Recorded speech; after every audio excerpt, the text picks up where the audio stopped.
Dude, I want you to be as smart as I am. Motherfucker, give me a. Dude, I want you to be as smart as I am. Motherfucker, give me a. Dude, I want you to be as smart as I am. Motherfucker, give me a.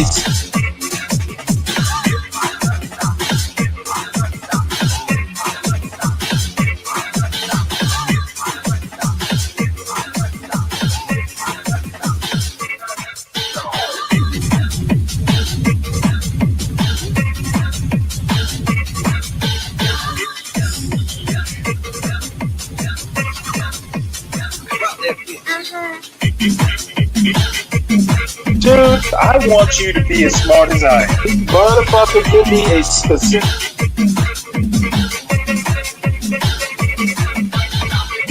Dude, I want you to be as smart as I am. Motherfucker.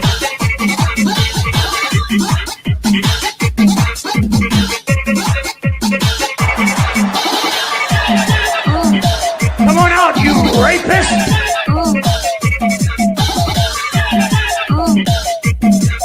Dude, I want you to be as smart as I am.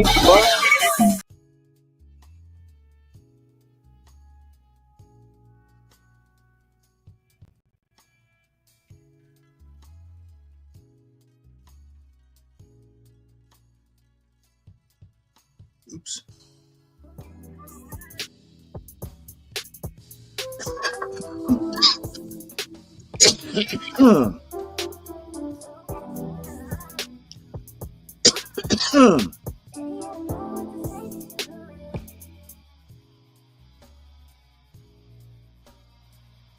Sorry about that, folks. I didn't know there was music in this. Let's see here. So, and lifestyle, particularly about work and tech. That's what I like talking about. So today we did our first meetup as Toffee Tribe. Toffee Tribe is a startup that converts restaurants to drop-in workspaces in Africa. So basically just providing affordable workspaces for remote workers and freelancers. So today we did our first meetup with remote workers and freelancers in Nairobi. And I've been hanging out with them the whole morning. So of course we get here, we have work to do, and we jump right into getting things done or ticking things off our to-do list for the day. But now it's in the afternoon, people are chilling, they're eating, they're drinking, they're catching up, networking. And the turnout has been amazing, as you'll see and later find out. So I want to hang out with these people and ask them a few questions about what they do. Where do they work as freelancers or remote workers, and how did they get these roles? Just a few things here and there to, motivate you as a job seeker who is out there, or who thinks that, these jobs are not found and all that. Of course, they're not easily found. The competition is crazy. And I'm dealing with a really bad flu. I've been, I'm sick, but of course I had to show up for my peeps. We hang out, we laugh, we talk about life, we talk about politics, we talk about work. We've discussed the inclusion, diversity, and equity policy that was scrapped off by the US government. How does that affect hiring in Africa? And being that we will have the biggest workforce in the world, whether you like it or not, you're going to hire in Africa, because this is where the talent and this is where the workforce is. And you're excited about that. So I'm going to share a few things here and there with them and ask them questions. And I'm excited about it. Let's see how it goes, yeah?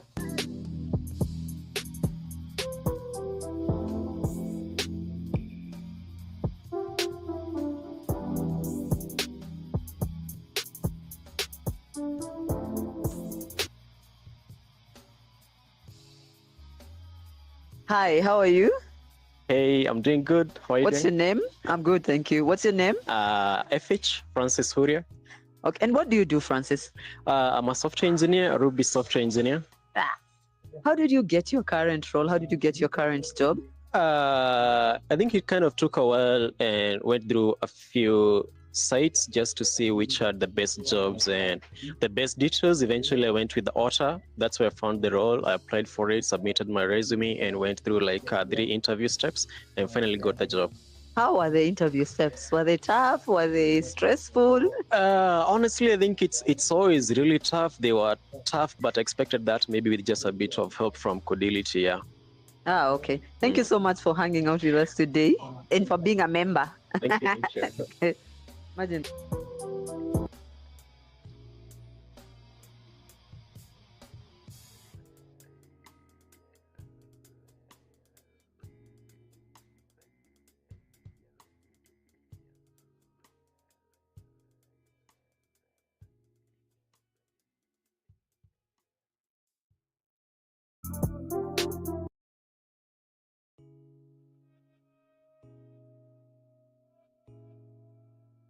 Cherono.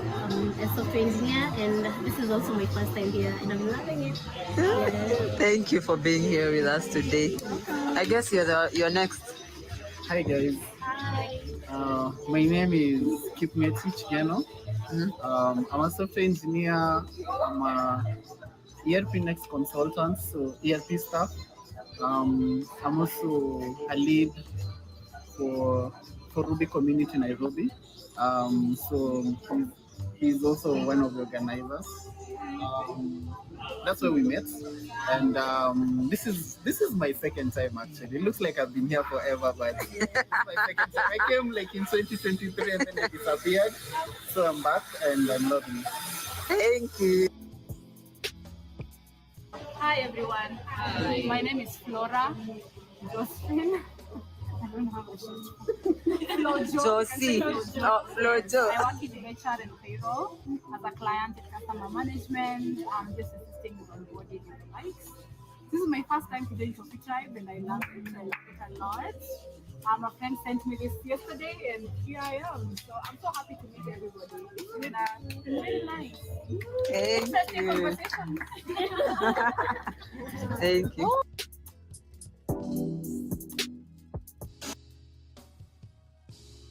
And this is my second time to Coffee Tribe, and I like it here. Woo-hoo-hoo! Manager. I work for an agency based in the US. We make systems for small companies and startups basically. And this is my first time here, and I love it. Thank you. Thank you for joining us.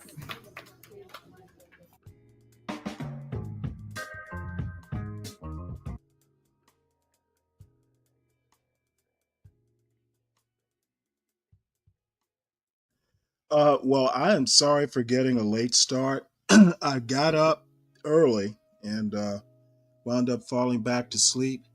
This is why old men should not do shift work. And consequently, starting late, I'm going to seem a little bit more disorganized than usual.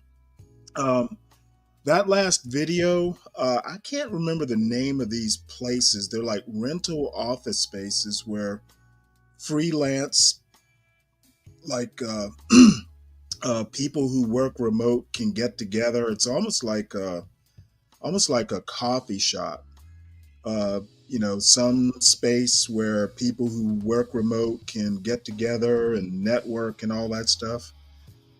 My only comment is it doesn't look like there's much work getting done there. And personally, you give me a desk in an empty room and, maybe a couple snacks and a computer, and I'm perfectly fine without all the disturbances. Oddly enough, I'm not that big in working with teams. When I was in college and high school, I never did study groups because I think I kind of don't need a lot of input. I'll learn it my own way. And if I need you, I'll come find you or call you or something. Having 5 people studying the same thing, where you take a part of a chapter and another part of a chapter, and you all get together and tell everybody what you learned and all that stuff. The thing is to me, learning is an individual sport, and team learning just doesn't do it for me. So next is Keith Olbermann. I have not really kept up with him over the years, but John Galt actually told me he had a like a YouTube presence, and I've always been a fan of Keith Olbermann. So this is a little short where it'll pretty much speak for itself, as Keith Olbermann always does. He's got some words that I found funny anyway. Now on the all-new Thursday Countdown podcast, the attempt to make criticizing Donald Trump illegal. He has dropped 2 hints in the last 3 days about actually trying to make this happen. The first was in this bid to make campus protests illegal. It sounds like it's a bid to make anti-Middle East protests illegal, but he never says Middle East. He's threatening to cut off federal funding to any college that allows illegal protests. Who gets to decide what's an illegal protest? What would be the first thing Trump would make illegal? Criticism of Trump. And then in that speech, that telethon that he gave in front of the House and the Senate on Tuesday night, there was the little question of deep fakes and prosecuting, using them and proliferating them. What if he simply says that any video of himself he does not like is a deep fake and must be prosecuted? Who will stop him from doing that? And then lastly, the attempt to censure Representative Al Green, the only Democrat who, at that speech on Tuesday night, proved that he is still breathing, has a pulse, and is ready to put something, anything on the line to save our democracy. Al Green for president in 2028. Why didn't any Democrats march out with him? All that and more in the brand new Thursday Countdown podcast, along with the story of Joni Ernst and what she really meant by going to Washington to make them all squeal. Now live wherever you podcast. Well, I guess I'll catch that. I'll catch that podcast on YouTube, I guess. Speaking of Democrats and Al Green and his little temper tantrum there, it appears Democrats are a little bit divided on how to resist him, Trump. So I definitely have thoughts on it, but this particular news article, it's in a news analysis. It says, party leaders opted for a soberly delivered centrist counter to the president's speech, but the dominant image of Democrat pushback was a liberal congressman waving his cane in protest. And it was interesting to watch. It wasn't much of a protest, and I hear that the Republicans are going to censure him for interrupting their dear leader's rally speech. This reads, to counter President Trump's first major address of his second term, Democrats in Congress selected a middle-aged woman senator with a background in national security to deliver a simple centrist message devoid of partisan animus aimed at voters across the political spectrum. But the lasting image of Democratic pushback to Mr. Trump on Tuesday night may have come instead in the form of a liberal 77-year-old congressman waving his cane as he shouted at the president in protest that got him ejected from the House chamber. The contrast reflected a clash within the Democratic Party as it tries to find an effective message to counter an unbound president who is defying laws and norms while dominating the public's attention. Under pressure from a restive progressive base, some want to position themselves as part of a party of aggressive resistance to Mr. Trump. Others see a political center that can be peeled away through a sober appeal to center-leaning voters feeling adverse impacts from the president's policies. The competing strategies were on display as congressional Democrats face critical decisions in the coming days over how how much to obstruct Mr. Trump's agenda as he tramples over the power of the legislative branch. Most immediately, with government funding set to expire on March 14th, Democrats must decide whether they will vote for legislation to avert a shutdown or refuse to do so at a moment when Mr. Trump is defunding and dismantling federal programs all on his own. The range of responses on Tuesday night was also a reminder that Democrats, locked out of power at every level of the federal government, cannot do much of anything right now to stand in Mr. Trump's way. Representative Al Green, a Texas Democrat who has a history of defying party leaders to lodge a one-man resistance against Mr. Trump, repeatedly shouted no mandate at the president and refused to take his seat before being removed from the chamber. That was his plan, he told reporters after leaving, simply to let people know that there's some of us who are going to stand up against this president's desire to cut Medicaid, Medicare, and Social Security. The move frustrated some of his colleagues who thought it did little to actually change Mr. Trump. It said privately that performative actions like Mr. Green simply provided Republicans with a rich target. On Wednesday morning, as if on cue, the hard-right House Freedom Caucus announced it would be introducing a resolution to censure him, and Mr. Trump sent out a fundraising appeal referring to Mr. Green and claiming the Democrats hate putting America first. Opting for a quieter form of protest, some Democrats wore hot pink to signify female power, or held up paddles with the words "Musk steals" and "Save Medicaid" to register silent opposition. Those slogans, selected by the Congressional Progressive Caucus, were carefully chosen to highlight liberal priorities that vulnerable Democratic members representing red districts would also have no problem defending. Others punctuated Mr. Trump's speech with their own commentary.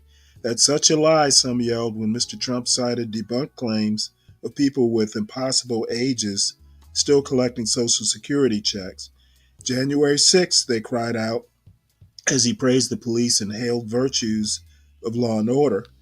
Excuse me. More than a dozen progressive Democrats walked out of the speech early, while others didn't attend at all, and Democratic leaders sat through the whole thing stone-faced, determined not to become the story themselves.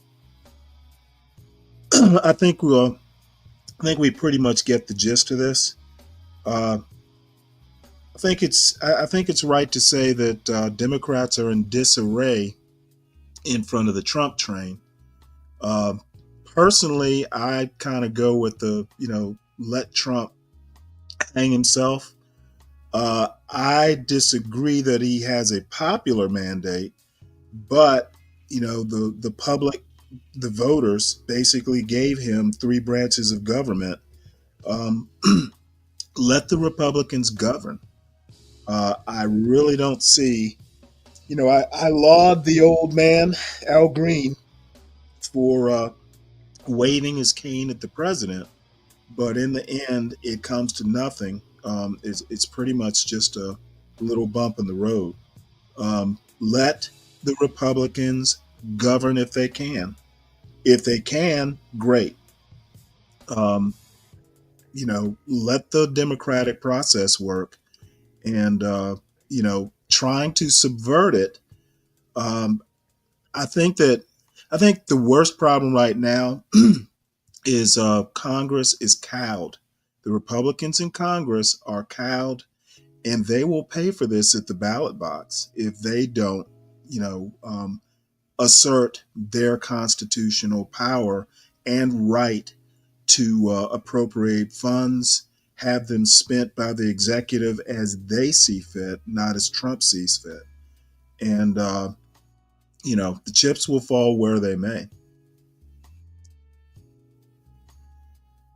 So let's see. The next thing I wanted to look at, and unfortunately I didn't get to watch this live. We'll watch a little bit of John's video called what is it called? Blacks are Democrat first.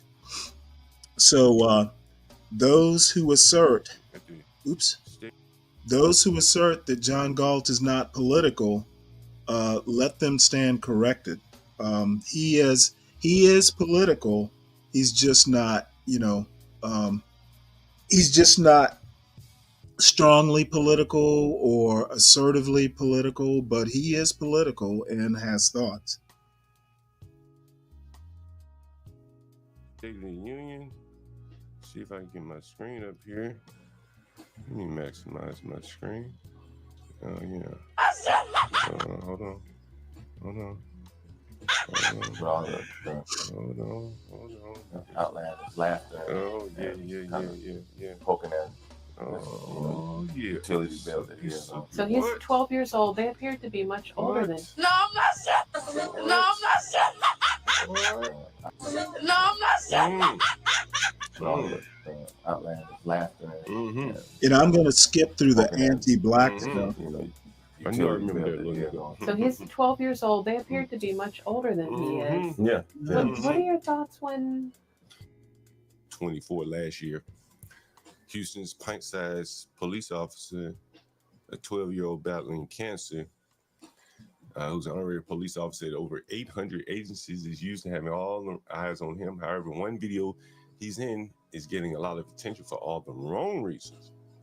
He appears to be being bullied. The video is absolutely disheartening. We heard his dad, the outlandish laughter. The boy's only 12 years old. The girl's towering over him, twerking on him.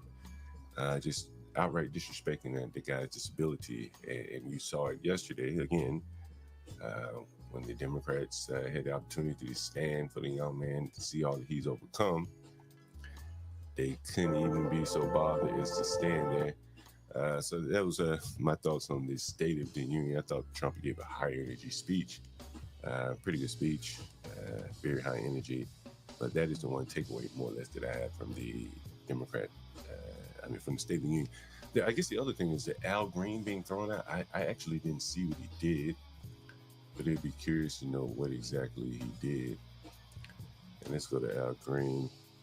What did you guys think of Al Green, State of the Union being dismissed there? I'm not sure what he did. Let's see what he did here.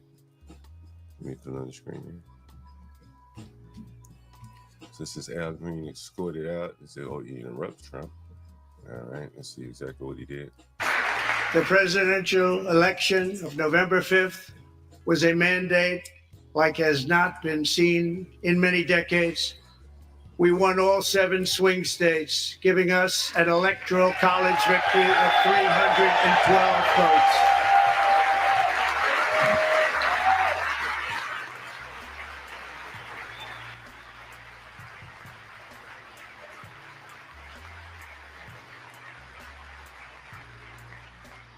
We won the popular vote by big numbers and won counties in our country.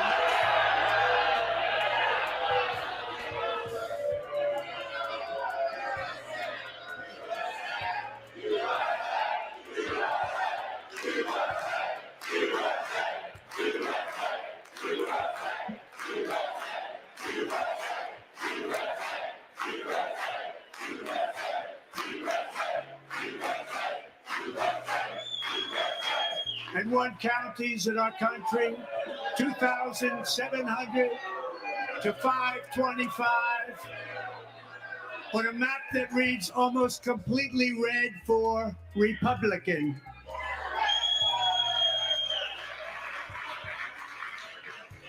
Now, for the first time in modern history, more Americans believe that our country is headed in the right direction than the wrong direction. In fact, it's an astonishing record, 27-point swing, the most ever.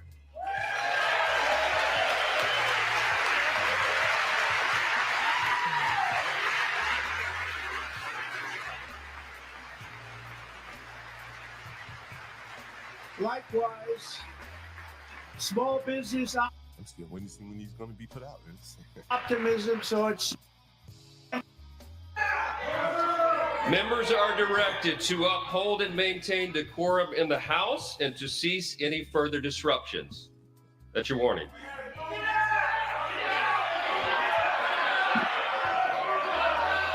Members are engaging in willful and continuing breach of decorum, and the chair is prepared to direct the Sergeant at Arms to restore order to the joint session.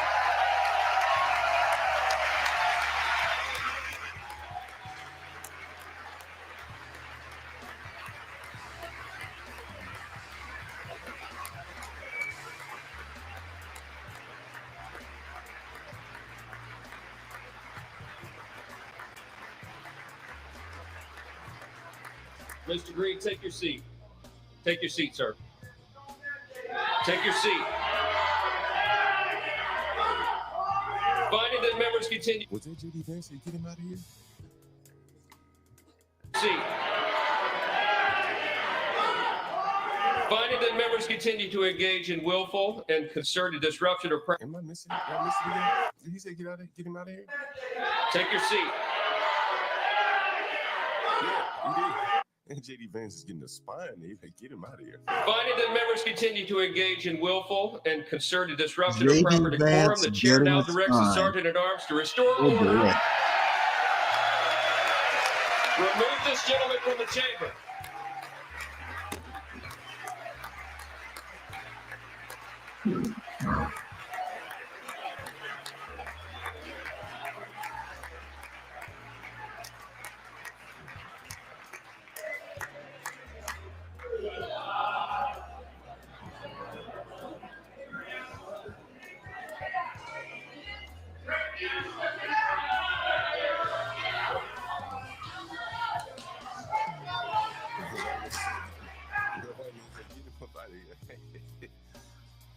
White man sticking his spine a little bit.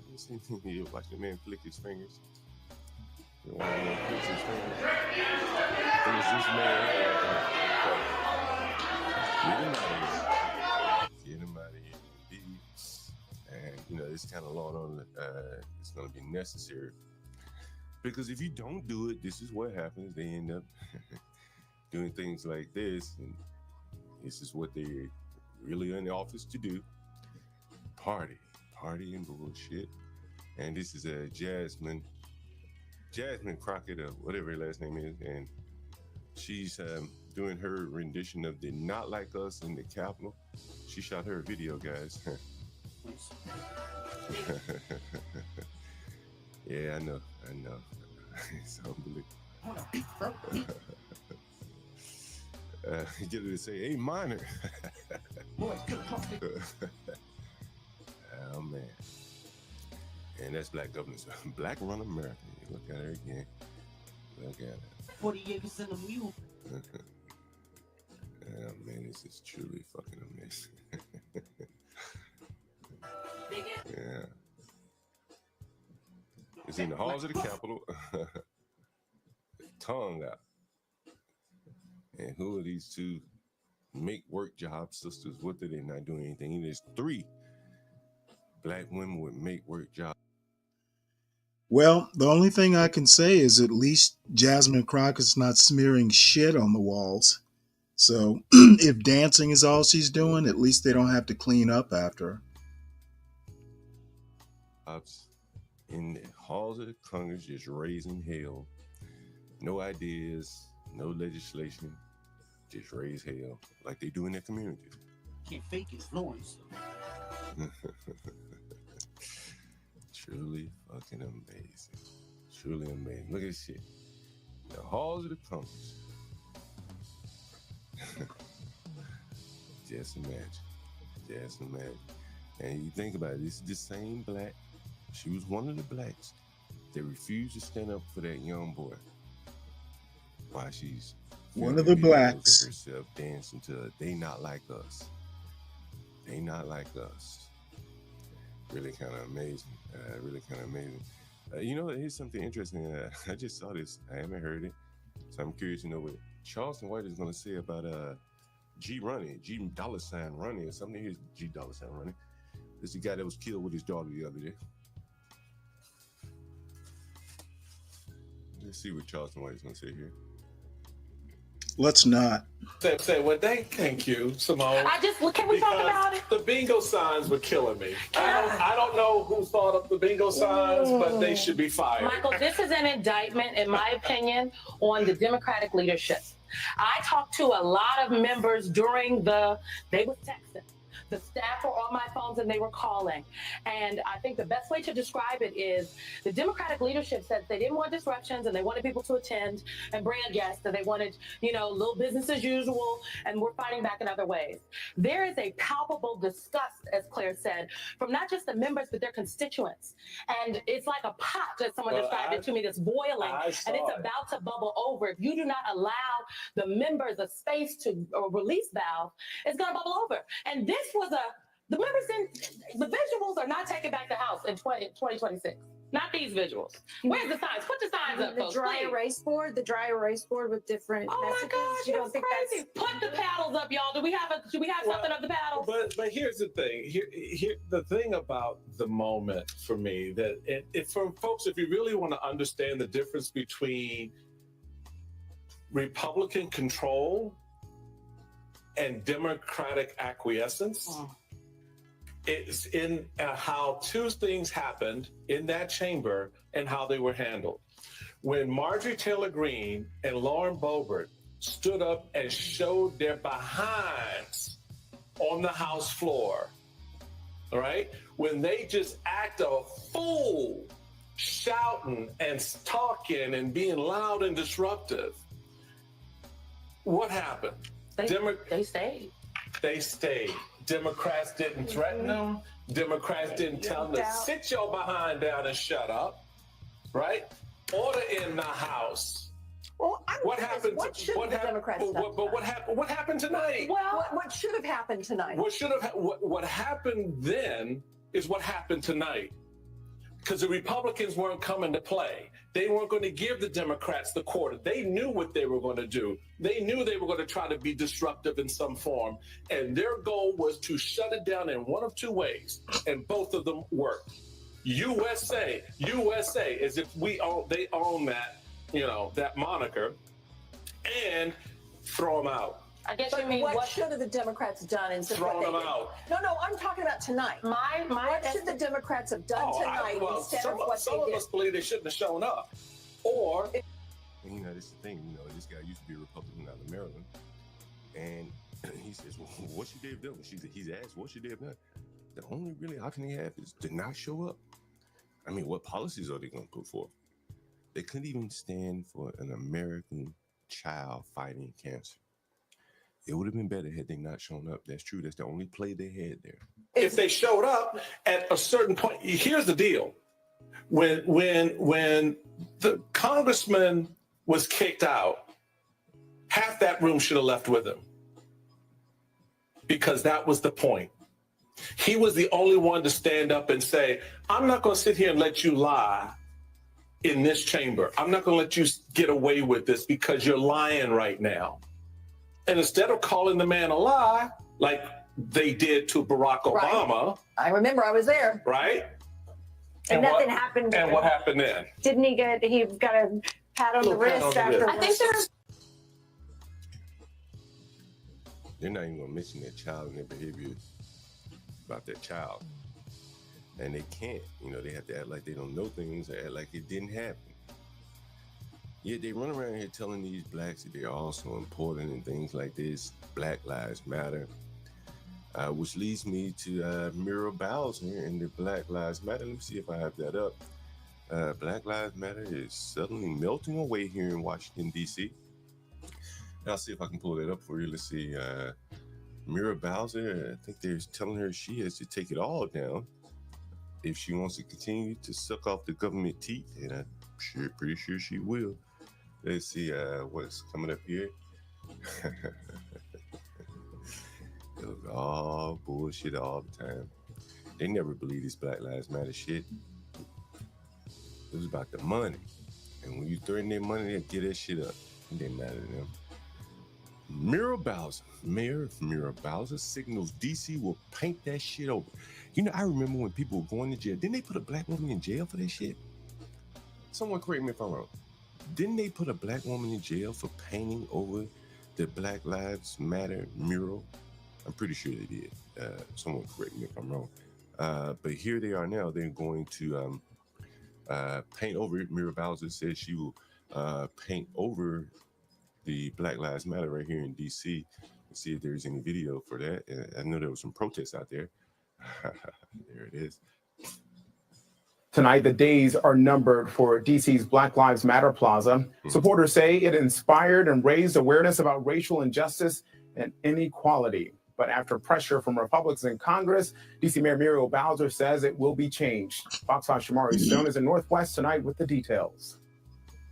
Tonight, there are dozens of protesters here at Black Lives Matter Plaza. Many of them walked up to me and said that they are upset about DC Mayor Muriel Bowser's announcement. You see them right over here. And I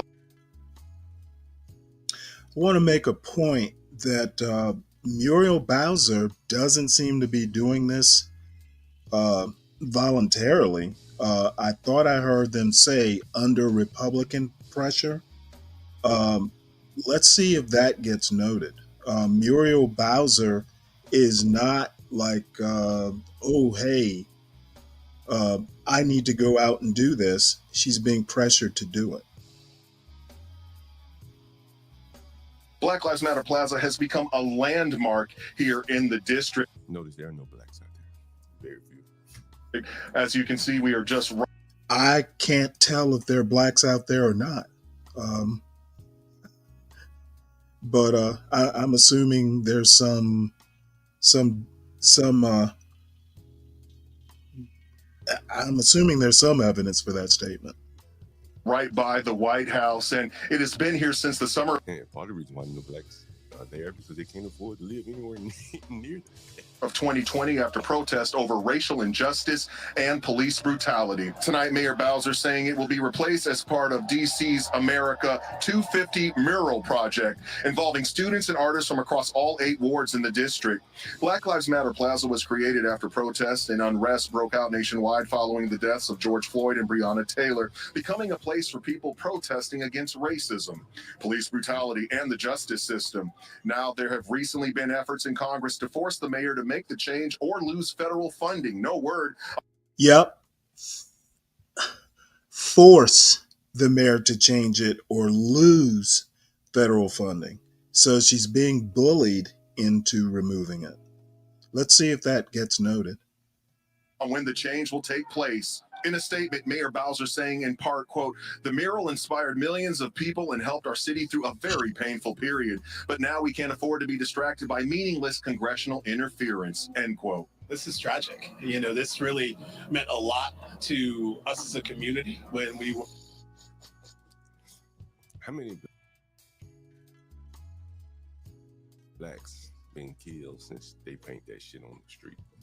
We're really dealing with and struggling with the murder of George Floyd, and to see it just be erased really strikes at the heart of our community. I think it's very shameful. I wonder any of these blacks, I wonder how these blacks feel about them Democrats not standing up for that sick little boy last night.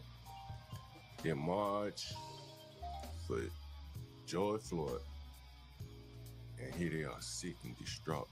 That a statue, that a mural or whatever, painted on the street, worthless letters on the ground is being painted over.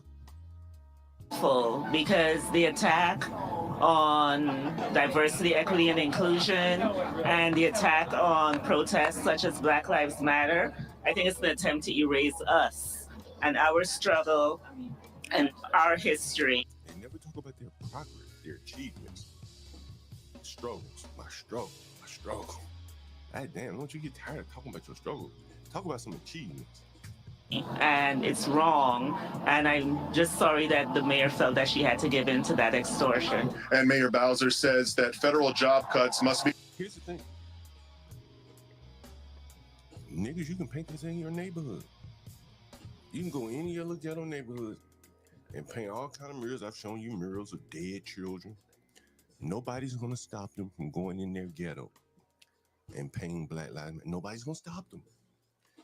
No federal funding is going to be threatened if they paint that shit all over.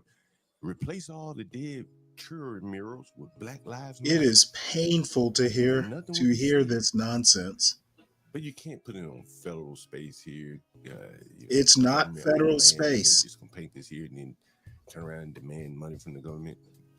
Do it on your own personal property. I ain't seen one black. I'm in the ghetto right here. I haven't seen one black put up a Black Lives Matter sign or flag. But when I go to the white neighborhood on the other side of town, I see all the Black Lives Matter flags and signs and shit. And so then you see this little weak ass man and his weak ass woman talking about They're black though. It's gonna hurt him, and he looks like he's in front of it. Like that. This looks like the Conrad Hotel downtown.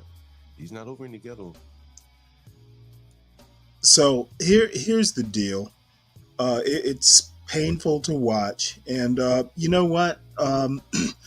The problem, Dirty Dude, is politicians, right, wrong, or indifferent, sometimes have to bend the knee. DC is unique in that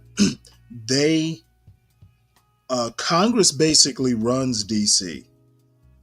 There's a mayor, there's a city council, but basically the money comes from Congress directly.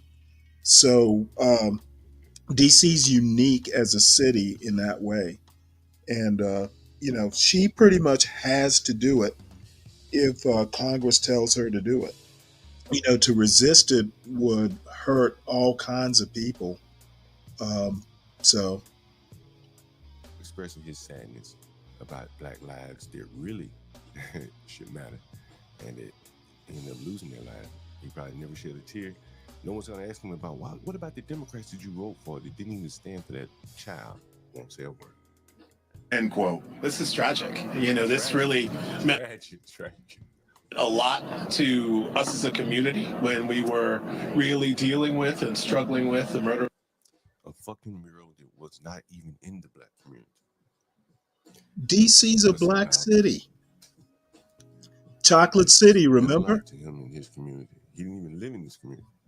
George Floyd, and to see it just be erased really strikes at the heart of our community. I think it's very shameful because the attack on diversity, equity, and inclusion. I'm gonna skip ahead a little bit. I talk a lot about business and stuff like that. And we've talked about this, and I strictly saw it as one of the reasons the black community has so much trouble doing business. This was a young girl who had opened up a nice little shop here. I'm not sure if it's her shop or not, but let's take a look, and we're going to get into this here.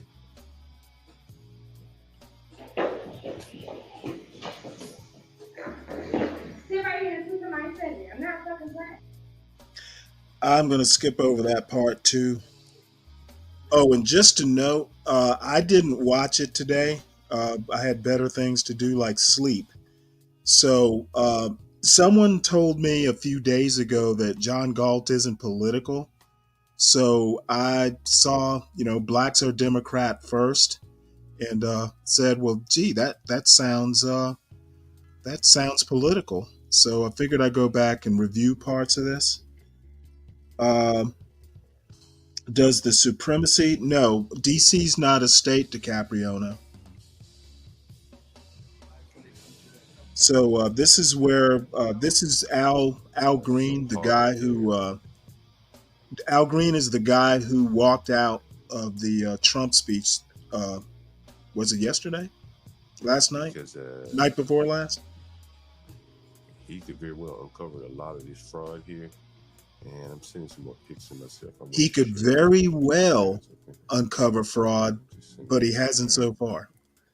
And that is why I suspect I've been saying it quite a bit on the stream, that the fraud is probably like unbelievable. And Elon Musk, has the access to uncover all of this. So it'll be interesting to see how it all turns out. Who was collecting all these Social Security checks? When we find that out, somebody's going to jail, I would suspect. And so Al Green, after being thrown out of Congress to save the union, here's Al Green.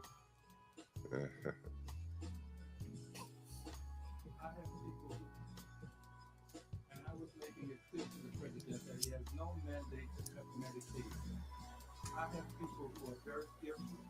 These are poor people, and they have only Medicaid in their lives when it comes to their health care. And I want them to know that his budget calls for deep cuts in Medicaid. He needs to save Medicaid to protect it. We need to raise the cap on Social Security. There's a possibility that it's going to be hurt, and we got to protect Medicare.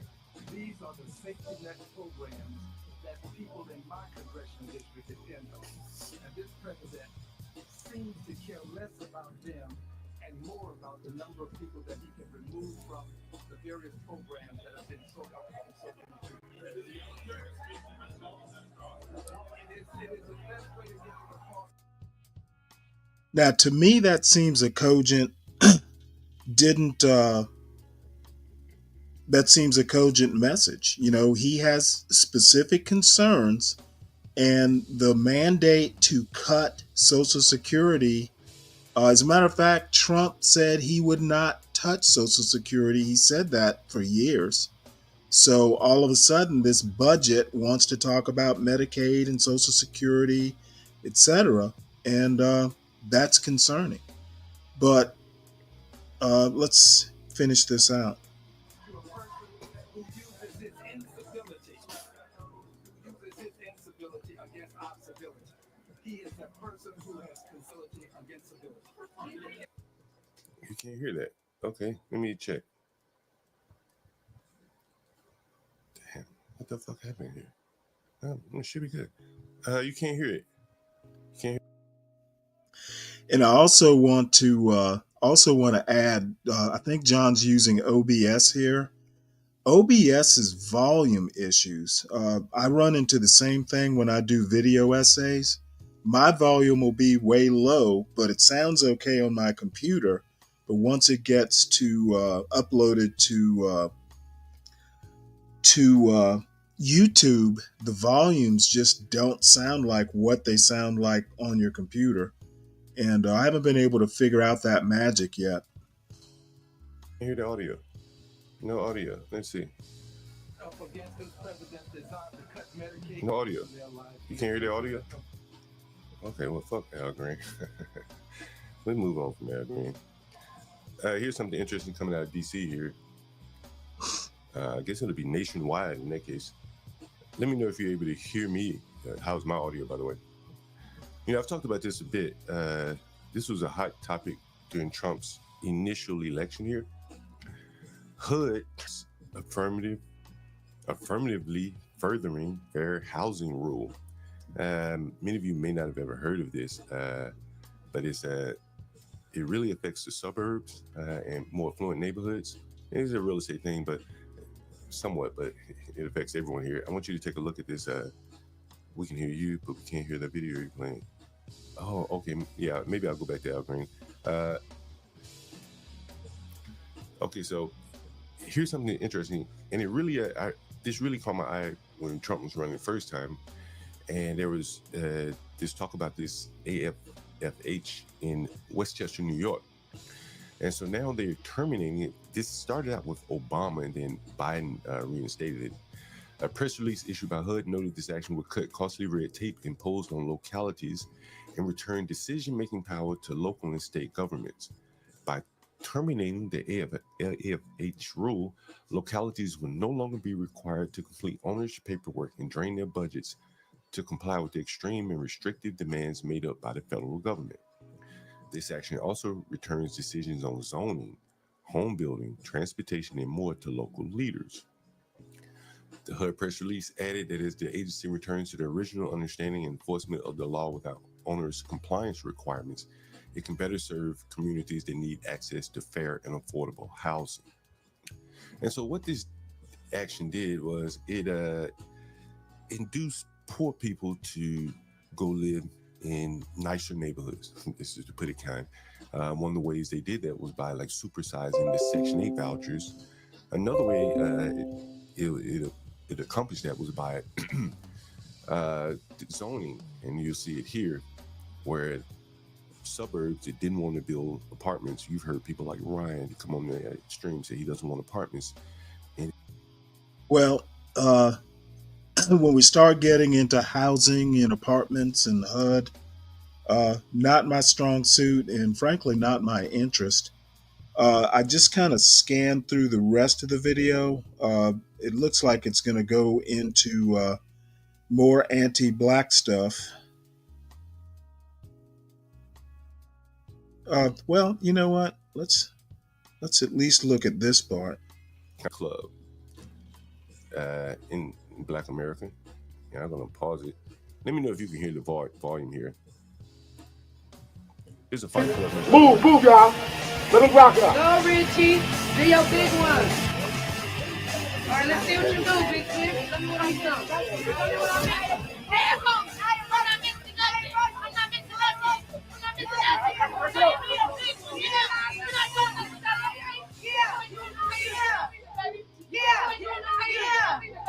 You ain't doing nothing with us. I told you.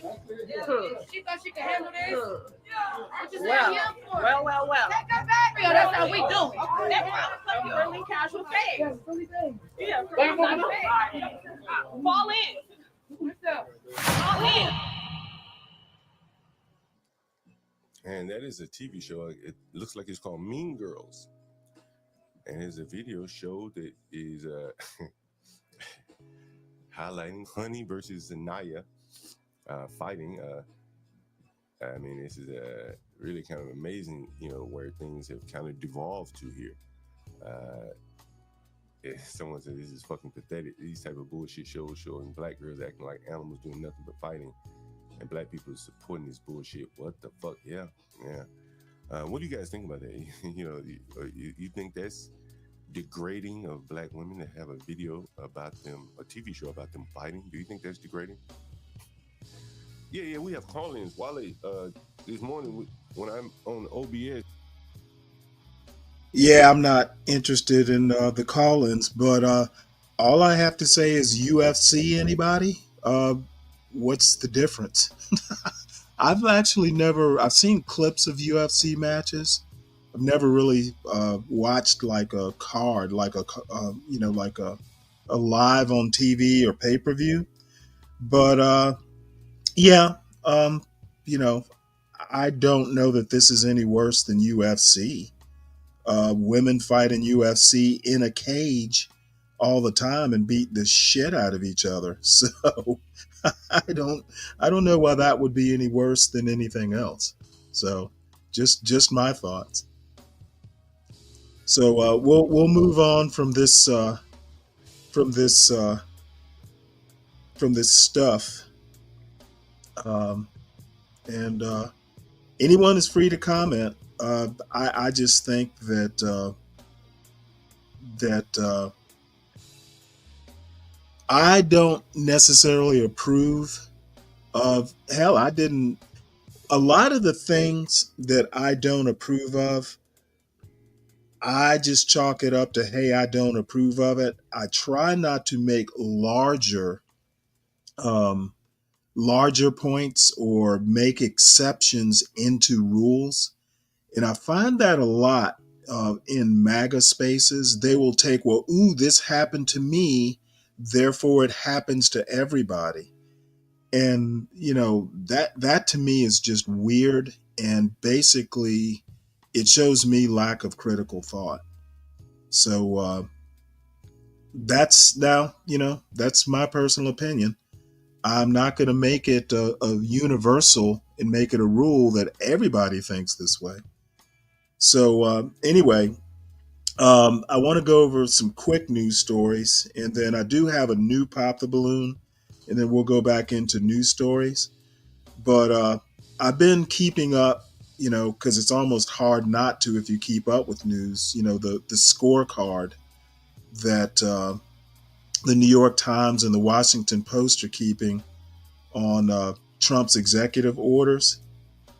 This says Trump administration told to reinstate nearly 6,000 agriculture department workers. Just so you know, there have been instances where, they would cut a bunch of people and then they go, oh shit, we need to hire a few back to do this vital job. This is what happened at Twitter. Elon had to hire back a bunch of people that he had originally fired. And there is a, take action, ask forgiveness later sort of style. And that seems to be what Elon does. He'll just rip it all out and then replace what needs to be replaced. The problem is a company is one thing. Doing it to a country, doing it in a political environment, it just looks chaotic. It looks a mess. And perception is everything in politics. And I fear that this is going to come back and burn some folks because it's just, it's not my style of doing things. You basically study it, make the changes, and then come back and patch up whatever got broke by accident. Just breaking it, then fixing it, just to me doesn't seem like especially when people are involved. When you're talking jobs, these are people who have kids and responsibilities and stuff. And this jerking them back and forth style of doing things, it's a mess and it affects people. We're not talking cars or machines or, apps. We're talking people. And I'm not confident that Elon knows the difference. I think he sees people as systems. So anyway, let's listen to this story right quick. Trump administration told to reinstate nearly 6,000 Agriculture Department workers. This article is by Eileen Sullivan and read by an automated voice. Thousands of Agriculture Department employees who were fired last month must be reinstated in their old positions for at least 45 days, a board that handles federal worker disputes ordered on Wednesday. The fired employees were on probationary status and relatively new in their positions, swept up in the Trump administration's push to rapidly reduce the size of the federal workforce, in part by targeting those types of workers. Probationary employees have fewer civil service protections than other government workers who have been in their jobs longer, and have been seen by President Trump and Elon Musk, the tech billionaire leading the downsizing effort, as the easiest to fire. Even so, there are rules that agencies must follow when firing probationary employees, including a requirement that managers document details when alleging poor performance. Kathy Harris, the chair of the Merit Systems Protection Board, the administrative body where employees can appeal adverse actions, said in her order on Wednesday that she had reasonable grounds to believe that agencies that had fired probationary workers violated a law that dictates proper personnel practices. Currently, the board's decision applies only to probationary employees at the Agriculture Department who were fired on February 13th, estimated to be 5,000 to 6,000 people. The department did not immediately respond to a request for comment. The order signals that the board could rule in favor of other fired probationary employees if the Office of Special Counsel, which brought the Agriculture Department case forward, produces similar evidence that other agencies violated personnel laws as well. Based on the evidence I've seen so far, there is nothing unique or singular or atypical about the firing of the USDA employees, the special counsel, Hampton Dellinger, said in an interview with the New York Times. Fired employees took their case to Mr. Dellinger's office, an independent agency within the government that investigates whistleblower complaints and allegations of wrongful dismissal. Mr. Dellinger brought the case of the Agriculture Department terminations to the Merit Systems Protection Board and asked the board to pause the firings so that he could further investigate what had happened. As Mr. Dellinger and Ms. Harris scrutinize and wind back some aspects of Mr. Trump's mass firings, they are fighting to keep their own positions. Mr. Trump fired them both, and after successfully challenging the decisions in federal court, they were temporarily reinstated. The Trump administration is appealing judges' orders that they be allowed to keep their jobs. Later on Wednesday, a panel of appellate judges lifted the pause on Mr. Dellinger's firing and effectively sidelined him until the appeals court can hear the case and make a decision. It was not immediately clear what this meant for the continuation of the investigations he was pursuing. Agencies interpreted Mr. Trump's order guiding the implementation of Elon Musk's government gutting initiative as a directive to fire probationary employees who have mostly been in their jobs for less than 1 year. As a result, more than 20,000 probationary workers, including veterans, were fired, according to a Times count. The Merit Board's order bodes well for fired probationary employees from other agencies that the Office of Special Counsel is investigating, said Michelle Bercovici, a lawyer with the Alden Law Group, which initially filed a complaint about the firings to the office on February 14th. Jacob Bushnell of Illinois was among the Agriculture Department employees fired last month, even though he had received a positive work evaluation and had only 7 days left until he would have been in his position with the Forest Service for a year. Mr. Bushnell reached out to his former supervisor on Wednesday after he learned about the board's order. He said his former supervisor had no information about the order or what would happen next. The Trump administration's targeting of probationary employees in its job-cutting pursuits was going after low-hanging fruit, said Max Stier, the president of the Partnership for Public Service, a nonprofit that works to promote excellence and best practices in the federal government. They've done it in a clumsy way, Mr. Stier said on Wednesday, and therefore they've made a lot of mistakes. Clumsy is a nice way of putting it. Kelvin, look, I tend not to like to do those type of hypotheticals. I don't know whether they would have stood. If Trump had highlighted a trans child, I doubt they would have stood. But let me ask you a hypothetical.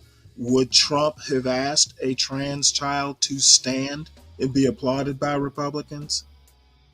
Hypotheticals do not work. I don't even know why people resort to them. So anyway, when Trump highlights a trans child, we'll see if Democrats stand or not. Better question would be, would Trump highlight a trans child with cancer? I don't think Trump would highlight a trans child with cancer either. So would Democrats stand if Trump highlighted a trans child with cancer? Who knows? The hypotheticals can grow and grow and grow. Hypotheticals do not work that well.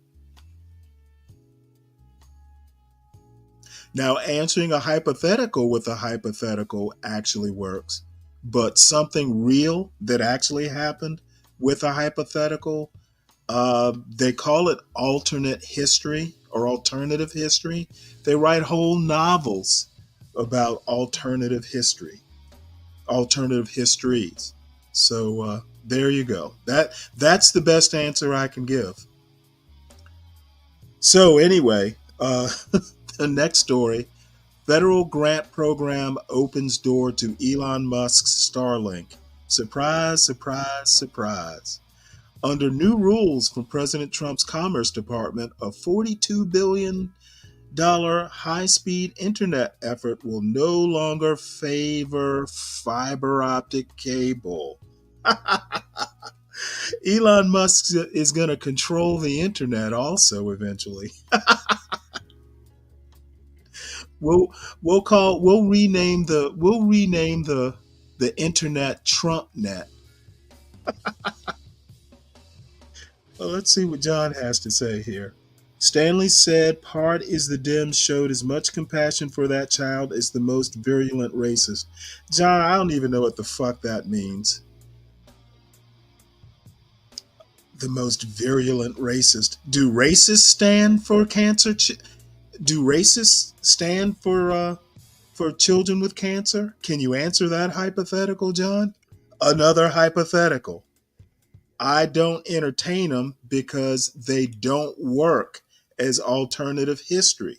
Novels are written using alternative histories.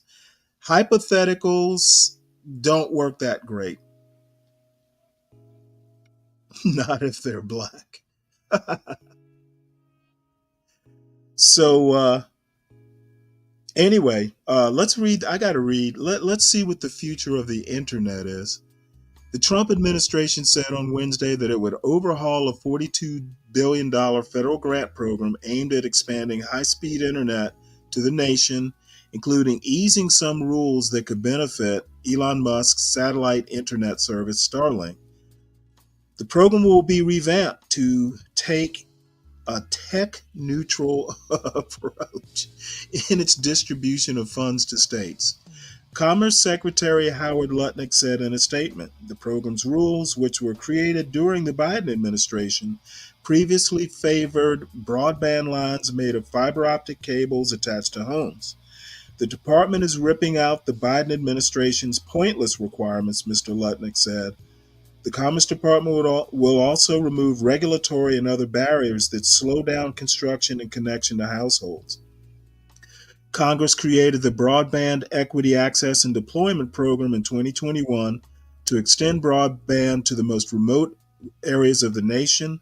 Commerce Department came up with standards and rules for states and territories applying for the funds, including preference for fiber optic broadband, which provides the fastest internet service speeds.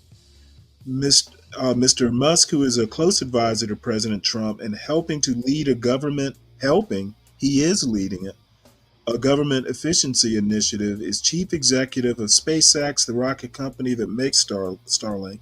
Starlink uses low-altitude satellites to beam internet service, 2 dishes anywhere on the planet, and then 2 devices. It serves nearly 5 million subscribers, that's all, worldwide, and has been used by emergency responders.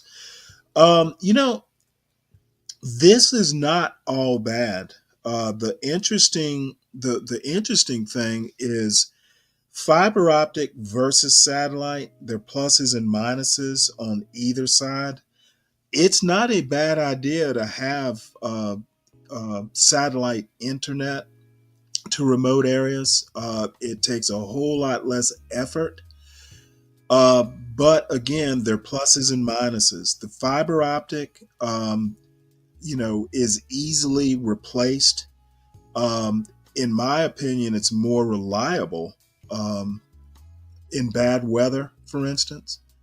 And I've experienced, if anyone's ever had a dish, like the AT&T satellite, sometimes lightning storms and snow and bad weather and stuff like that. And then a lot of times these satellites are line of sight. So you got to chop down trees, or if a building is in the way, your internet, you have problems getting internet. However, it's not a bad idea. It's just a bad look. Elon Musk benefiting a person who is nominally a special employee of the government, possibly benefiting by government contract. It's just a bad look. Not a bad idea, but a bad look.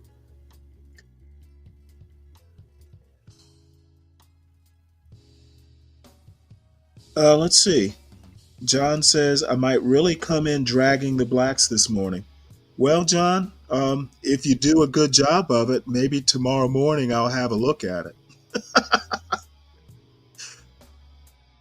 But, while you're in there, let no one ever say John Galt is not political. I just reviewed, your review of Trump's speech, Al Green, and Jasmine Crockett. So, in the title of the show, that seems kind of political to me. So, anyway, like I said, this Elon Starlink replacing fiber optic, it's a mixed bag. I'm not going to complain about it too much. Just a bad look is all. So next, something near and dear to my heart, Veterans Affairs Department plans to eliminate more than 80,000 workers. Oh, let's see here. What is in this? The cuts would be a major escalation of the downsizing that has already occurred in that department, which provides health care and many other services to veterans. The Department of Veterans Affairs is planning to reduce its workforce by more than 80,000 people, according to a memo seen by the New York Times, outlining part of President Trump's escalating efforts to slash the federal bureaucracy.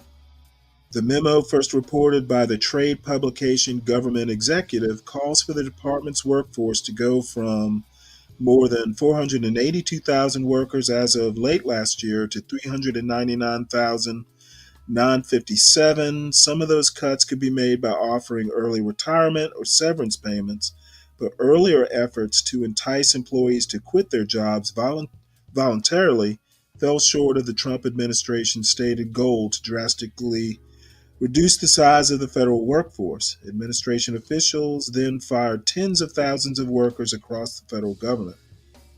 Let's see. Doug Collins, former Georgia congressman, by the way, Secretary of Veterans Affairs, released a video statement on Wednesday announcing the cuts, saying, as he has previously, the health care services and benefits would not be cut under the Trump administration, and that 300,000 positions at the department had been labeled mission critical to ensure that services would not be interrupted. If that mission critical designation remains, the cuts would have to come from a pool of about 182,000 workers, eliminating more than 40% of the non-critical workforce at the department. There are many people complaining about the changes we're making at the VA, Mr. Collins said, but what most of them are really saying is, let's just keep going. Let's just keep doing the same thing that the VA has always done.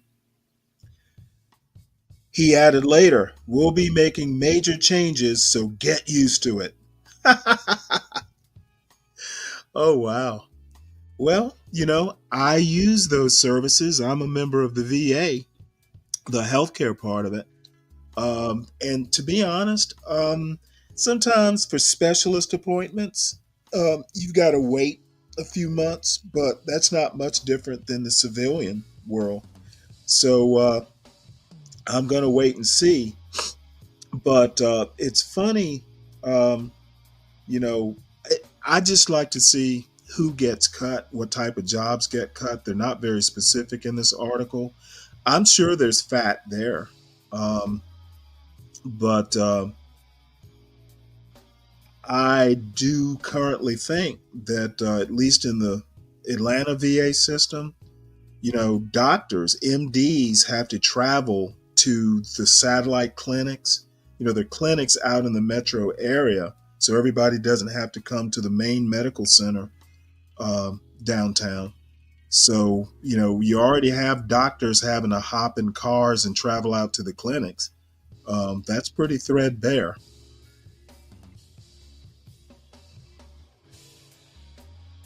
In my opinion, anyway. But we better get used to it. Let's see. Supreme Court says judge can force Trump administration to pay foreign aid.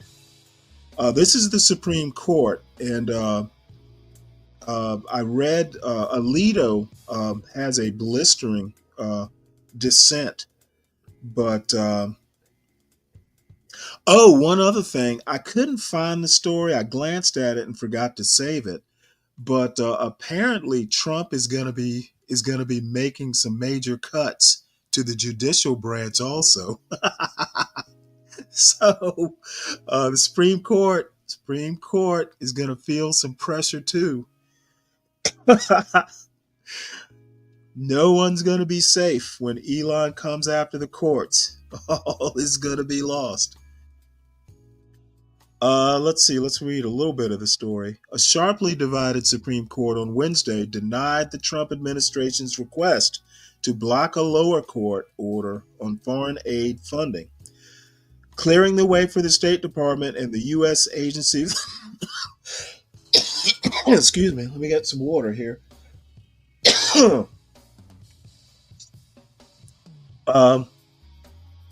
clearing the way for the State Department and the U.S. Agency for International Development to restart nearly $2 billion in payments for work already done. Chief Justice John G. Roberts and Justice Amy Coney Barrett joined the court's 3 liberal justices in the 5-4 order, which was the High Court's first significant move on lawsuits related to President Donald Trump's initiatives. As is customary in emergency orders, the majority did not explain the reasoning for its decision. It directed the lower court to clarify the obligations the government must fulfill to global health groups with consideration of the feasibility of any compliance timelines. Soon after the ruling, U.S. District Court Amir H. Ali ordered the government to develop a schedule for restarting payments. Let's see. I'm going to scan through the rest to see if there's anything interesting here.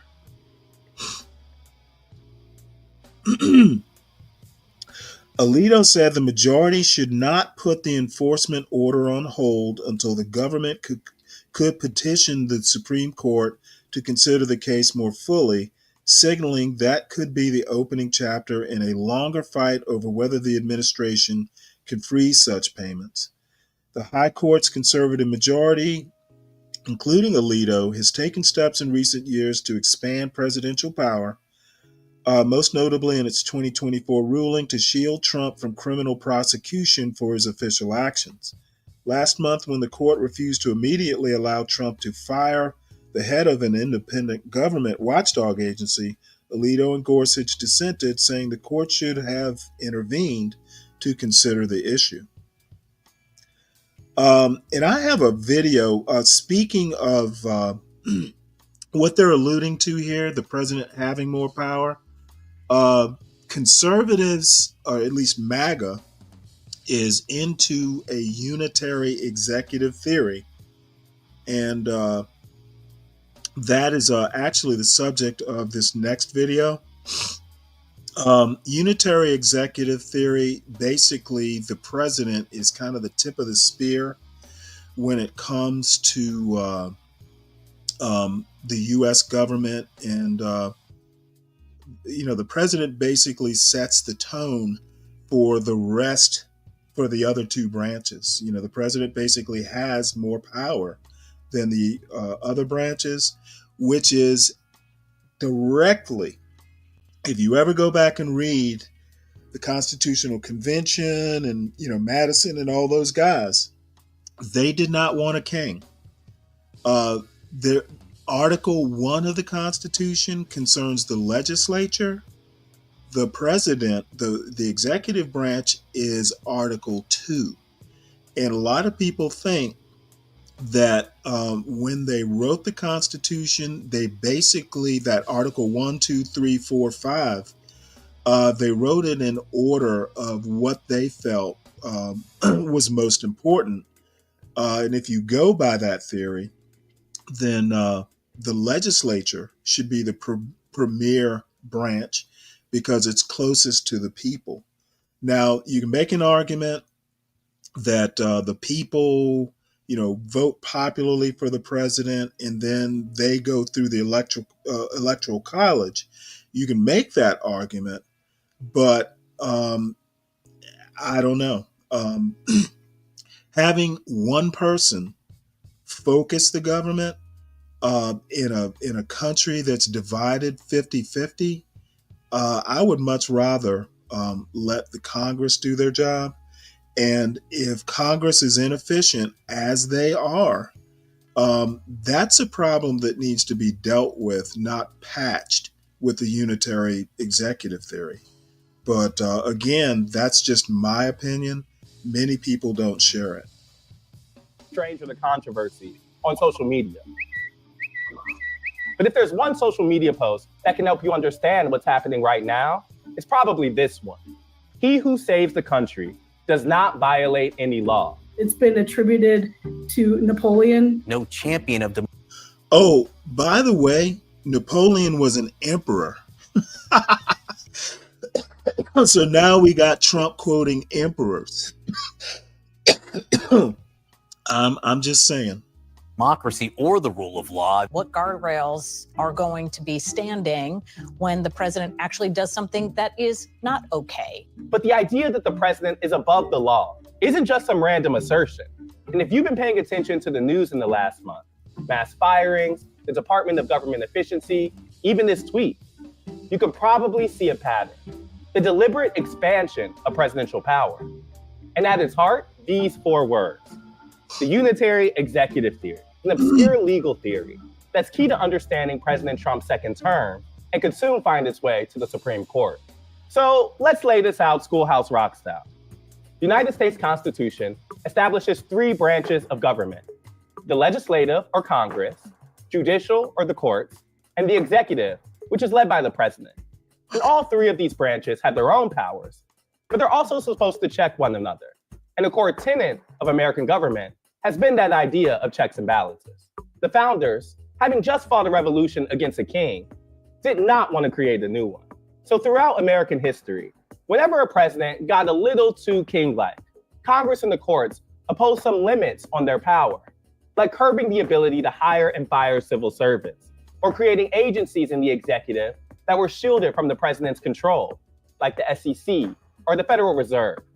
But the unitary executive theory says no, that the Constitution intended to make the president all-powerful over the executive branch, and that limiting that power is actually going against the Constitution. But only the courts can determine whether this theory is valid. And that's long been a goal of the conservative movement. It's part of a project that starts in the Reagan administration. It's taken a long time for this to really accelerate. How central is this theory to understanding Trump's actions? Should we see his moves over the last couple of weeks as deliberate? Oh, he is for sure setting up test cases. He knows exactly what he's doing. One of these cases has already made it to the Supreme Court. It's involving an agency you've probably never heard of. It's called the Office of Special Counsel. It's not the kind of special counsel prosecutors we think of. It's a government agency that protects federal whistleblowers. And it's headed by someone who the president can fire, but only for good reason. And you could see why Congress might want to protect from political influence someone whose job it is to protect whistleblowers. Because without that kind of protection, the job is meaningless. Nonetheless, the Trump administration fired the official in a 1 or 2 line email. He sues, and it's already sitting at the Supreme Court. What happened in this case? So President Trump sustained a short-term loss.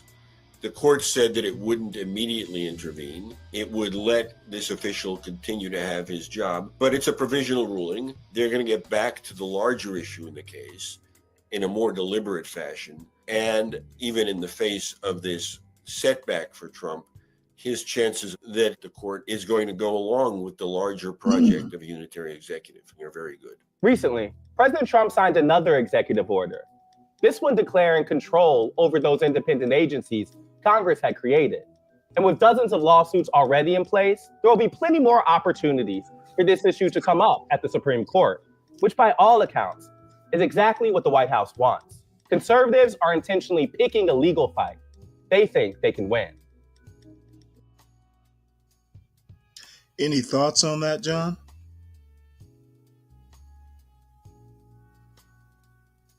Germany has a likely new chancellor, Friedrich Merz. He doesn't have a lot of executive experience. Oh, I just joined. I didn't get a chance to hear much of it today. Oh, they're talking about unitary executive theory. Basically, it's the theory that it's the president who's most directly, well, he is the person who is more directly in line with what the people want.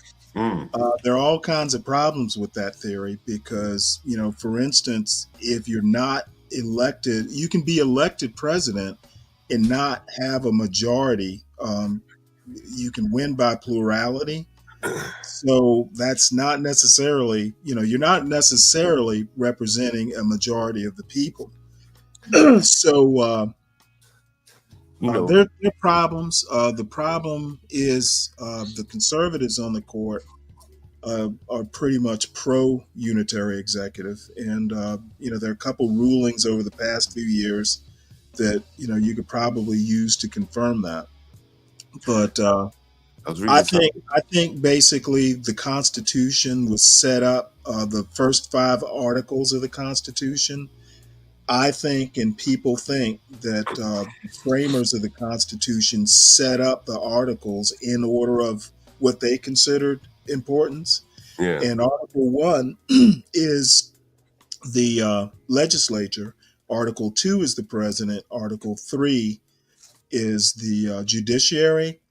And the thing about the judiciary is the power they have now technically wasn't spelled out in the Constitution. John Marshall just kind of took it upon himself, this power to judge what's constitutional or not. It's not specified in the Constitution. It was usurped, and willingly so. I guess somebody had to do it. But anyway, I'm not a fan of unitary executive power. In the wrong hands, it can set up all kinds of crises. So having a president who comes into office willing to set up test cases instead of actually doing his job, I don't think the president's job is to set up test cases. But again, my opinion. You mean test cases you get before the Supreme Court? Yes. Yeah, I've read so much about that over the years. Like, they really put a lot of effort into finding the correct case, Oh, yeah. Instead of, there's whether venue shopping or forum shopping, they shop for their clients just as well. Even Loving in Virginia, I mean, they had to make sure that those people were going to stay married the entire time it wound through the court system. So it's just the nature of the beast, I guess. That's kind of the way I look at it, Well, it's the nature of the beast. It's just the beast never tells us his nature. Yeah, I mean, how many people knew Loving Virginia was kind of, astroturfed in a way, If you've ever read it, it wasn't astroturfed as much as it was a case in Virginia. And I mean, they have to choose the right case. You know what I'm saying? It's not an argument against or for it.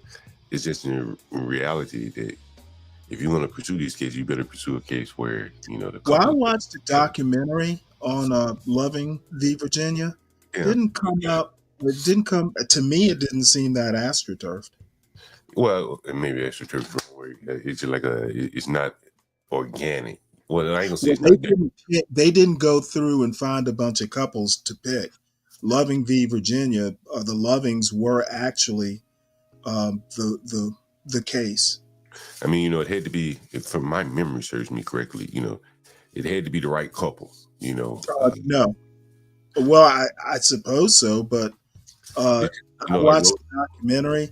It's been a while since I watched the documentary, but it doesn't document couple shopping. Yeah, I mean, that documented, but yeah, if I remember correctly, they wanted a stable couple. I remember it. I remember it a different way. Yeah, and Rosa Parks. By the time they got to court, they'd already had like 2 kids. Yeah, that's what I'm saying. As a matter of fact, not only had they left, but they had to leave the state. They were mandated to leave the state.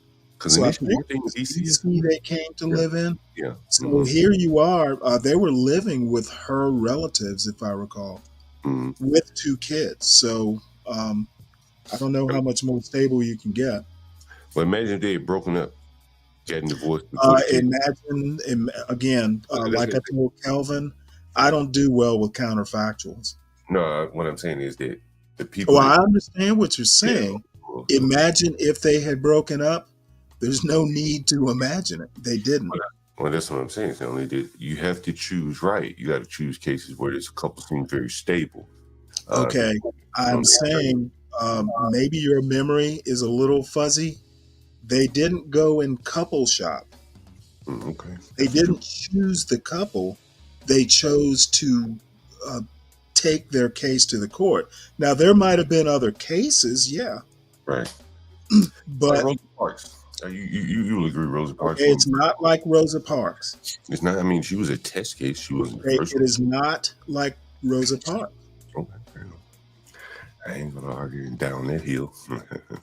Well, there's no reason to argue it. The 2 cases are not even similar.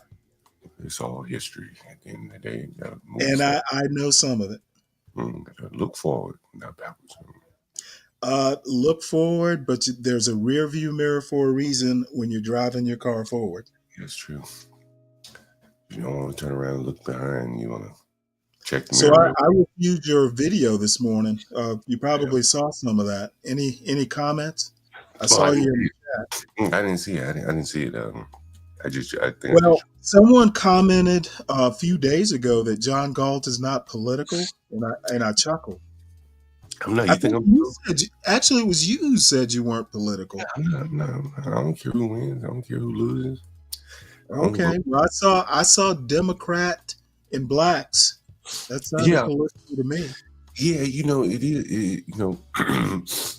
I saw that little boy a year ago, being ridiculed by blacks, and then to be more or less all blacks or specific blacks.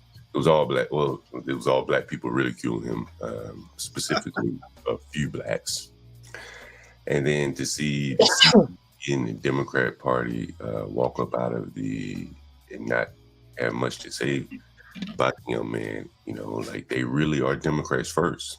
Like a religion. You know what I'm saying? Yeah, like MAGA is MAGA first. Yeah, but MAGA can be across races and things like that. Democrats can be cross races. Well, but the blacks have had this thing where they've been telling us Black Lives Matter and this and that and this and that and black is beautiful, blah, blah, blah. We all solidarity. And then, they couldn't show the compassion for that young boy. I think that's fair to say. Okay, I have no clue. Do you have a video to show us? No, I'm not going to show the video. You've seen the video of the little boy where, they No, I don't think I have. Okay. Well, if you go back and watch the stadium, you'll see the little boy. And, okay. No, I think they weren't going to stand for the little boy. Trump highlighted him. I think they handled it very poorly. And I think for the blacks that are looking, they can be honest. It wasn't a good look. Maybe it was a mistake. And they rectified later. But it wasn't a good look.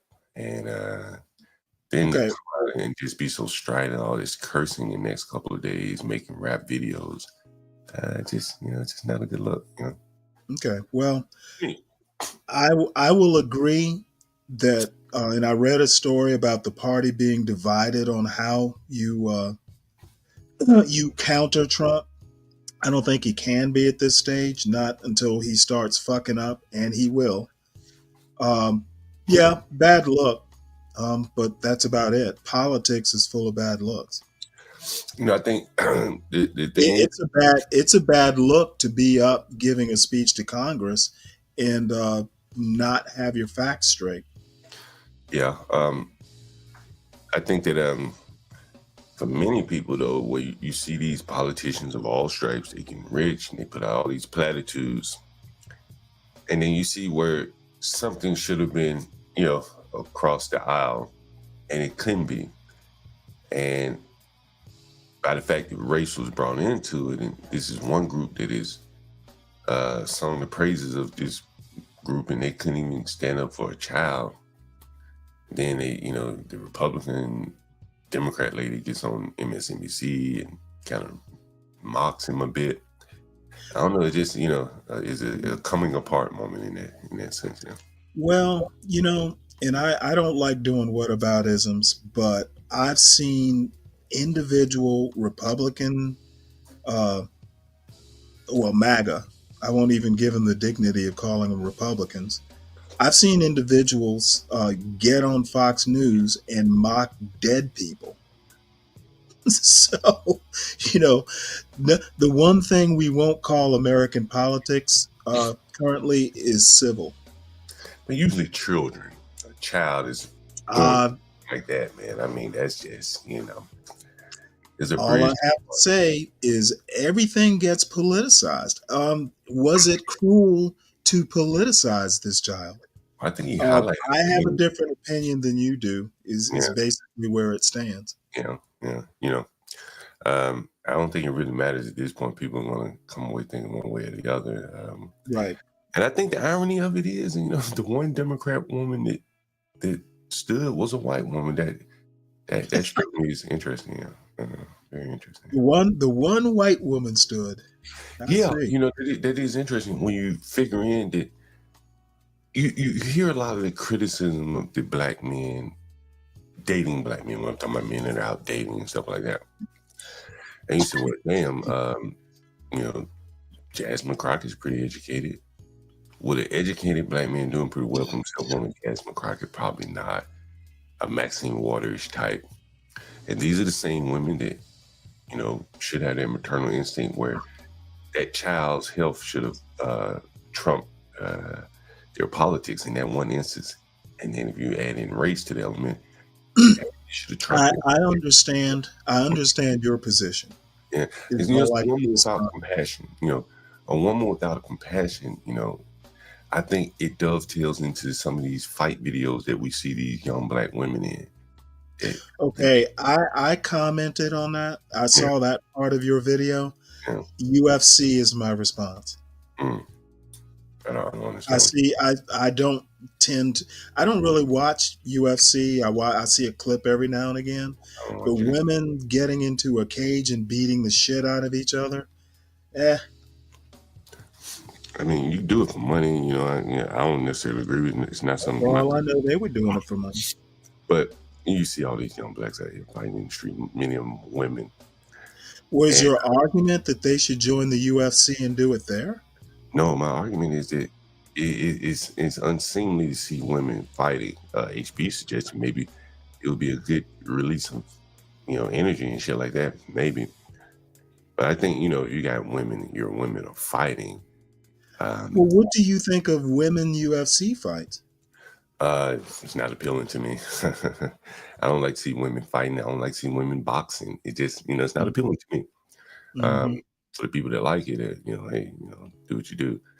But I think if you have, you know, a culture of women fighting, particularly unorganized street fighting, or hell, if they even organizing street fighting, you know, there has to be a hardness there, a coarseness there that I think would, you know, extend down to child rearing and whatever, you know, how you treat the elderly. You know, you want to pretend a softness in a woman, and if they hard out here fighting like men, then well, they're probably going to treat disabled people poorly, or, you know, like the little boy. And so when you saw the young girls twerking in front of him and making fun of him, you know, that didn't come from nowhere, you know. I see. It's my thoughts. Yeah. So, well, you're just in time. This is an old Houston Pop the Balloon. I like Houston. You might see Paradise on there again. Yeah. And then there's a new one, Arlette, dropped. And then after that, well, probably after this one, I haven't looked at today's headlines. Wait a minute. So these are all like spinoffs of Arlette's? I don't even know that Arlette's is original. There's just Pop the Balloons everywhere. As a matter of fact, we were watching a Pop the Balloon Indianapolis, I guess it was yesterday, where they talked about Arlette. Really? Yeah. Yeah. So let's. Tom, Arlette has stepped up her game. She has gone. She's got like UCC or whatever. She's got like professional Hollywood. They're like in one of those Hollywood agencies. And hers is definitely the most polished because her husband is a fairly famous Afro, I want to say Afrobeat.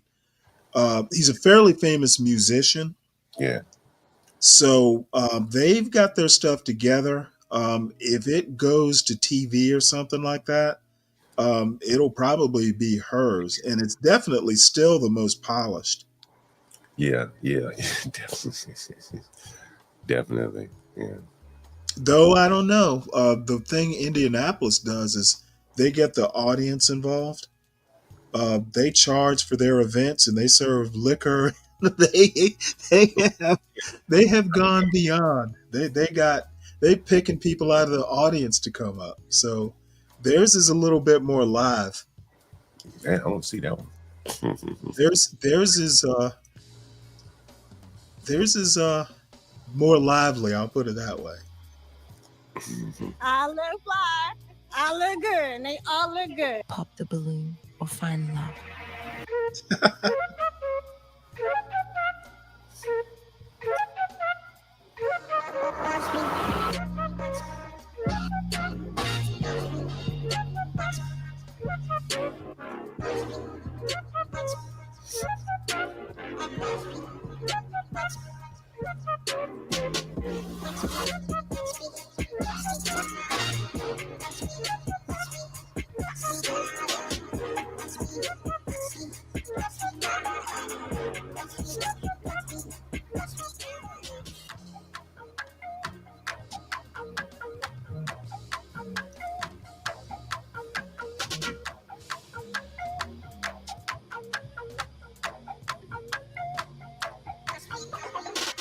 Hello and welcome to another episode of Pop the Balloon or Find Love, Love Mountain Edition.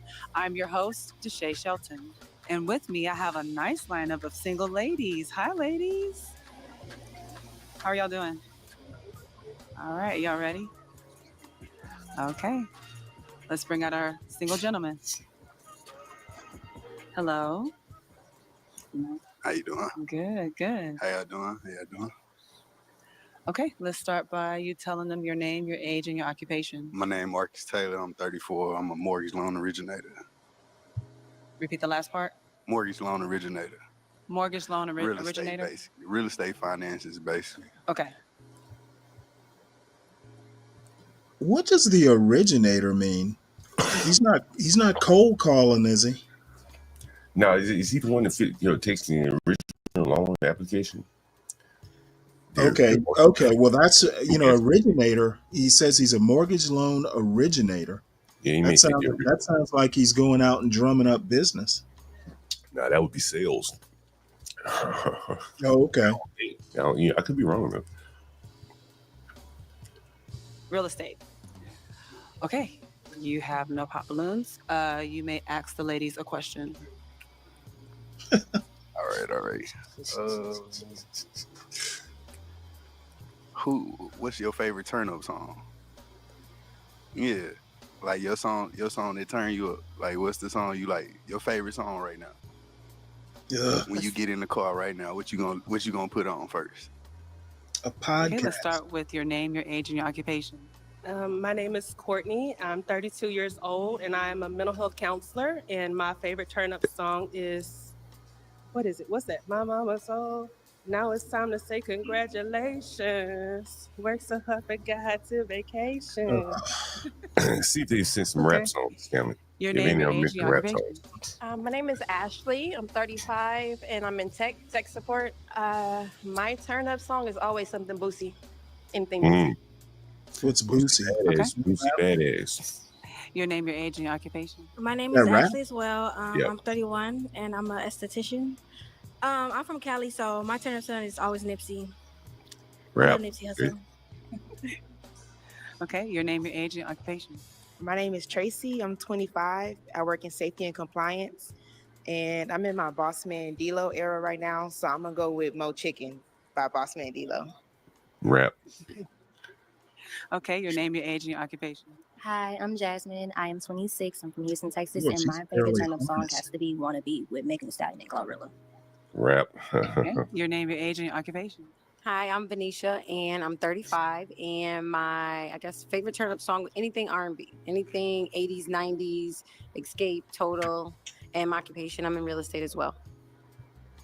Okay, your name, your age, and your occupation. Liam, I'm 28 and I don't have a favorite song. I'm from Honduras and I listen to Spanish music, English music, anything. Okay, your name, your age, and your occupation. Hi, I'm Jasmine. I'm a hairstylist and I'm 31. I don't have a turn-up song. I'm an R&B girl, so I don't have one. Your name, your age, and your occupation. My name is Anaya. I'm 25. I work in nonprofit doing youth advocacy for youth in the child welfare system. My favorite turn-up song, I'm not really a turn-up person, but anything Chris Brown always puts me in a good mood, so that's my go-to. Okay, your name, your age, and your occupation. I'm Natalia. I'm an officer of compliance as well as her. My turn up song I would choose is On My Mama, On My Hood. I look fly, I look good, and they all Rap, look rap good. again. So Now, one that's my country. turn up song. Okay. You were expecting someone. Okay.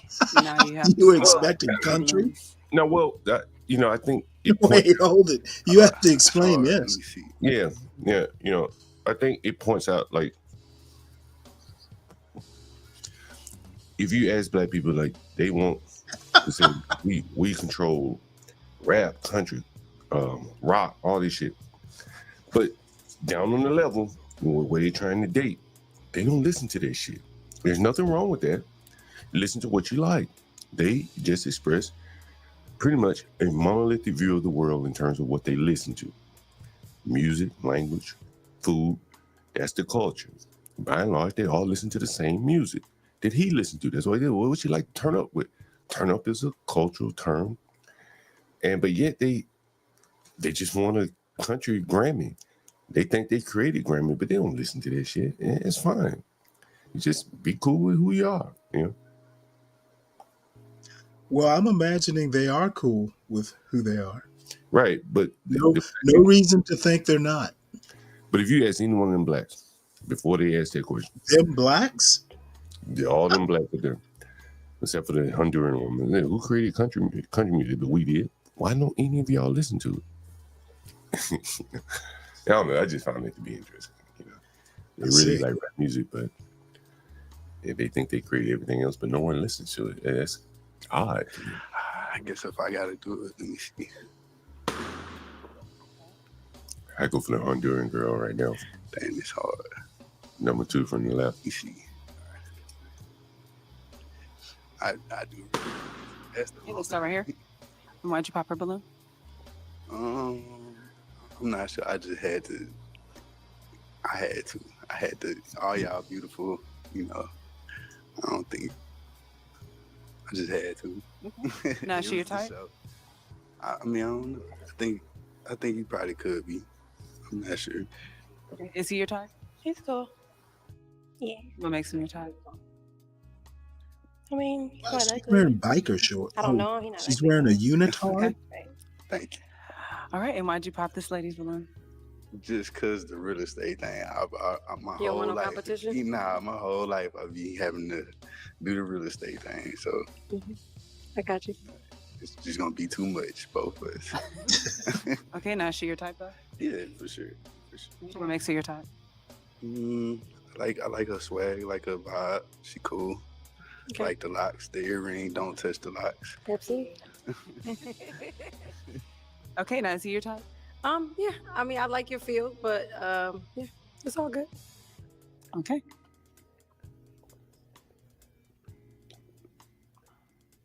Okay. Now, I'm going to give the ladies an opportunity to ask you a question. Okay. Your name, your age, and your occupation. My name is Courtney Prudham. I am 32 and I'm a mental health counselor. And my question for you, are you a high value man? And if so, what makes you a high value man? I think what makes me a high value man is my morals. Like basically, my daughters, they bring me all the value. They bring all the value to me. So basically, with that being said, what elaborate on what you mean by high value. What makes you valuable, worthy, worthwhile, worth selecting, worth choosing? Yeah, my values, my morals. If I rock with you, gonna know it. You ain't gonna have to question it for sure. Okay. Okay. Your question. My name. Let me bring this up. DiCapriono makes an excellent point here. People tend to affirm representations of themselves, even in musical art forms. What do you say to that? I think these same women, if they were on a job interview and asked this question, would have a totally different answer. And that is what I'm referring to.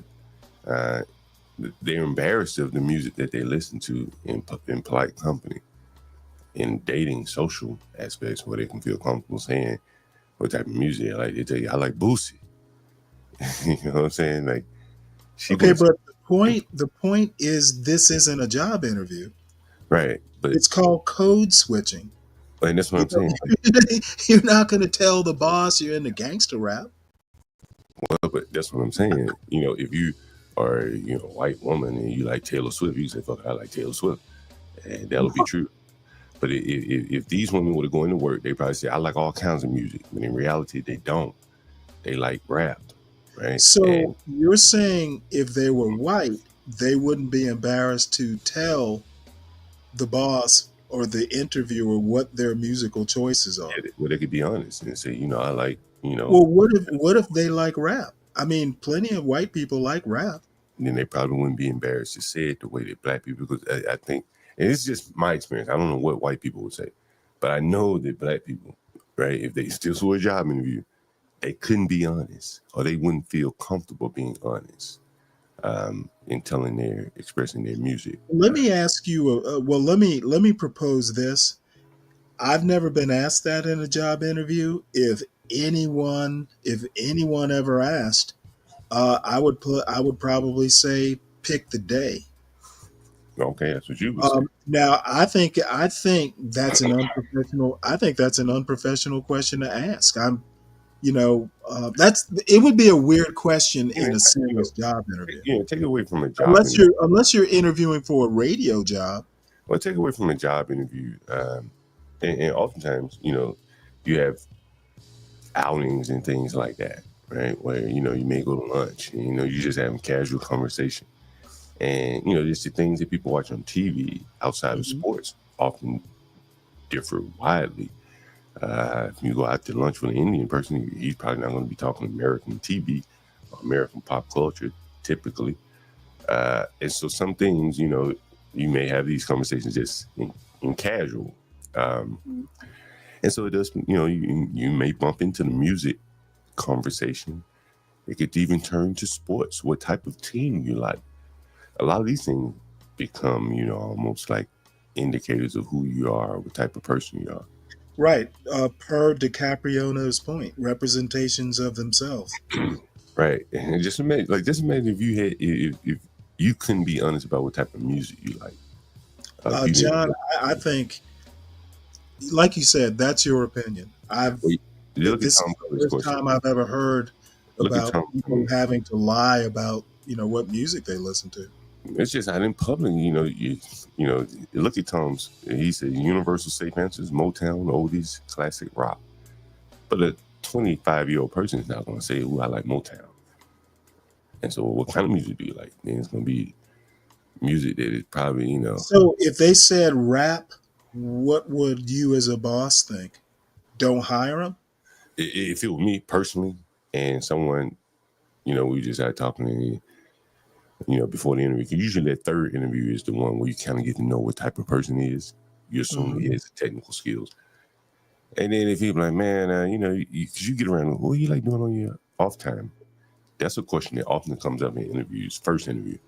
What do you do on your off time? What do you like to do for fun? You listen to music, you know, stuff like that. They will ask you these questions.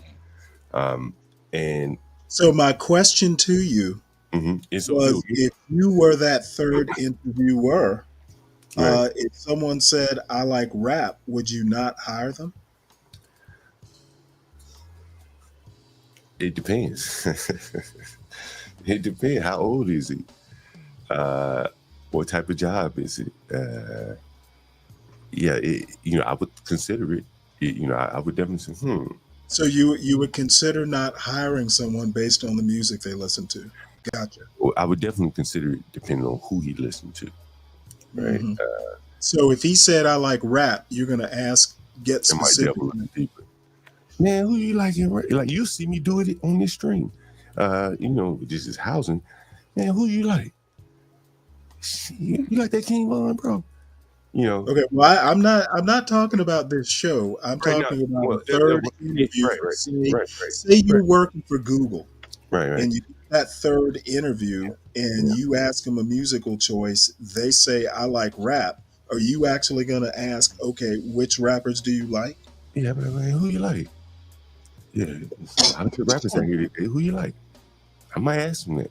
What you like doing? Okay, and then you're hiring for Google, third interview. You are the last hurdle. Yeah. would you consider not hiring this person Yeah, I would. based on I their probably, musical to preference? be honest, yeah, I probably would. To be honest with you, you know what I'm saying? And, Okay. you know, and that could be a reflection of me. You It know, could be. right? You know, I'm not saying it's not. But, yeah. Good morning, HB. Good morning, gentlemen. So Good morning. What's now, the going younger on? the better, though. And if you're 21, but if you're 28 and you don't even have the awareness to not tell me that shit, then I don't want you around. Okay, you know what? I guess you and I are definitely different because I would never even bother to ask because I don't really care. You know, I don't see how your choice of music is going to impact how you code. Well, you know, what you find out here today, Stanley, is by and large, you know, if you have the skill set, you know, you got the skill set. So oftentimes what they're looking for is like fit. Do you fit within the organization? Can you work well with others and shit like that? I mean, the skills are more or less a given. Once you get past your first interview, the second interview, they're going to assume that you know what you can do. But it's about, can you get along with others? Well, there is no musical DEI with you, apparently. Just as an aside, years ago, I worked in a warehouse where it was a diverse, group of people, mostly black, white, Hispanic. And we had on the PA system the ability to play radio. I can't remember. It wasn't radio per se. It was maybe piped in music, but there was a choice, and we played a different type of music every day. Because some people like country, etc. So we just alternated. I don't remember ever asking anybody, when I was hiring, what kind of music do you like? Today they would just put on elevator music. Fuck it. Okay, and I just don't in Yeah. today's workplace. Yeah. I would never think to ask about musical choice. There are people who like rap that I would never believe like rap. So I think personal things like that, I'd never ask the question, would never think of it. You see what Tom Gully says? He says that I today, saw what Tom Gully says. Yeah. I'm sure music determines how you fit you fit into a workspace. Yeah. Makes no sense to me. I mean, just Stanley, like Stanley, have you ever heard of Sexy Red? No. Well, no, I've heard of her. I've never listened to her. But how does that play into this conversation? Yeah. Well, I would, I'm just imagining, Stanley's on a date with a woman, and let's say you asked this question, and she said, I've never asked a woman that I've dated what your favorite music was. Really? You never asked a woman what music she likes listening to? Nope. Wow. I always ask that question. Always. I mean, it's not Maybe a coincidence. maybe it's been 20 some years since I've dated. Maybe music's more a thing now, but I mean, there's some things that come out in the wash. I'm a lot more patient to let a person reveal themselves. Yeah. But Go mining for it. Let them reveal themselves. These days, especially, like let's say you're driving in the car with a girl. Tom, you got a little. Yeah, you got a little echo. Tom Gully. There we go. Well, I just muted him. He'll unmute once he solves it. Okay, let's say you're driving. I'm more a person. You reveal yourself. I'm not asking a bunch of questions on the first date. I want to ask. No. It comes up though. Let's say I'm just driving a girl home. I'm gonna ask her like, what kind of music you like listening to? What you want me to put in the playlist? What you Hey, HB, how about this? Where do most, I'm just gonna say black because that's what I know. Where do most young black men meet women? Oh, at the club. At the And club, what's at the playing in the bar. club? And what's At the playing in the bar. club? What's It, playing in the dep- club? it depends Music. yes, it Is what- depends. But is yeah, what- Well, I the don't music. know where y'all grew up. Yeah. Most, yeah, I've met women at the club, but most of the women I've met weren't in clubs. Not, Or at the I bar, would too. not even 50% of the women I've dated I met in clubs. Well, A lot of it's Bars, been through bars too. friends. Sometimes it's been work. Sometimes it's just been like at a library or something. But I wasn't much of a club goer, so that Yeah, might well, have something to do with it. Yeah, I mean, most of the people are meeting in bars, clubs, lounges, nightclubs, shit like that. And the typical, the draw would be the commonality that they all like a certain type of music. They can go there and listen to the music. Right. People that like rock are gonna go to rock bars, so on and so forth. And, Okay, so if that's the case, then you don't have to ask them. well, if you assuming you didn't meet her in the club, you still y'all might want to go dancing. Well, where are we gonna go? Oh, I mean, that's definitely something I didn't do. So y'all got me there. Yeah, if you want to go out, I have literally never asked someone out to go dancing. they may want to go. They may let's go to this place tonight, and you get there and it's you already know what. Hey, kind of John, especially like when I was living in Chicago, man, like there Yeah. would be electronic Yeah. clubs you could go to. There House. house, Afrobeat, hip hop, Yeah. like EDM. EDM, yeah, bro. It's like, and especially at the EDM, man, there's like the most like diverse group of women at EDM. So like if Yeah. you're into that stuff, you're gonna meet tons of women at those types of places. And I was gonna say this, HB, like, and you correct me if I'm wrong. Well, I'm gonna ask you the question better yet, since you're younger than me. The women are different. It seems. Would you Okay, say- I don't want to get knee deep in this. No, I'm talking about race. We were talking about hiring. I thought it was, you know what?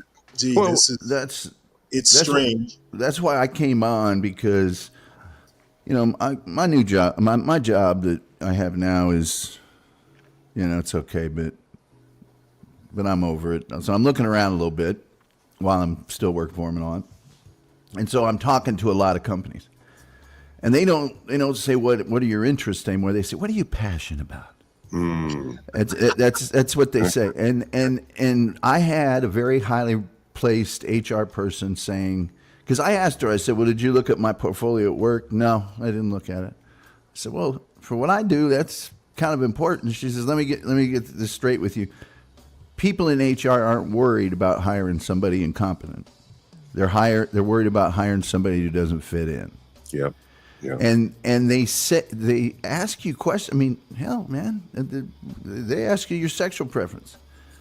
Really? Gay, straight, homosexual. Isn't that illegal?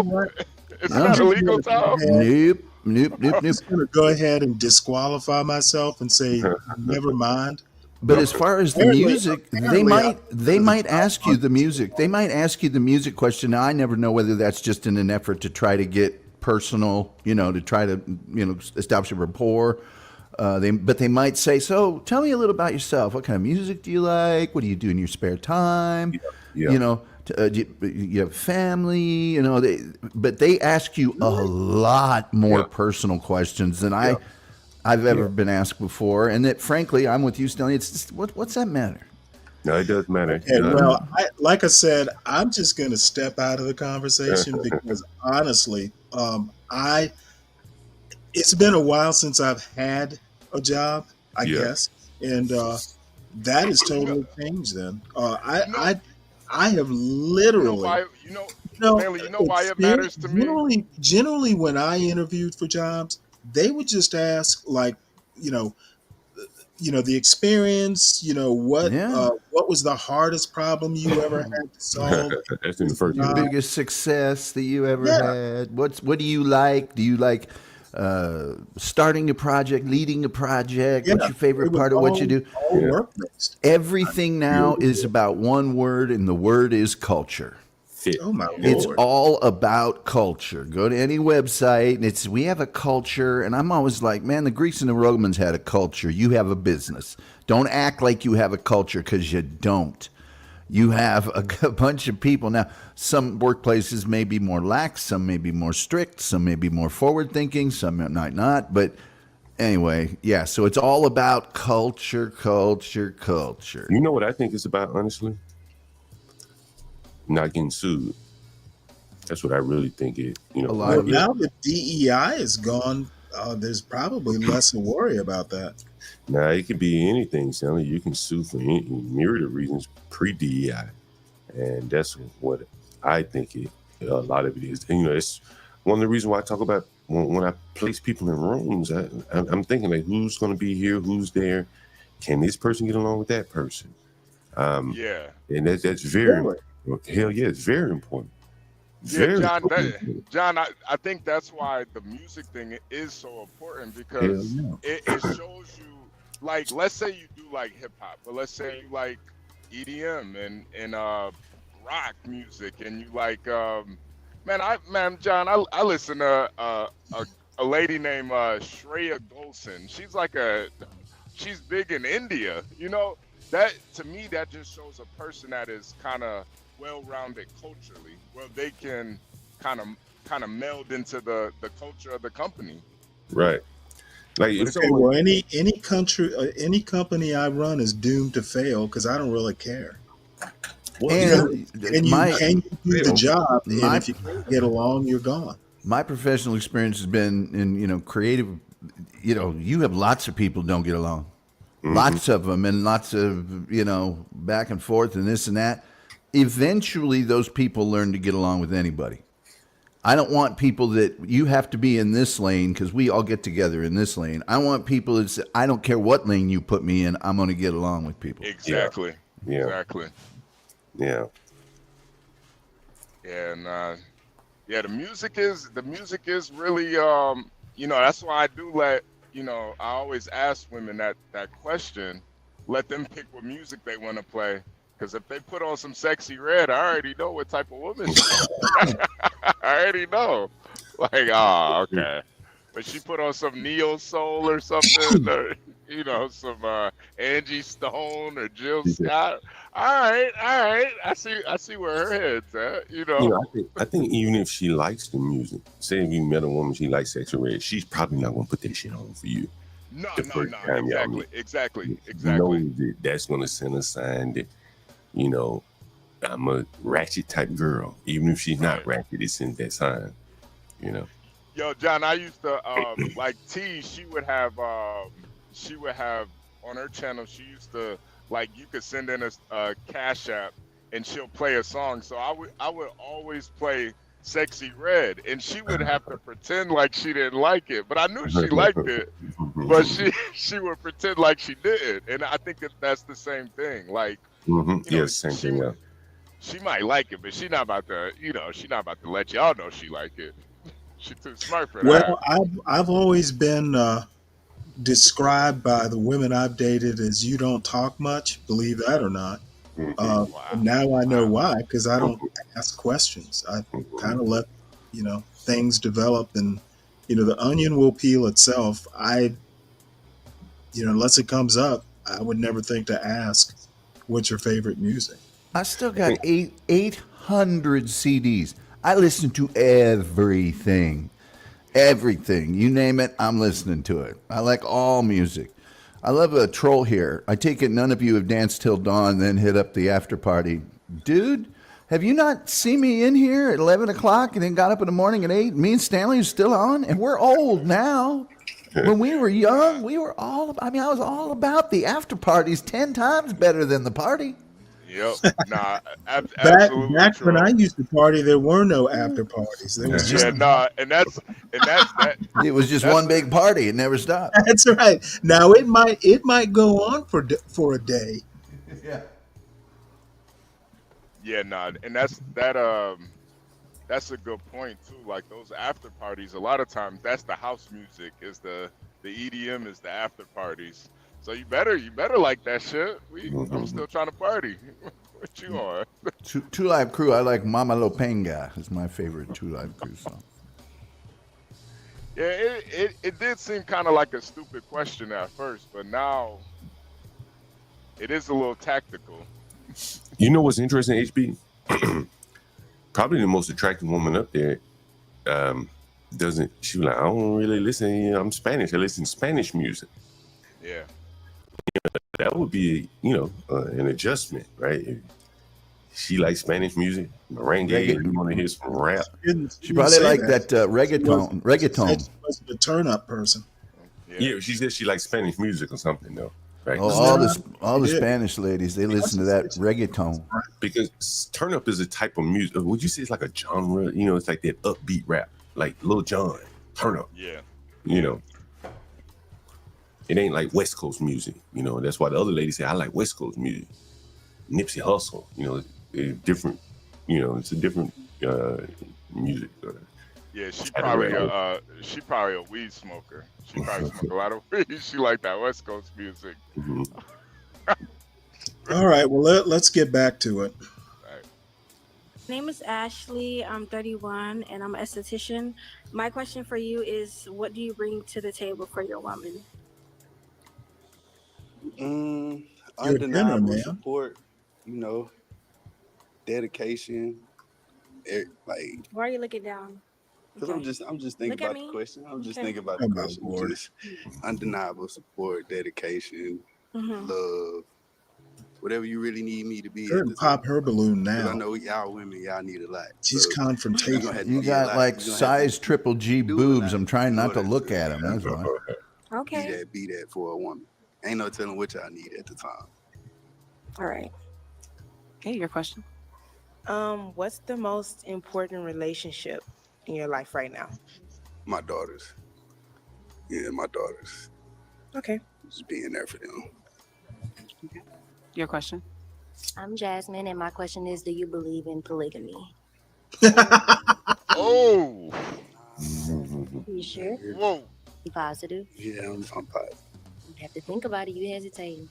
Nah, because I'm hesitating. It depends on who I talk to. Like, if we talk about it and we come up on something, we, I ain't closed-minded, but I haven't. A simple no will do, sir. Thanks. Okay. Your question. My name's Liam. My question is, how's your relationship with your baby mama? We do good. We very good co-parents. Ain't no problems. Like, basically, we was friends before we was even. We tried something that didn't work. Okay. Yes. Okay. Your question. Can I say my name again? Okay, I'm Jasmine.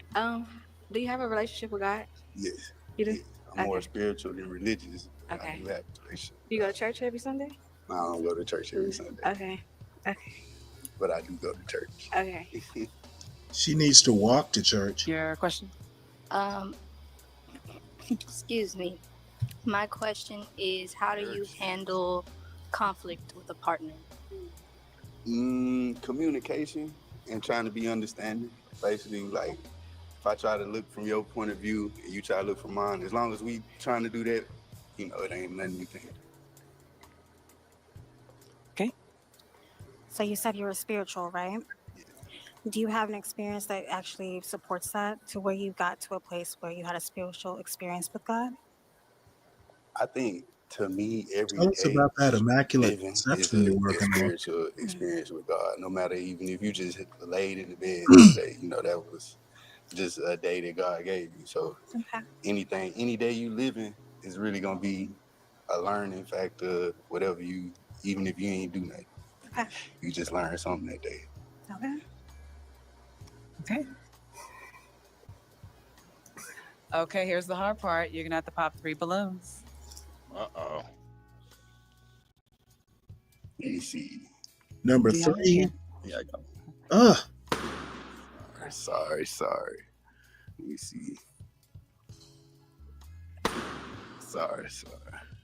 In jumpsuit. Let me see. Yeah, Oh, Pink wow. gotta go. Nope. Smurfette. Oh. Smurfette got it. And why'd you pop this? Wow, he's gonna go with just because I had the pop a balloon and the piercing and the face thing, it's not bad. It's just Not me. Okay. Other than that, is she your type? Yeah, for sure. For sure. What makes her your type? Beautiful black woman. That's it. Thank you. Is she your type? I don't know. I don't know him well. I mean, as far as how he's looking. It takes more than the outward appearance to attract me. Fair enough. Yeah. And why did you pop this lady's balloon? Same thing. Had to pop the balloon. And, you know, all my aunties, my grandma was light skinned, so I think I'm more attracted to a lighter skin. Light skin. I think I'm more attracted to a lighter skin. They're Okay, red so ball. she's not your type.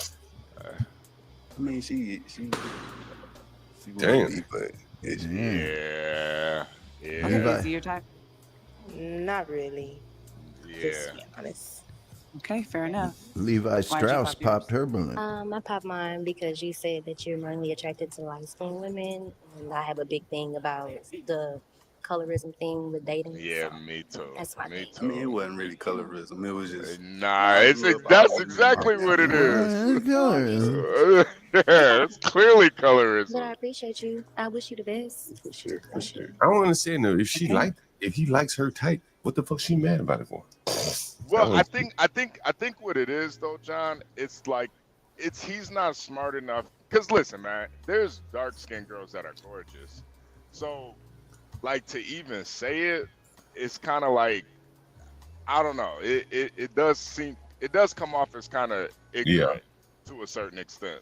Well, no, it's simply ignorant is one thing. I'm assuming he's not ignorant about what colorism is. So the bottom line is there. Well, he said it's not discretion colorism. is the better part of valor. Knowing when to say something and knowing when not to say something. Yeah, he didn't have That's his flaw. And you know what?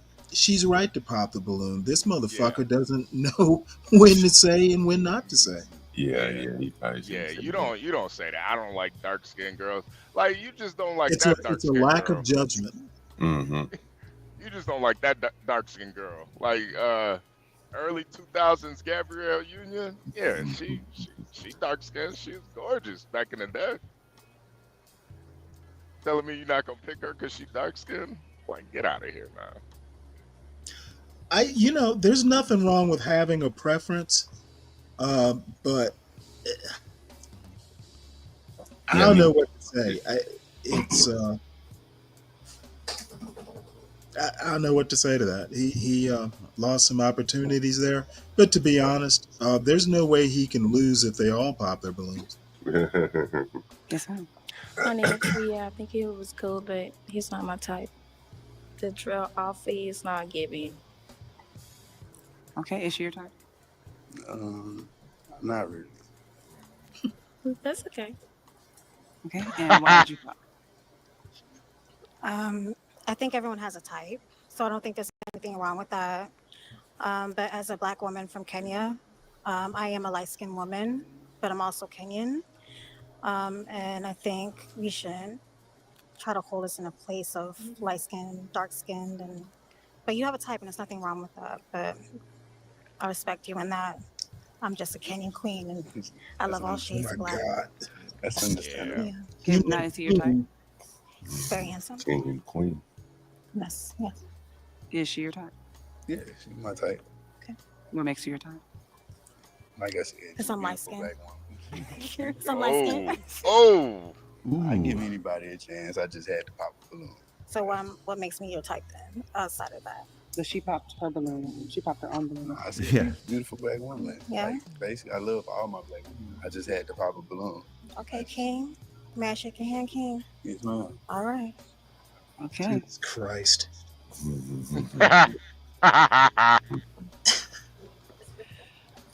Okay. I'm gonna give the ladies the opportunity to ask you a question. I'm guessing Your Jasmine name and is your age and handsome for these occupation. women. My name is Ashley. I'm 31. I'm an esthetician. Oh, wow. My question is, I'm sorry, I just got lost track. My question for you is, are you a romantic type of guy? Yeah, I like to be romantic for sure. Can I like ask you a safety. question? I'm so sorry. Do you like dogs? Yeah, I got 2 Frenchies. Do you have dogs? Yeah, I do. What kind?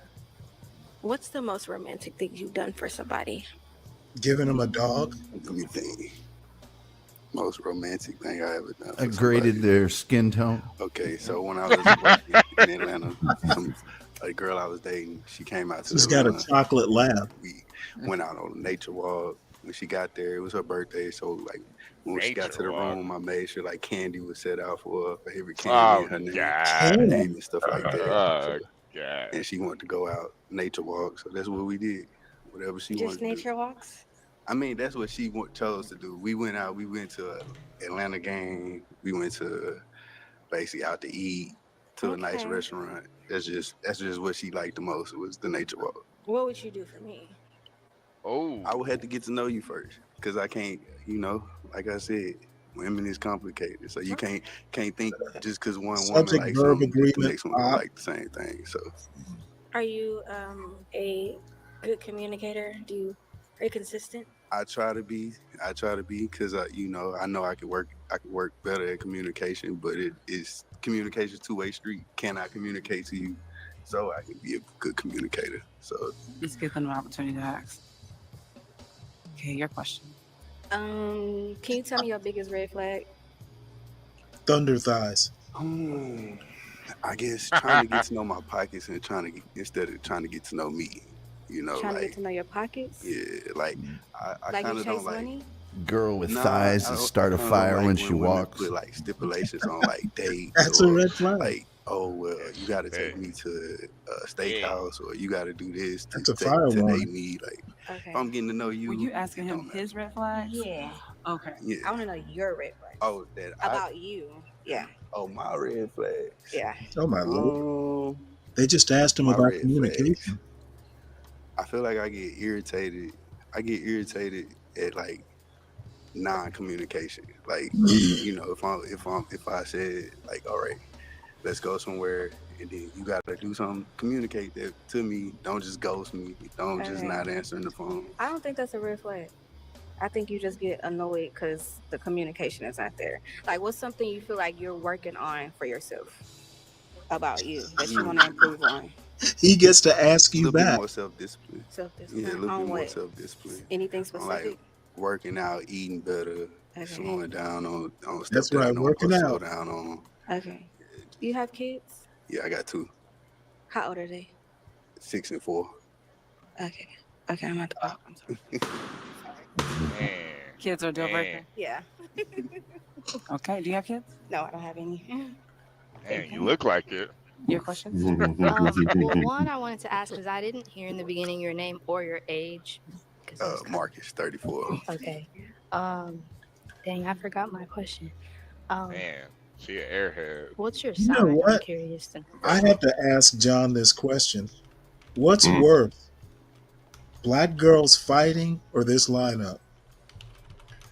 I take that little one right there. Yeah, I would it's not. about Tattoos, it's about the 3 nose I would ring take. is about my limit. Oh, she got But a the nose ring? tattoo- I'm sorry. She has a nose ring? Yes. I take that shit out. And Pinky Oh, over there. yeah, you can always take it out. But I said that's my limit. I'll take the nose ring. Tattoos, nope. I These won't girls even look aren't at that bad, Stanley. They really Well, not that bad. a tattoo is bad. And she's got a big ass spider on her arm. Yeah.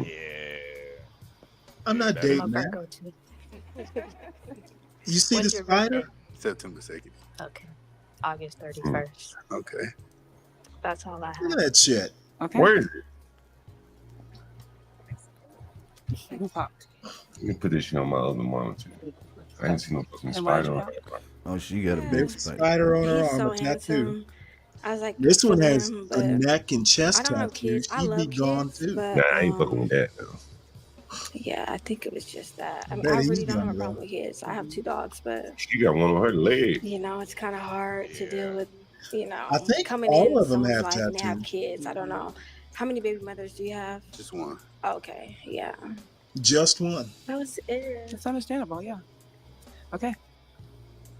I ain't gonna lie. Pink, The Pink Balloon doesn't have tattoos that I can see. Okay. Do you have any questions for him? You see this tattoo on her arm, John?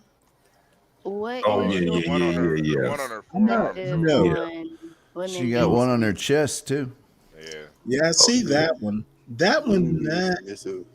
So I feel depends, like but that arm every tattoo, woman is gonna be no submissive way. to any man, but is it the right man?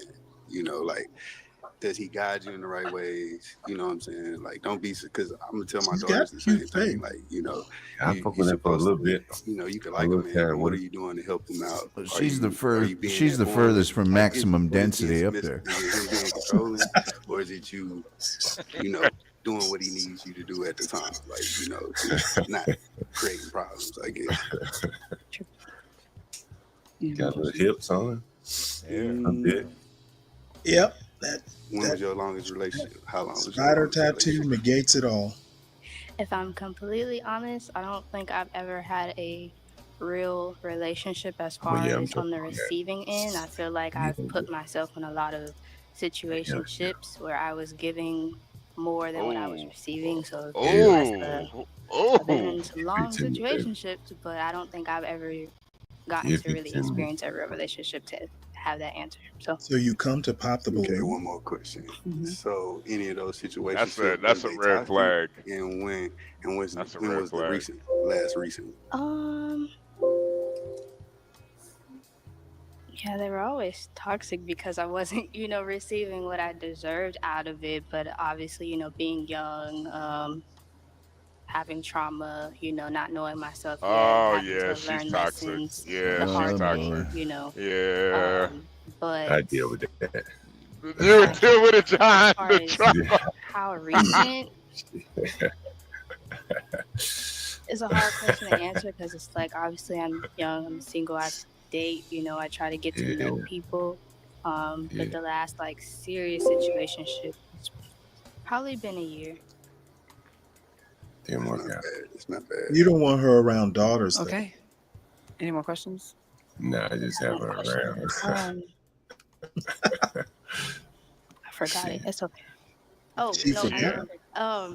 She's How an do airhead, man. you take criticism from your partner if it's constructive? Because we both Oh, Virgos, shit. so you know how we can be. She's just digging her Are own you able hole. to receive What the hell's that supposed to mean? Yeah, well? I think I'm able to receive that. You know, as long as I feel like it's with anybody, as long as it's in a good manner and it come from a good place. Like, don't be arguing and then you be like, that's why you do this shit. And then it's like, all right, all right. I got one more question. Do you want more kids? I do want a little boy. Now, what if you have a girl? What you gonna do? Pull I my don't- hair out. I don't have any kids, so I don't need no more bullies. And I'm looking for to have children at some point. So Okay, that's that's a very good sign. very important to me that That's a somebody good want to sign. have children. I do want a little boy. Okay. Yeah. He didn't do answer we have what a match? happens if it's a girl. Okay, we have a He's gonna match. do a Henry VIII. Hey. Sexy lady. Yeah. Well, her, you got to just keep trying. I would. Man, that's the regs right there. That is a very weak match. Yeah, I kind of agree. I don't Okay, even let's bring think, out our next to single be gentleman. honest, I don't even think she looks that good. She's okay. Yeah, she's all right. But Hey, compared to the I rest mean, of those okay, vegetables, but she's with all the right. tattoo, that's off the table. But he's taking a risk. If I were single and I were him, maybe. Oh yeah, you got to I'm think worried about about that. having two daughters around someone who has a background that's, I think she said it was abusive or not great or something like that. Oh yeah. You worried about Trauma. introducing that. She said trauma, Stanley. She's got a lot of trauma. Right. We Well, got- I would be the other question I would have asked is, are you in therapy? Yeah. compared to the Della Reese lookalike contest they got going on up there, she was the prize. But Oh. Well, that's in comparison. yeah, What about denim jumpsuit? You wouldn't no, take that, she's take just that no. out? You got to look at the back of the back of the house. There's pretty extensive. Well, denim That's- jumpsuit, the front of the house is it's sloppy. You got to rein those puppies in. Yeah. You got It's a little. She's well endowed, and she doesn't seem to understand that. What was the old Playtex commercial? It needs to be shaped and lifted. Yeah, shape, lift, protect. The first girl actually is probably in some pretty good shape, but yeah, denim jumpsuits, looking for a Harley Davidson. I like number 3. She's the one who asked about polygamy. Yep. Yeah. She's a real freak. Yeah, she's a freak. Now, short time, good time, not a long time. Yeah, I might check it out, but I'd have my ejection seat prepared. Yeah, I don't know what pink balloon here. I don't know what the fuck she's thinking. She's got a pretty face though, but yeah. Oh yeah, but you know what? She needs to lengthen that dress. Let's do below the knees and leave it a surprise.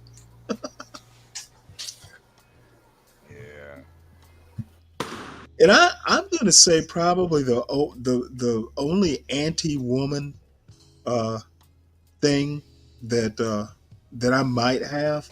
Women today do not seem to know. I don't know whether they don't have mirrors or whether they don't have mothers, but they wear clothes that do not complement their bodies. Yeah. I mean, if it looks cute, they hold it off the rack up to them and go, "Oh, this is cute. I'm going to buy it." It's like a woman who doesn't know how to dress or compliment her body type, and everyone has one, is a turnoff to me. Damn. Hi, how are you? I'm doing all right. How's everybody doing? Damn, Garion's not going to get no one. Okay, let's start by you telling us your name, your age, and your occupation. My name is Eddie. I'm 32. I work in IT Oh, for it's Eddie. healthcare. Okay, Eddie, and you do have some pop balloons. Let's find out why the ladies popped. Okay. Man, if you asked me to name, your guess age, what and he did, I'd say My name is IT for Ashley, I'm healthcare. 35 and I'm in tech. Why'd you pop? Just, I don't know, I wasn't feeling it. Okay. Okay, is it your Okay, it's crazy. Okay. Okay, is she your type? Not really. I'm sorry.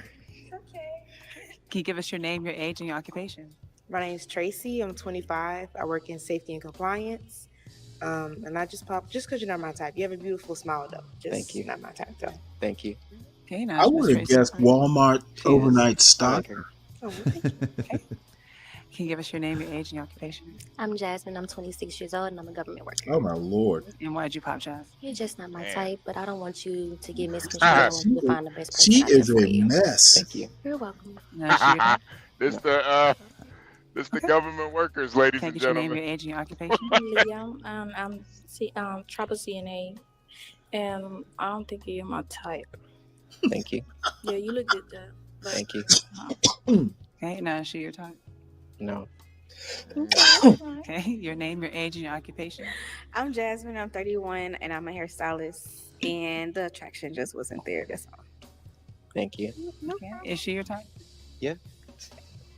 Oh, okay.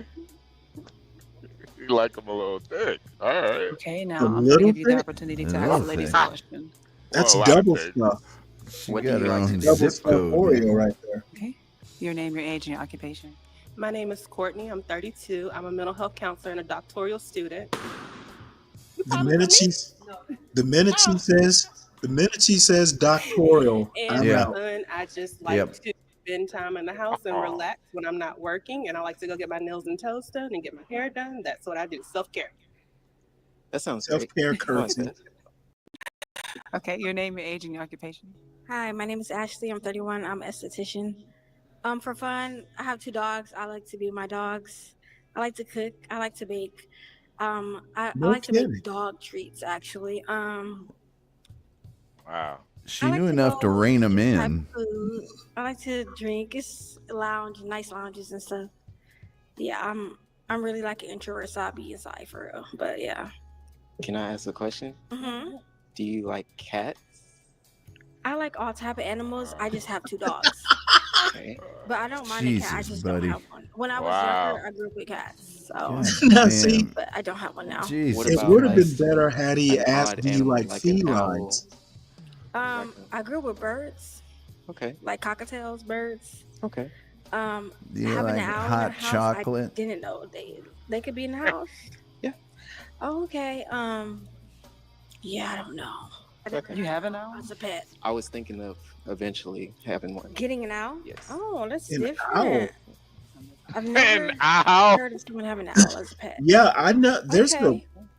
there's a YouTube show with a lady who's got like a snowy white owl. She's weird, but she's also rich, and it's a big ass house. You better, yeah. I hope he knows what he's getting into if his dreams come true. He's going to ask him if they like scrapbooking in a second.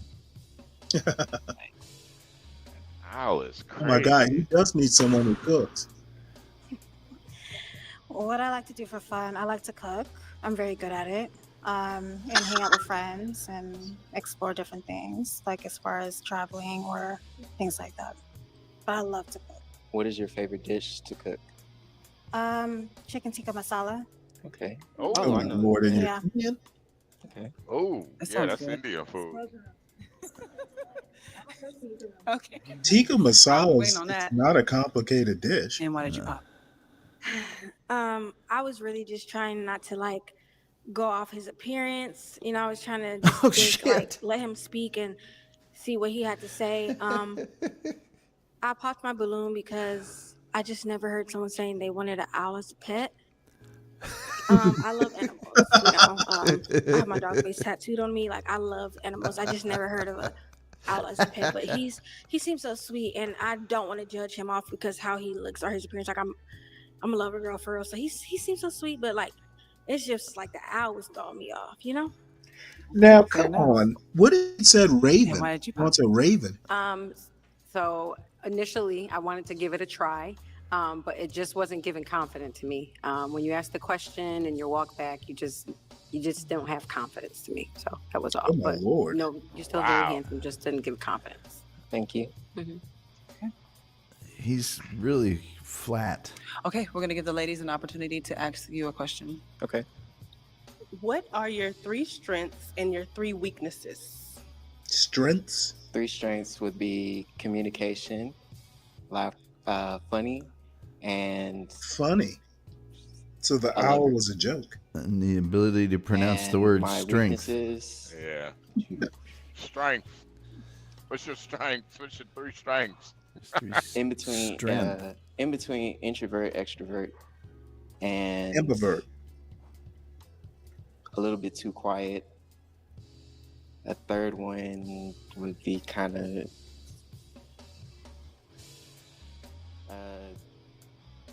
maybe working too much. How about that? Okay. Ain't nothing wrong with that, kid. What are your 3 biggest turnoffs in a woman?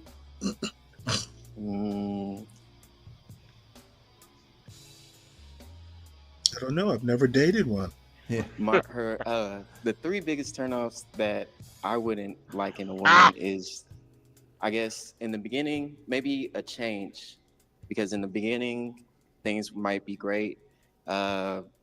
We have great communication. There's laughter. There's smile, but then eventually it just kind of changes up, and it's as if we don't really talk no more. So or consistency. We don't really hang out as Communication. much. So a change. And, Them getting to know me. Yeah, so you just don't like women. That's what it sounds like. Things are going to change, son. Yeah. First, we're getting along, and then after that first date, you don't call your me question? back ever. You change your phone How number. old are you? 32. 32. Okay. Have you ever dated a woman with kids? No. I have 2 beautiful Wow. boys. You didn't say it was a deal breaker. First Yeah. time You for need someone who's everything. actually had experience with children. Yeah, that's a big thing for me. I have experience with children. I'm a good, how would I say, Uh-oh. This might get ugly. I'm a good guidance. I love them. Yeah. In a way, like Uh-oh. farming. She needs to borrow the denim girl's tits a little bit. To get a little loan. When I look at you, you remind me of someone I know that was very, very brilliant. She needs to Still know. very She needs to brilliant. do So some that's why I crunches. kept the balloon.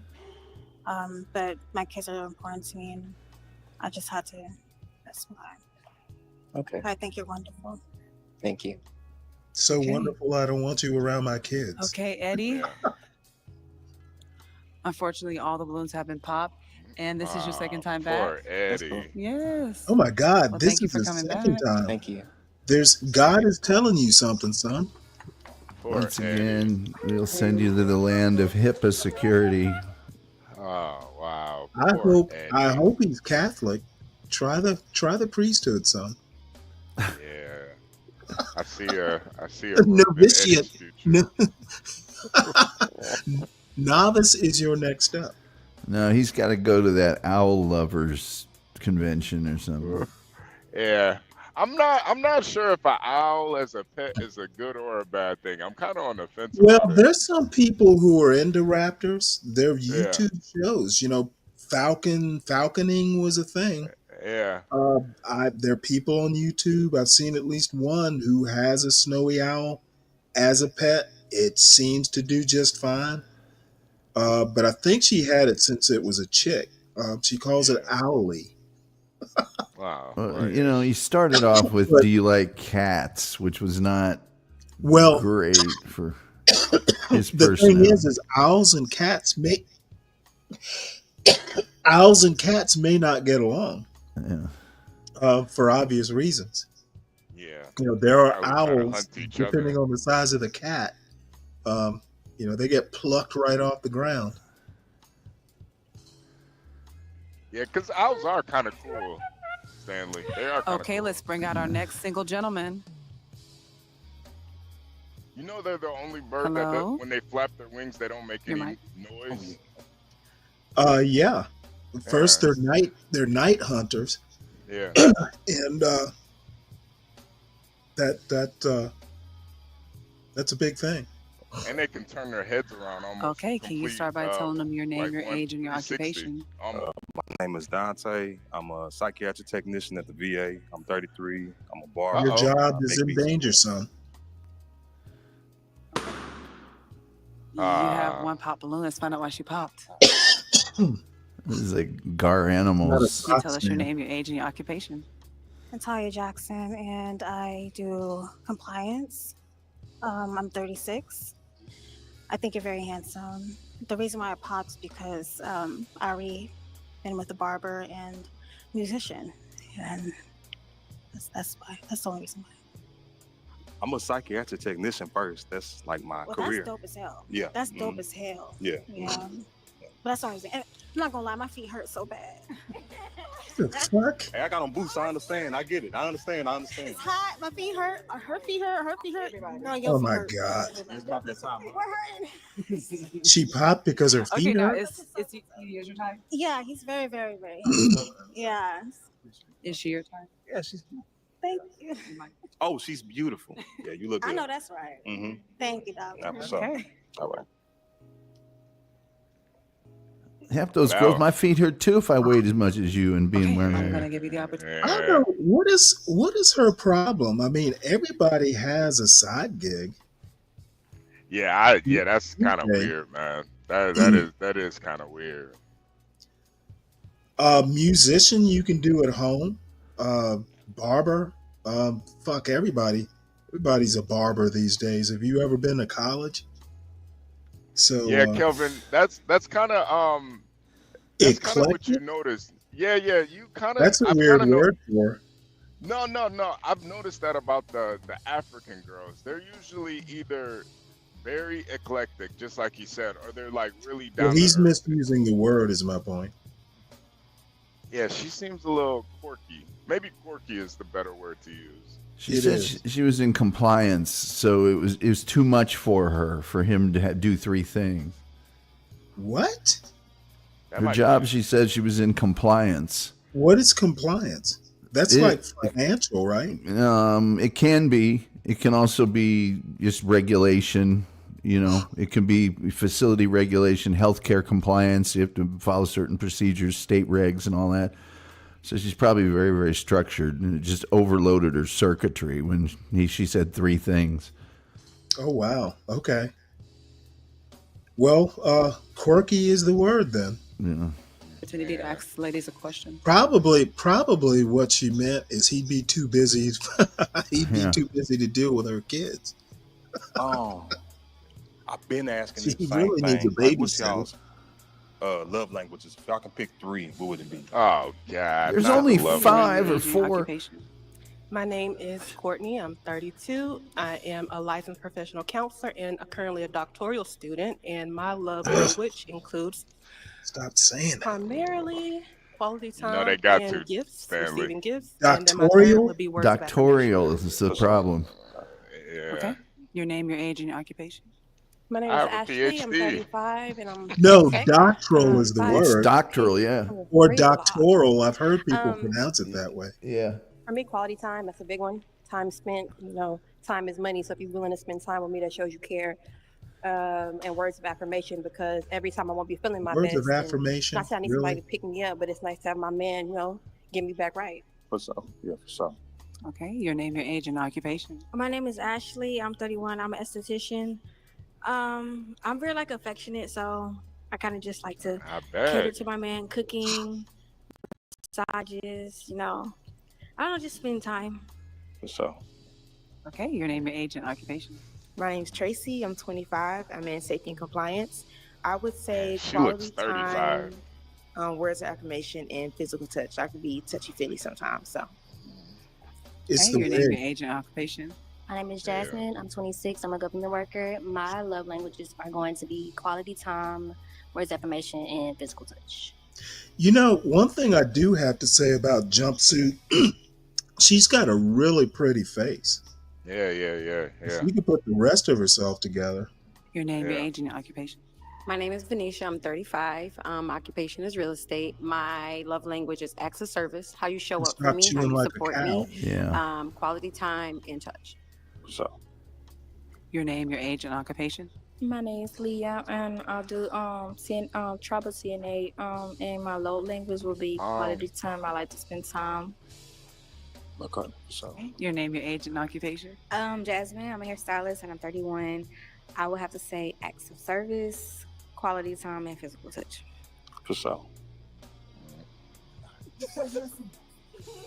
I'm so used to going to you. Okay. Do you have a?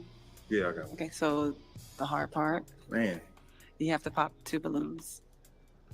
y'all are all gorgeous. I promise. Y'all are No, all they're gorgeous. not. Yeah. Nah. They are decent. I'm sorry. $100. $100 to that guy if he Okay, and why said, did "Well, you you pop said the doctorial." Just like, you look good. Just like the physical. That's all. Yeah, but you look good. okay, Okay. Now, is he your type? I don't know. Ah, For shut sure, for sure. up. Oh, And why'd you pop her balloon? she's pissed. Just like the physical. But you look good too. I The promise. physical, it's her Now, is he your outfit. type? He's the one. I'm just kidding. But yeah, he's my type. Okay. It's a process of elimination. It's Yeah, crazy. yeah. Okay. I'm going to give the ladies an opportunity to ask you a question. All right, for sure. Ashley. My name is Ashley. I'm 31. I'm an esthetician. Do you have children? Yeah, I Okay. got 2 boys.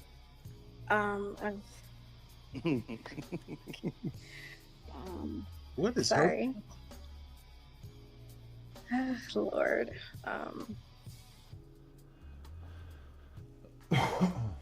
You want Ma'am, another there's- agent? Her eyes. Yeah, there's other. How old are you? Me? Mm-hmm. I'm 33. Okay. What's your zodiac sign? I'm a Oh, Capricorn. yeah. Okay. Oh, God. Are you like an affectionate person? Very affectionate. Okay. How do you handle your woman when she's down or emotional? I talk to him.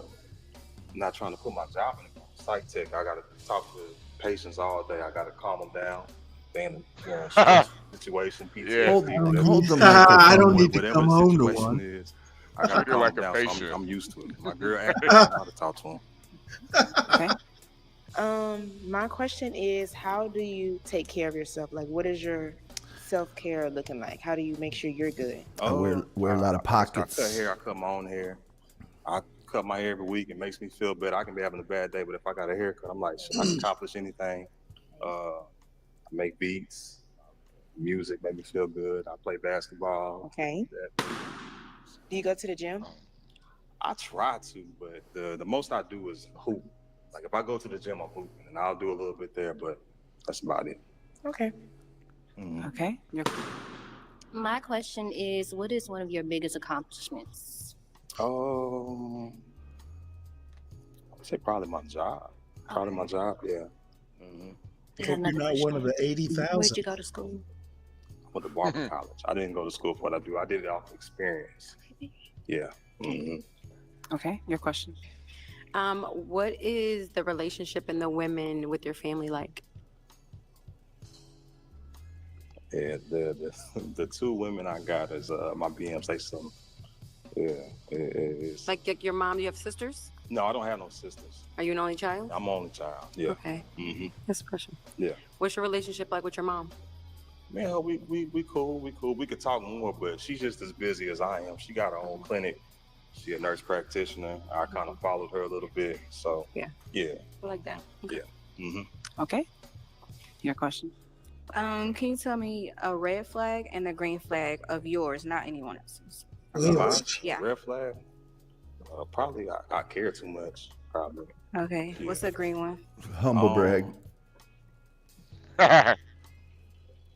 Spontaneous, goofy, like to have fun. Shoot. Okay. Okay. Yeah.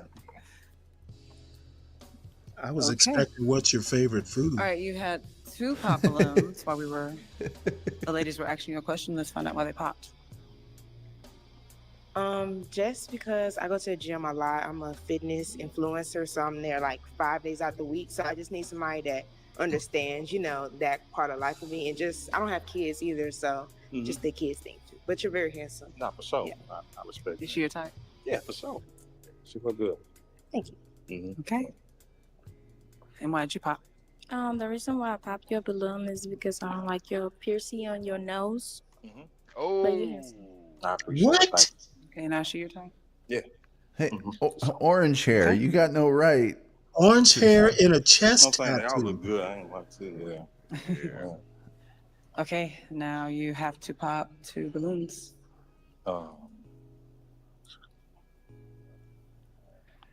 Yeah, Kelvin, it is one of those things, man. Yeah. I actually like her. Yeah, cause she's so hot. This- It's like she's like You know what? seductive or Here's the something. deal. Yeah, she could be more personable, but she is precise. She's no nonsense. I appreciate that. And no, she'll never be Arlette, but in her own little way. This show is very low energy. Yeah, And it is. Probably because of her. Yeah, I think it is because But of the host. I have a feeling that you don't want high energy out of these women. Well, that It's just- it would be like it would be just a show. Yeah, and maybe it's better to be a little You know, as chill. you I pop don't this know. lady's balloon. You're gorgeous. I know. Beautiful face. I promise. You are. Yeah. It could be that, she knows this is a shit show in her lineup.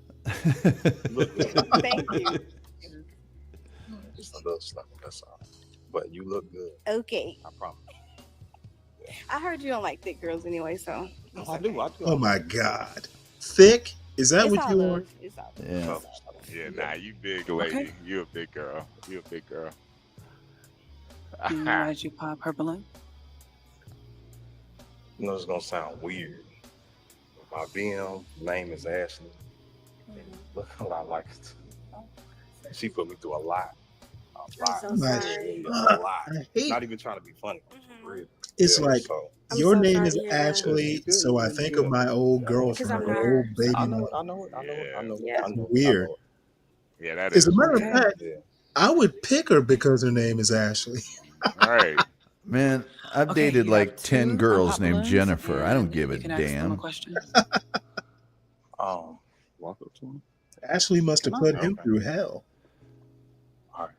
So, what are like some key characteristics you look for in a man? For me, Stop chewing that let me fucking get my gum. name, my age. For me, I I'm bet she's goofy, popping it. so I need you to have some type of humor. Honestly, kids don't bother me long as you're being respectful to your baby mom and also making sure that you're putting your kids first, even over me, because they're the ones that needs to be considered at all times. But polygamy. Also, just being a morally compass person, having a good mindset, and not being out here dragging people in these streets. For sure. Yeah. Harness him up, lady. Some of the similar things. So definitely and have a relationship with God. Transparency and being a man of your word. If you tell me something, stand on business. Stand on and do it. Yeah, for sure. I Oh, agree. wow. Okay. You're gonna have to pop one balloon unless you have another question. I'm at the pop a balloon. Yeah. What Morning, Kimmy. Y'all's love languages. Y'all, I know y'all said it. Quality time, physical touch, and words of affirmation. Mine is acts of service. So how you show up for me, do you support me? Quality time and physical touch. I think it all comes hand in hand. When you're around, your touch. For sure. Okay. You have to pop one balloon. All right.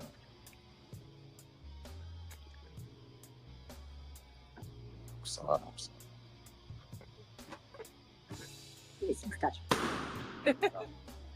Okay, now why'd you pop her balloon?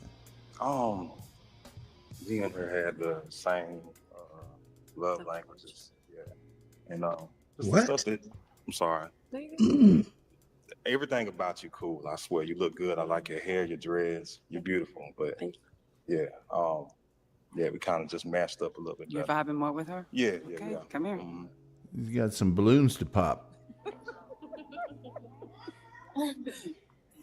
Okay. Do you have any questions for him? Oh my God. This is a goofy ass question. I need to know: are you a titty man or an ass man? I'm sorry. Oh. Okay, how you feel about Scorpios? I don't really care about this sign stuff. I feel like everybody. She same at a is certain point in weird. time. She's gonna be. Do you have any questions? Do you have kids? You said you didn't. Okay. But I was a teacher, so. You didn't deal with them. You know how to deal with them. Okay. And she said as long as you put your kids first. First, yeah, for sure. Yeah. We can talk about it. Okay, so do we have a match? Yeah, for sure. All right, we have a match. Yeah, your balloon. That was bad, yeah. Oh, okay. My bad. Good. It's good.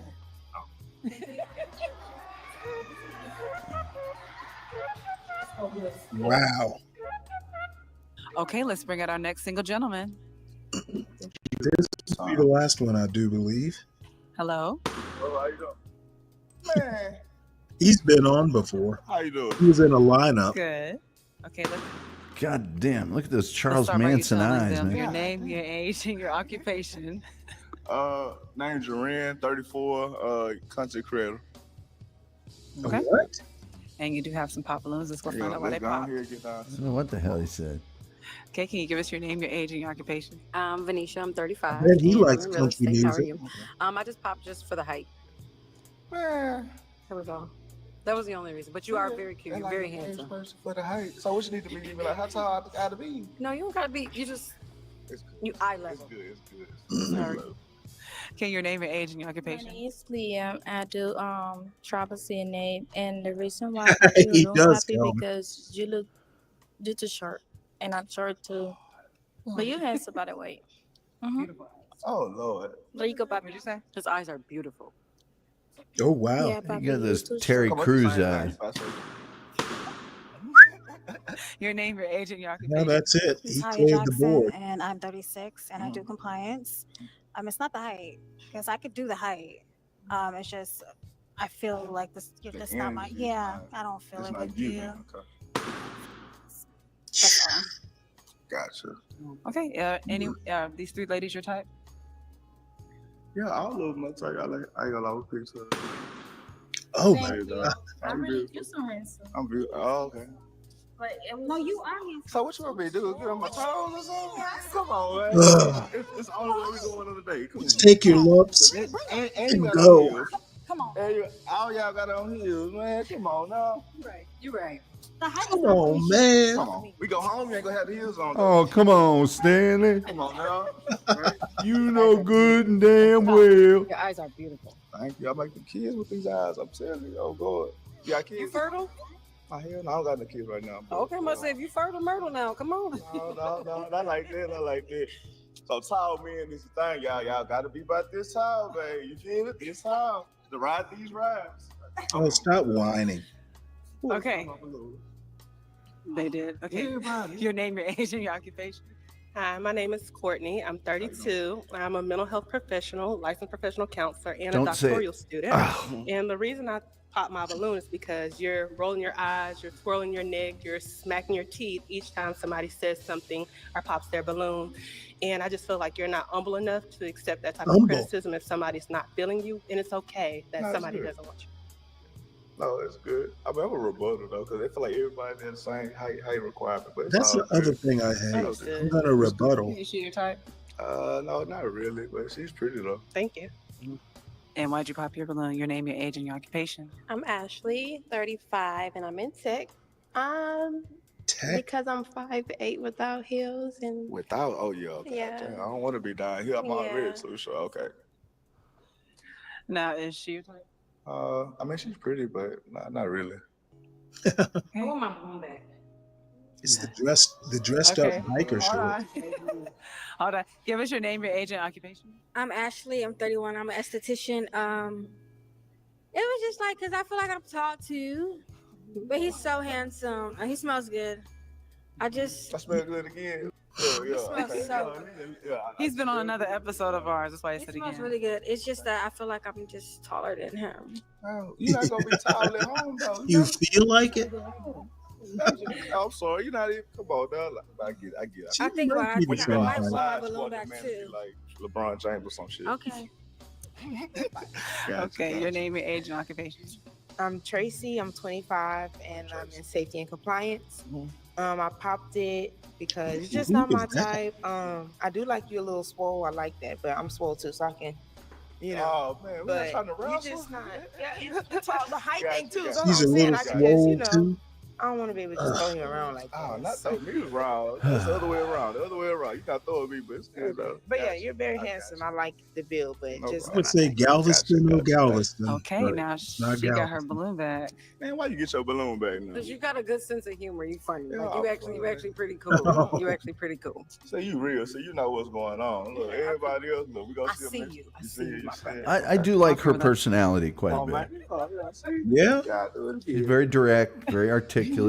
Okay, do you And have they're any about the questions? for us? same height and heels. Yeah, so I know you said you didn't have any children. Do you want children? I mean, if it happens, happens, but I wouldn't be opposed to it. Okay. What's your biggest accomplishment that you would say that you're the most proud of? He got My a date accomplishment? and popped the Meaning balloon. what type of accomplishment? Anything, like what are you proud of about who you've become today? I'm a family man. I try to make sure all my family is okay by me being a leader. So however I can do that, that's my accomplishment, make sure everybody's okay. Okay. And do you have a relationship with God? I love God. Yes, I love very, that. very good. Yeah. All right. Do you believe in marriage? I believe in marriage. I'm not trying to go to hell. I feel like people be like, yeah, for real, for real. All right. You have a passport? Passport, yes. Where the last country you've been I to? haven't been nowhere though. I've been. Look, it's a lot of. I got to do some talking. We got to do some talking, but it's good. Okay. I'm saying. Do you have any questions for her? No, I don't want. That already popped, so I gotta get at least one balloon. Oh my God, pop it. I ain't gonna pop your balloon. Okay, so do we have a match? All right. Yeah, you know, she's all right. Being short. Look. And she was good humored enough to sort of put up with his hijinks. And look, they both got on black. Some of these people need to kind of get the idea that I'm just going on a date. Right. This is, we're not matched for life. Go out and give it a try and have a good time. Yeah, I think that's the one thing I have noticed. And I think maybe the hosts kind of encourage that sort of thing. It's a dating show, not a marriage show. Yeah. So I just dug up these 3 quick news stories just to piss some MAGA folks off. Let's see here. GOP must cut Medicaid or Medicare to achieve budget goals. Congressional Budget Office finds. The nonpartisan bookkeeper said there's no other way to cut $1.5 trillion from the budget over the next decade. Any thoughts on that? That's what everybody's been saying the whole time. If they cut every single government job, they would still be like so far away from their goal. And well, the thing is cutting Medicaid and Medicare is actually in this budget, which I haven't looked at, the budget that passed the House. It's yet to go through the Senate. But if you go in and you start cutting, Medicare, Medicaid, Social Security, people are going to notice. Well, there's a higher cost, and that's the next couple of elections. We keep talking about how the top end of the age scale is going to be more and more and more a larger part of the voting population. And yeah, because Gen X is gonna, we're aging. Well, and we are a big chunk now, but that's going to continue for the next. No, I'm at the. You and I are at the top edge. Yeah, we're either we're the youngest boomers or the oldest Gen Xers, and that's going to continue for the next 40 years. Right. To that older group. That's why you see so many commercials on over-the-air broadcast television and even streaming TV for Flomax and the hover around scooters and stuff like that. It's and life insurance. And that's why. And so if you cut those two things or Social Security, look out. You're going to pay in the next election. You're going to pay and pay hard. That's why I'm saying Democrats should just sit back and, this is going to be a game of chicken. But to Webster's point, it's probably just cutting the illegals off, but Democrats love to fearmonger. They're talking budget, nothing to do with cutting illegals off. How about take that bullshit somewhere else, Webster? They're talking budget, not immigration. Yeah. So let's and Webster and I know each other. So let's go ahead and listen to this. It's a quick story.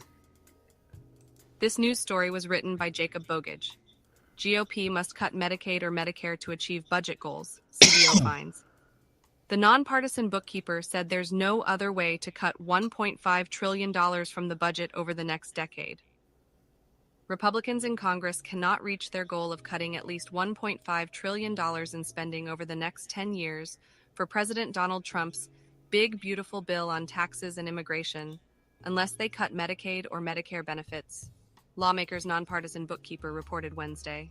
Trump and the GOP are seeking to extend provisions of the president's 2017 tax cut law, which would cost nearly $5 trillion, while also pushing hundreds of billions of dollars in new spending on border security, mass deportation campaigns, and national defense investments. To do all that without sending the national debt soaring, Republicans are looking for spending cuts to pay for the new spending and lower tax rates. But Trump has said the GOP shouldn't cut benefits for Social Security, Medicare, or Medicaid. Those are the 3 largest social safety net programs, which together accounted for roughly $3.2 trillion of the country's $6.75 trillion of total spending in the 2024 fiscal year. More than 60 million Americans rely on each program for medical coverage, retirement security, survivor benefits, and unemployment caused by disability. cutting benefits in any of them could be politically toxic. But the House GOP's budget, which passed last week in a hairline vote, asks the committee responsible for federal healthcare spending to find at least $880 billion in savings over 10 years. And the Congressional Budget Office said Wednesday that reducing costs that much won't be possible without cuts to Medicare, Medicaid, or the Children's Health Insurance Program. Without those programs, funding within the Energy and Commerce Committee's jurisdiction totals $381 billion, and of that amount, more than half is already paid for by collection programs or user fees. That means that even if the committee eliminated every program besides those safety net benefits, it would be able to save a maximum of $135 billion, far less than the $880 billion the budget calls for. This analysis from the nonpartisan CBO confirms what we've been saying all along. Republicans are lying about their budget, said Representative Brendan Boyle, Pennsylvania, the top Democrat on the Budget Committee. His office requested the CBO report. Their plan would force the largest Medicaid cuts in American history, all to pay for more tax giveaways to billionaires. This is a complete betrayal of the middle class, and Democrats will keep fighting to stop them. The budgets that the House and Senate each passed last month are the first steps in a budget reconciliation package, a bill that Republicans can route through arcane procedures to get around a Democratic filibuster in the Senate and pass the legislation with a simple majority. House Speaker Mike Johnson, Republican Louisiana, has insisted that the measure will not cut safety net benefits and that Congress can find savings simply by rooting out waste and fraud in the programs and adding new eligibility provisions, such as work requirements. In an interview with CNN late last month, Johnson said work requirements for Medicaid were what everybody supports, arguing that the low-income health insurance program is not intended for 29-year-old males sitting on their couches playing video games.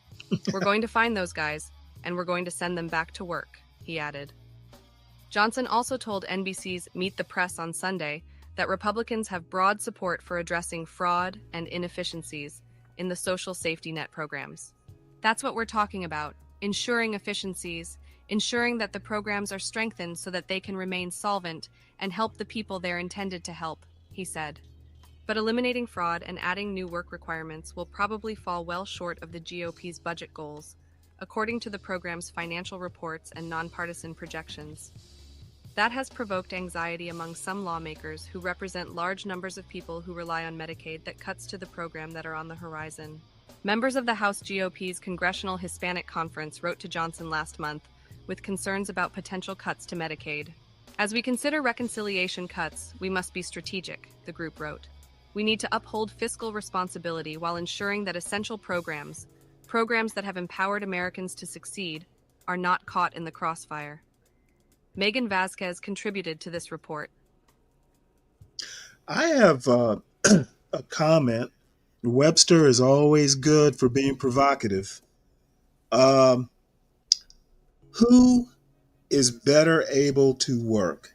Dudes sitting playing video games, collecting benefits that they don't qualify for. I'm assuming somehow they game the system, or single mothers. I would be much more willing to support a single mother than I would a dude playing video games. The tax burden, that's another thing I want to talk about. And I've said this once before, and it may be a framing issue. You know, I may frame it differently than a lot of other people. Taxes are an obligation. Okay, once you pay the taxes, that money is no longer yours. Okay, so you are not paying for anything. You paid your taxes. After that, your vote controls how money is spent indirectly. So you are not paying for that dude sitting on playing video games. You are not paying for the person, the single mother. You pay your taxes. Your responsibility ends once you lick the stamp to put on your tax check, if you get a tax check, or if you owe money. That ends when you lick the stamp and put it in the mail slot. So it annoys me when people say, well, my money's going to support this, that, or the other. No, it's not. Not unless, your son is the 29-year-old sitting there playing video games. We need to, I don't know where this framing comes from, but it is amazing that how people, I don't know whether it's a political thing or what, but you're not paying for that single mother or the guy or the immigrant for that matter. But it's a framing. Let's see. What does Webster say here? Stanley, if you overtax the men, what's the incentive to work? I'm sorry, what? So I didn't know that taxes were an incentive to work. First I heard of that. They got to cut taxes to incentivize those dudes to work. How was cutting taxes going to incentivize a 29-year-old playing video games? Webster, you got to come up here and explain some of this. You have a unique perspective that I would love to explore one of these days. He's saying that they need more take-home pay to get off the couch. Well, then work harder. Get a second job. But my thing is a full-time salary with more taxes is better than nothing. Or just whatever benefits they're able to glean. I mean, I guess there is a breaking point between, doing nothing and getting some money than working and getting more money. But okay, you're never going to convince me that some guy who is basically only qualified to do general labor in Georgia, it might be more because it's been years, but like a $10 an hour guy who picks up limbs working for a tree cutting company, the incentive, if you cut his taxes, that's more incentive to work. I mean, that tax argument only works for the wealthy. Okay, those of us who, don't live off of passive income, that tax argument just doesn't work for me. Now, maybe I'm misunderstanding something. Again, you're not paying for, this stuff. You're paying your taxes, and everybody wants their taxes cut, but everybody also wants to make sure that, as a rich nation, you don't want to see kids starving. So, that's all I have to say on the matter. And yes, Deacon Dave, it's semantics. That's what I meant by framing. And speaking of billionaires, this made me laugh when I read it. The ghost of Howard Hughes stalks his billionaire successors. A 20th century business icon's achievements outpaced his darker side until they didn't. And then they have this picture of Howard Hughes. Yeah. It made me laugh. Let me shrink this a bit. Howard Musk. It made me laugh. So this is a quick 4 minutes, but we got to read it.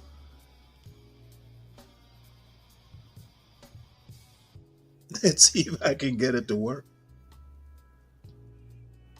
Let me reload it here.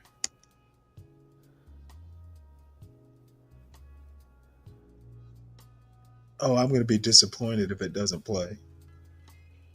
Oh no! What is going on here? Well, I'll just read it by hand.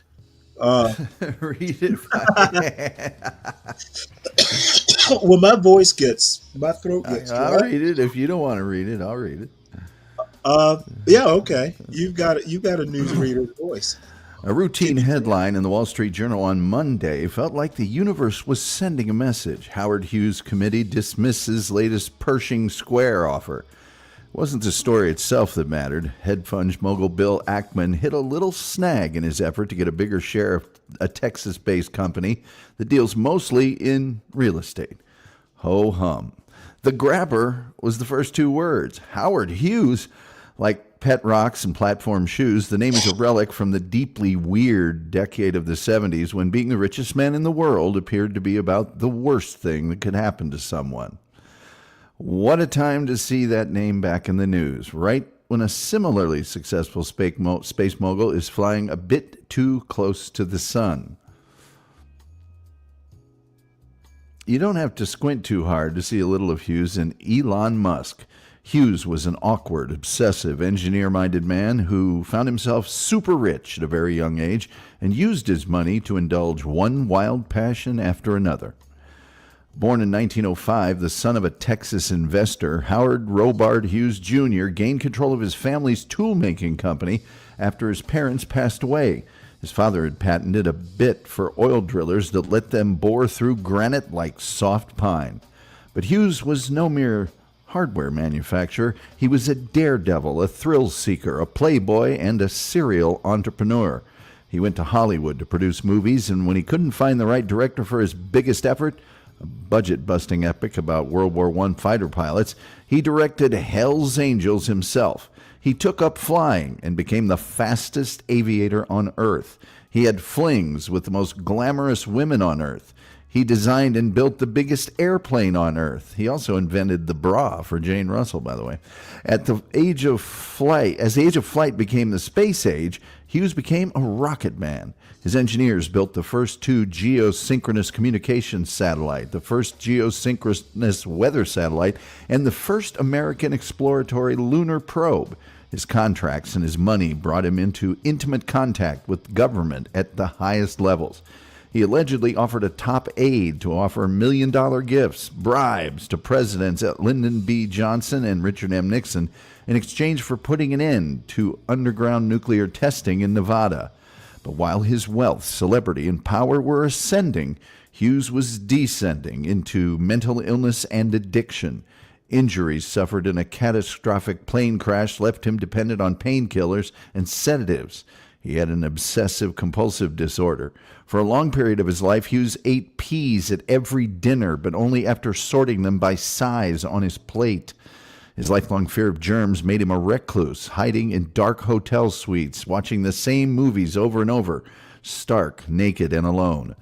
When he died at 70, Hughes was a picture of misery, his lanky frame emaciated by malnutrition, his hair long and stringy, his untrimmed nails like yellow claws. X-rays revealed numerous broken hypodermic needles lodged in his track-marked flesh. Though his case was the most extreme in those strange years, Hughes was hardly alone in teaching the lesson that money and power do not guarantee happiness or even sanity. Oilman J. Paul Getty, married and divorced 5 times, refused for months to try to rescue his grandson from brutal kidnappers. Publishing heiress Patty Hearst fell under the sway of her own kidnappers and started robbing banks to support domestic terrorists. When the Journal reported last year that Musk used ketamine and other drugs to an extent that worried some of his senior colleagues, the billionaire lashed out, posting that he had been randomly drug tested in the past with clean results. He later acknowledged in an interview that he had occasionally used ketamine with a doctor's prescription to treat depression. Through it all, he argued, he should be judged first and foremost on his money-making and rocket-building results. Fair enough, but Hughes kept making money and building rockets long after his self-medication tipped over the edge into abuse. Ketamine can kill. Just ask Matthew Perry's friends and survivors. In any event, the point is bigger than Musk and speaks more broadly to our culture of reverence for great wealth. Money doesn't itself destroy people's mental health. Just look at Warren Buffett, whose latest letter to Berkshire Hathaway shareholders shows that he is still a model of plain sense and modesty at 94. But it doesn't save them from themselves either. Howard Hughes used his vast fortune to amplify his passions and make himself grand, until that same fortune turned on him to magnify his very human imperfections. His name still speaks an always useful moral. Character is not a function of cash. Yeah, I think we can stop there. I hadn't actually thought of Howard Hughes, but I do think that we could do better than having Musk running Doge. To be honest with you, I wouldn't have a problem with Vivek Ramaswamy running it. In my opinion, he's just a little bit more grounded. Um, I don't agree with his politics, but there's some things he said very recently, before he got ousted at Doge. There's some things he said that at least let me know that he's aware of reality. And Yeah. I'm not so sure that Elon really is. Well, Baby boomers and all that shit. There's two things. Number one is, wow, that was fun. It reminds me when I was a news anchor. I got taken back there a little bit. But the biggest thing is not so much from a business standpoint when all we get are kind of news, results of his actions, like the cuts at Twitter and things like that. But I've seen a lot of his demonstration and explanation of some of his rockets and other things that he manufactures that actually, from Neil deGrasse Tyson to other people that watch these explanations go, that is completely scientifically not only untrue, but impossible. I mean, these aren't just differences of opinion. These are things that betray his lack of knowledge about those things, yet he speaks upon them as if he's extremely knowledgeable. I don't have any problem with somebody having smarter people working for them to build these things if they work. But the fact that, like you said, it doesn't seem always connected to reality, that's a little concerning. It's probably not. Let me address Kim. Not going to lie, though, I'm tired of people hating on other people's wealth. What they built, it is okay. It can be you too if you're determined enough. That's really not the argument with Howard Hughes or someone like Elon Musk, who I have literally never heard anybody complain about Warren Buffett. Warren Buffett. I've never heard. Have you ever? And you probably are more in touch with this sort of thing, Tom. I've literally never heard anything negative about the man. I haven't heard anything of a personal, sort of obsession. I mean, Howard Hughes used to watch, was it Ice Station Zero or Ice Station Zebra? He used to watch that movie over and over and over and over and over and over again. And just weird stuff. I mean, he had some real sort of mental picadillos. I'm not a real fan of the Semites either. The what? The Semites. He was very anti-Semitic in his final year. And Webster says George Soros gets no pushback from Democrats either. Well, other than George Soros's donations, I know nothing about his private life. Does anybody here? I mean, I guess if I went looking for it, Elon has a problem in that his parts of his private life are very public. I can't say the same thing of a Vivek Ramaswamy. I can't say the same thing. Hey, look, I can't say the same thing of a Warren Buffett.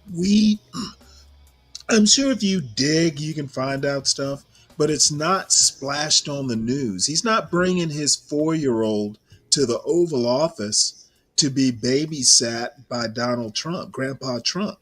People have problems with Mark Cuban's politics, but as far as his personal life, I know and worked with his wife, met him. He's a family man. He's very, very stable along those lines.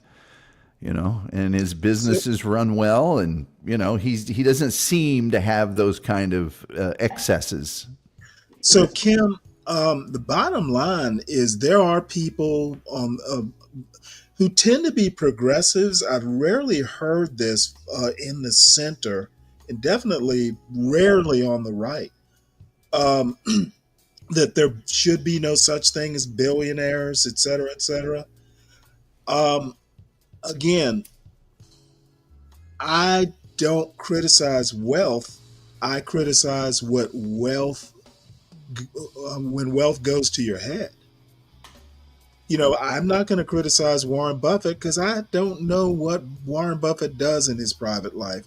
We know too much about Elon Musk, and that's his problem. He can't fucking keep his private life private. Well, I know Warren Buffett's created a lot of wealth for people because if you bought Berkshire Hathaway in your Whoa, retirement, whoa. We're not talking about wealth creation. Maybe you missed the last article where Elon Musk gets compared to Howard Hughes. no, The I didn't miss problem it. I heard. isn't the wealth creation. The problem is what you do with it and how you conduct your life. Elon's crazy. It's just If crazy. you're an Elon Musk or Howard Hughes, you leave yourself open to the argument that, hey, money has gone to his head and made him crazy. Okay. I don't think you should criticize someone because of their wealth. I don't think you should criticize somebody because they're poor. It's what you do and how you conduct yourself that, to me anyway, is the root of these criticisms of the wealthy. Being extravagant while people are homeless is a bad look. Being extravagant with your wealth while you're coming into the people's government and trying to make it efficient and walking around being awarded chainsaws, it is a bad look. I think that's why I think that's why a lot of super wealthy are Democrats. Because it just looks Okay, callous to be Republican. how is my argument political? I'm saying it's a bad look also to be a Republican if you're a billionaire. Okay, Kind of a bad it's look. a bad look where any billionaire, regardless of political stripe or any other protected class, to flaunt your wealth and advertise your personal, your private eccentricities, Okay. and then Well, be I don't think so. selected to work for the people and in some way represent the people. I It's a don't bad necessarily look. disagree with that either. I think there's too much politics between billionaires and just, I mean, there's too much money in politics, really. So whoever did That's part of and I it. think I was pissed at him too. Taking Both the of them. too much money in politics, and now we appoint it to make the government efficient. I just wanted to come up and explain the whole tax cut thing to you. Okay, you don't Because need to do that. My I argument, said I'd come up and explain it to you. my argument is a semantic argument. You're not going to be able to out semanticize me. I'm trying to help you to grasp what they're saying. That's all, from an economic standpoint. It's more of an Okay, education I don't thing. need your help to do that. Listen, I don't agree with cutting taxes on the wealthy. I made a personal semantic argument. Okay, but you know what? You have at it. Explain how, once you sign the paper and mail your taxes in, how it's not your money anymore. No, I meant Can you defeat what that argument? what I meant was cutting taxes, how it stimulates the economy. I was trying to Okay, explain that. Cutting You said, taxes, John, stimulating the economy wasn't even a part of I thought it anybody. was. I thought you were saying Cutting that taxes does not influence people like a guy sitting there playing a video game. what increases tax His revenues taxes for the is government. not going to incentivize him to work. He's got other problems. No, I agree, but No, what I'm saying is, Webster, I'm not going to let him talk. Stick to the topic. This be polite and let people wander around.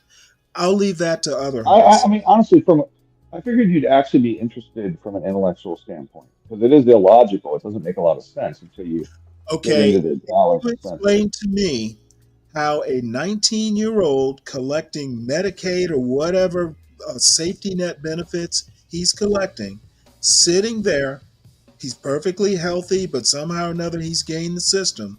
He's sitting there collecting benefits, playing video games.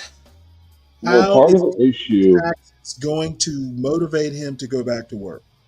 if you read the bill, Not right? going to read the bill. Explain it to me. Okay. So there's a work requirement with the Medicaid quote unquote cuts that they say, okay, you got to be looking for a You're going job or to have a job. force him to work. That's his motivation. What's that? Yes. Yes. Okay, so that's not motivating. That's requiring. And then another one of the cuts, because I read Okay, into it. stop Come on. there. My question was, how is cutting taxes going to motivate? Because Webster literally said cutting taxes will motivate young people to go to work. How does cutting Well, that would, how there's not does a direct link. taxes, But let me get the question out okay. again. How does cutting taxes motivate that guy collecting welfare, whatever, unemployment, whatever benefits he's collecting? He's It's sitting not there. going to get him to go to work. How But to is pay cutting for the, going to motivate him to go to work? it will not motivate him to go to work. So Thank that's not, That's yeah. that's So no, you were correct. But okay. What I was trying to say was, so now I'm we've in, moved on from my question, and now we can talk about what you want to talk about. I just needed my question answered. oh yeah, yeah, yeah. There's no direct link there. The only way Republicans pay for the tax cut, which I don't agree with the tax cut, I'll just put that out there. The only piece I want to cut in taxes is the corporate taxes. We're Personal not income even taxes should be raised. in Raise them. that way. So I don't even agree with the cut, but what I'm saying is to pay for some of the new budget stuff and to pay for the tax cuts, they want to try to find ways to cut down programs to include Medicaid, to include. Have they even talked about the tax cuts yet? I haven't heard that. Yeah, they've talked about it. Yeah, of course. That's another agenda item. And I don't agree with the tax cuts. I think taxes are fine the way they are. Just, I mean, why cut Thing them? that I've heard, hold on one sec. The only thing that I've heard is that they're extending the tax cut that Trump put in place during his first term. It's my understanding they want to cut 1 point off of corporate, and they want to go from 21 to 20, and then they want to cut one of the personal income taxes, which is also dumb. Why do it? They should raise the top earners, and I say top earners, like you cap it about 600 grand for personal. So Elon pays 37%, and a guy making 700 grand does. Elon should be paying more than 37%. He should be paying 50% over $1 million, 70% over 20 million, So I want to make it a higher. So I don't agree with cutting taxes. However, on the Medicare, Medicaid side, I've reviewed some of this shit, and a lot of it's logical. Like for example, they expanded this home health care and credits and money for quote unquote caretakers. Biden expanded the shit out of it. Some of it's still COVID era stuff. So it's like, okay, but unfortunately, the word rollback, some of the COVID stuff should have been stated, not quote unquote cuts. But the problem is when you take $1 out of anything, they say it's a cut. I mean, they'll say, you know what I mean, Stanley? I think you agree with that, right? Probably. I guess. Yeah, if they say we're going to roll this back. Let me address something that Kimmy brings up. Stanley, they will bring home more money versus saying I can collect benefits and make the same or have a better quality of life. I don't agree with that, Kim. If a 29-year-old who can work but is collecting benefits is sitting down playing video games all day, he does not want to work. Okay, his problem is not I want to make more money. His problem is I don't want to work. So offering him a couple more bucks isn't gonna make him motivated. I mean, I don't see how it could. Maybe there's something I'm missing, but I'm gonna assume the guy who feels comfortable sitting there collecting benefits at 29 and can work but isn't, He's just not a motivated individual, and it wasn't working that great a job in the first place. Cutting a $10 an hour associate's taxes is not going to motivate him to work.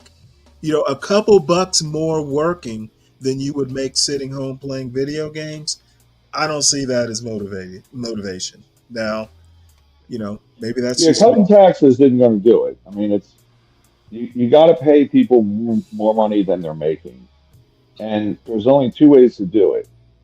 Way A is to increase the minimum wage, which then flows through, and then everybody wants more money, and then that guy's at the bottom again. Or you got to limit the workers available to do the job, and they'll make more. There's only two ways to do it in economics.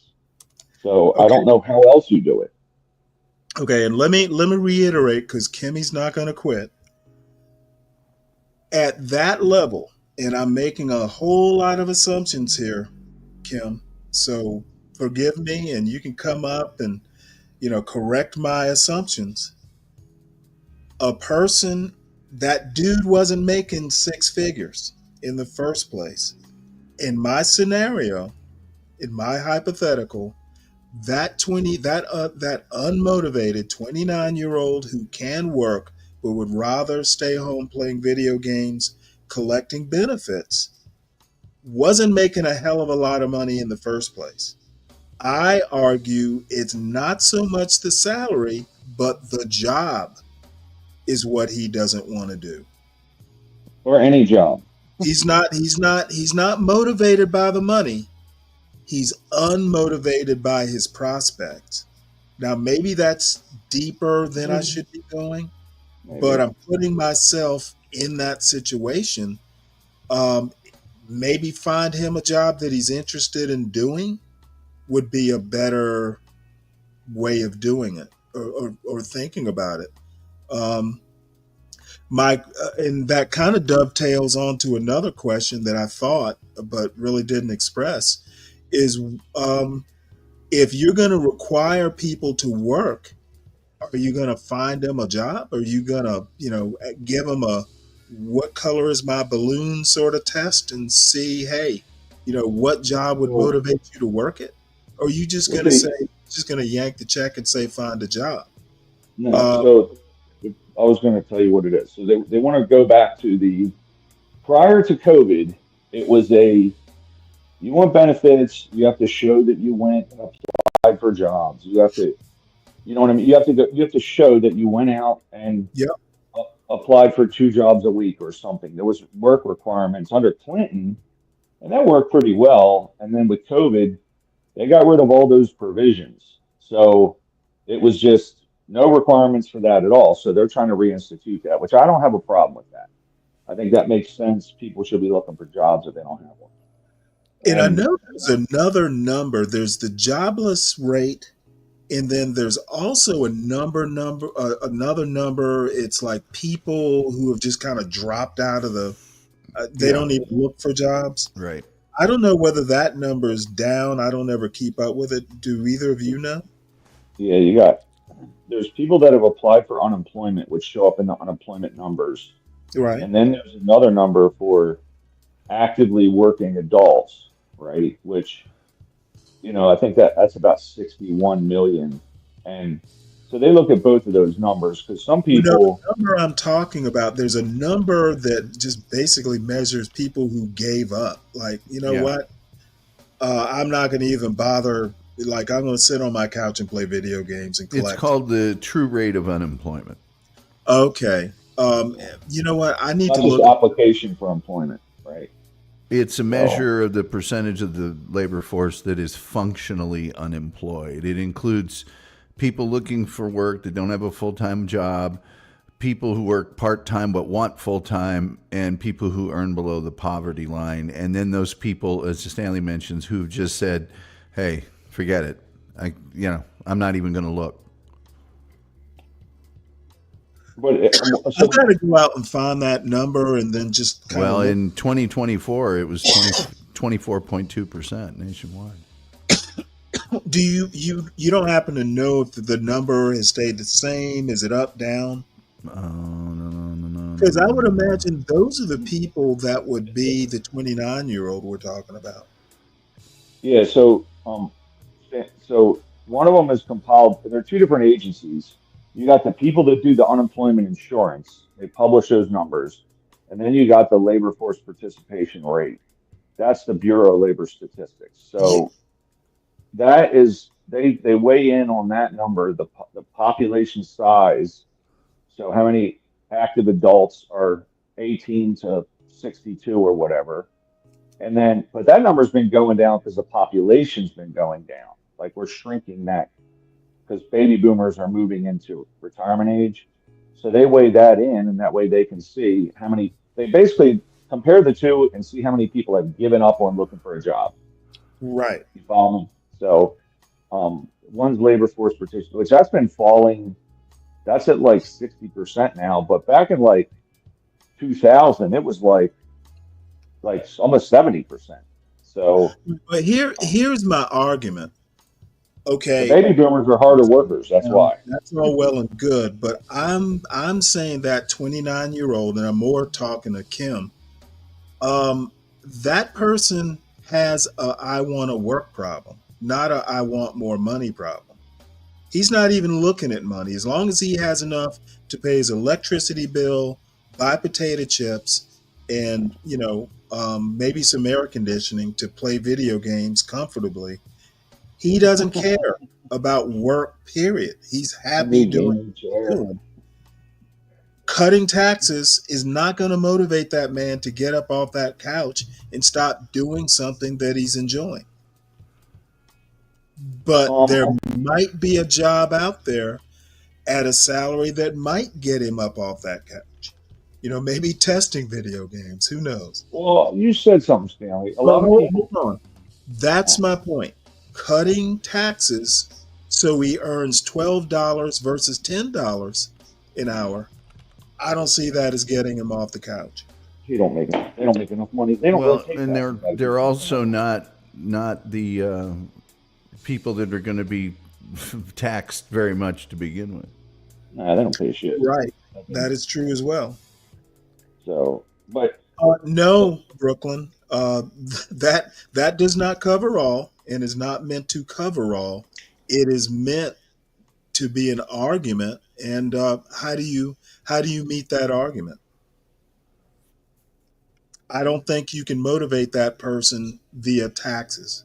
So there may be many people who's go, well, gosh darn it, they've cut my taxes and I'm going to make $10.45 versus $10. I'm going to get up off this couch and go work that job. Just to give you those numbers, Stanley, if you make $10 an hour and you work 40 hours a week, that's about $20,000 a year. Right. Your first $14,000 is exempt from all federal taxes. That means you're only taxed on $6,000.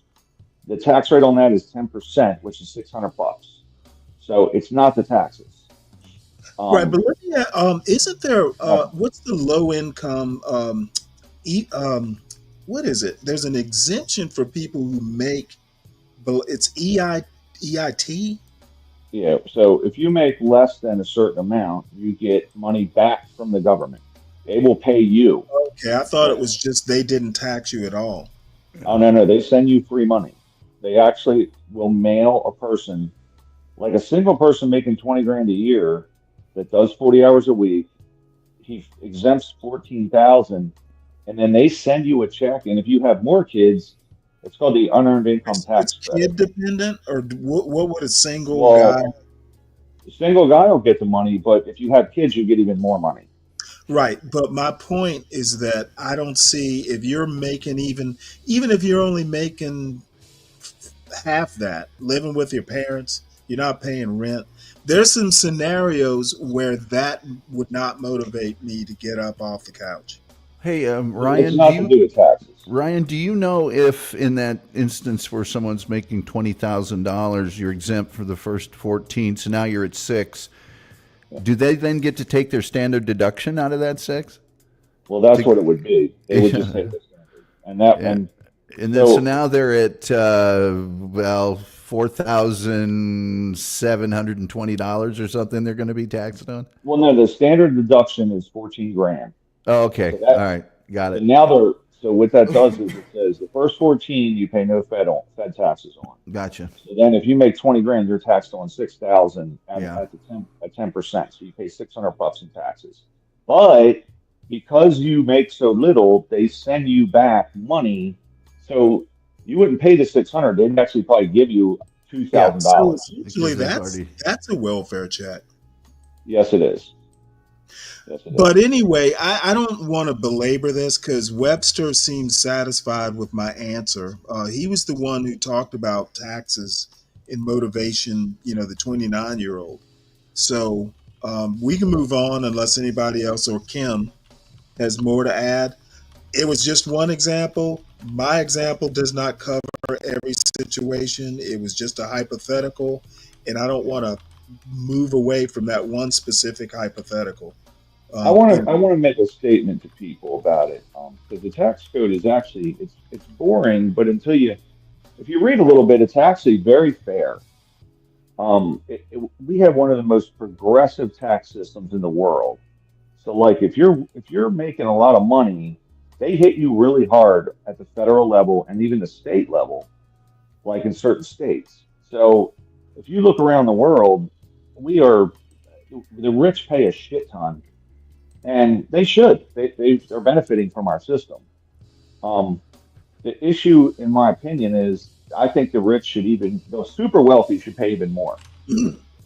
Elon, his top marginal rate, the top rate he's going to pay on his billionth dollar that he earned is 37% federal taxes. It should be 60%. And again, I'm not a tax the rich kind of guy, but it's just ridiculous that everything over 600 grand, he pays 37% on. So if it's his billionth dollar, he's paying 37%. That's ridiculous. So, but I will say that, it is a very fair system, and the wealthy do pay. If you look at what the feds take in, they pay the predominance of the taxes. I think the top 10% of earners pay like 93% of all federal taxes collected. So, this whole tax argument is when they say they're going to cut taxes, that means they're going to cut taxes of the people that pay the taxes, well, which is quote unquote the rich. But if you're making 50 grand with 4 kids, you pay very little federal income tax, very little. You may even get money back. So, it's a pretty fair system. As much flack as people give it, it's pretty fair. Other than we don't tax the top earners as much as we should. I want Elon to pay 60%, right? He can afford it. He can afford on $1 billion. He can pay fucking 60% of the money. Well, in the early 60s, that rate for those top earners was like 90%. That was insane. Yeah. Well, if you listen to Kennedy's first speech, he said, we are not going to continue to hurt the economy by taxing the the wealthy, the rich. And rich was, more than 500 grand or something. They were paying 90%. He said, and it was actually hurting the economy because there was no money in the economy to keep it going, like the government was taking it off. But and a lot of that was paid back for that. So. When you guys are done, I'm going to go ahead and move on. Yeah, it's cool. I was just commenting. I don't mean to belabor. Oh, no problem. Jihad, listen, can I comment to Jihad because he made it? Oh yeah, please do, because I agree with him. Jihad, listen, I understand your argument to, I don't know what you're saying about the taxes and stuff here. I think the key is to tax the corporations. Well, Jihad, I can quickly, the reason I say pay more personal tax, corporations pass the costs on to the consumer. Every study shows that hurts. Everyone has to buy soap. So if you tax soap, in other words, you tax the corporation that makes soap, these corporations continue to make profits and they pass that money along for you and me. So it ends up being a poor tax. You're hurting the poor more than the rich. Let me ask you a question though. What if we just taxed them on the front end Like if you have a government contract for $1 million, we're just going to take 10% off the top. Would they still pass that on? Yeah. They're gonna, yeah. If you, like, let's say you just said, hey, we're gonna charge every corporation an extra 500 grand a year. Those corporations are not going to eat that. So what if we just said, okay, you don't get tax breaks? I mean, it's going to come into a cost. If you take away tax breaks, like, hey, if you buy land, we give you a cut. I mean, a lot of tax breaks now are actually like the pro-environment stuff. Like if you build a building and it's environmentally friendly, you get breaks. I mean, they built in a lot of incentives to it. But if right now, if you just said every retailer in the country, whatever taxes you're paying, it's doubled. Retailer, they're not going to lose money. Amazon's not going to lose money. Walmart, and we all got to buy the shit. So that's why it's almost like a hidden tax. That's why I want to see personal income taxes go up, charge the rich more, because a lot of these corporate taxes, I mean, poor people got to buy soap. They got to buy all the shit they're buying at Walmart. They got to buy, and they eat it because Walmart is not going to lose money. You know, there's some corporations that don't pay any tax, and then they also receive government subsidy. That's the only issue that I have. Well, that happens. Like when I had my business, I was considered a corporation. I'll give you an example real quick. At the end of the year, like I show 500 grand in profit, right, for the business. Out of that, I pay myself whatever, 200 grand, whatever number, right? So I leave me with 300 grand in quote unquote net profit. The government says, well, we're going to take, 15% of that money. I can also take that 300 grand in profit and then buy a building with it. I can use it to buy new trucks. And it's so sometimes at the end of the year, my accountant would say, listen, man, you need to roll this shit back into the business. And I got nothing to, I wouldn't have anything I needed to buy. Like, hey, I might buy equipment, I might buy a building, and then that's considered a business expense. And so, but then that would allow me to expand the operations and, do more business. So ultimately, though, at some point, you're going to pay those taxes, even if you're rolling them back into the business, Yeah, there's just every year. I mean, in 2020, FedEx had pre-tax income of $1.2 billion and got a rebate of $230 million and paid no taxes. And Nike pay zero? Yeah, Nike didn't pay a dime on $2.9 billion pre-tax, and then the only way they're doing that is they're going, okay, we're going to buy a bunch of assets. That's the only way they're doing it. Yeah, I mean, it's like GE is legendary for having this situation many times, and they employ accountants that are really good at it. They're playing by the rules. They're not doing anything illegal. It's just maybe the rules should, Salesforce in 2020 avoided all federal income tax of 2.6 had a good idea. Biden's guy said, let's do it on book income. So at the end of the year, if I got that 300 grand, they're going to tax me on it. And I say, well, I'll buy a building instead for the business, right? Yeah, yeah. What he said is, no, we're going to hit you on the 300. And but then you wouldn't buy the building, which then your business might not grow. So there's trade-offs with this shit. But, there's got to be a happy medium. Yeah, I mean, so theoretically, if I buy the building, then I'm operating out of a building. I can expand. The following year, I'm going to have a tax bill at the end of the year, unless eventually you run out of shit to buy, though. Like you can only buy so many. A bunch of hood credits. Yeah. Yeah, I'll tell you what. A lot of credits now are lying. Like Amazon saved a shitload of money because they bought all electric trucks for deliveries. So they've tied a lot of the incentives to environmental stuff and different. But they want more environmental friendliness, so they're going to do that.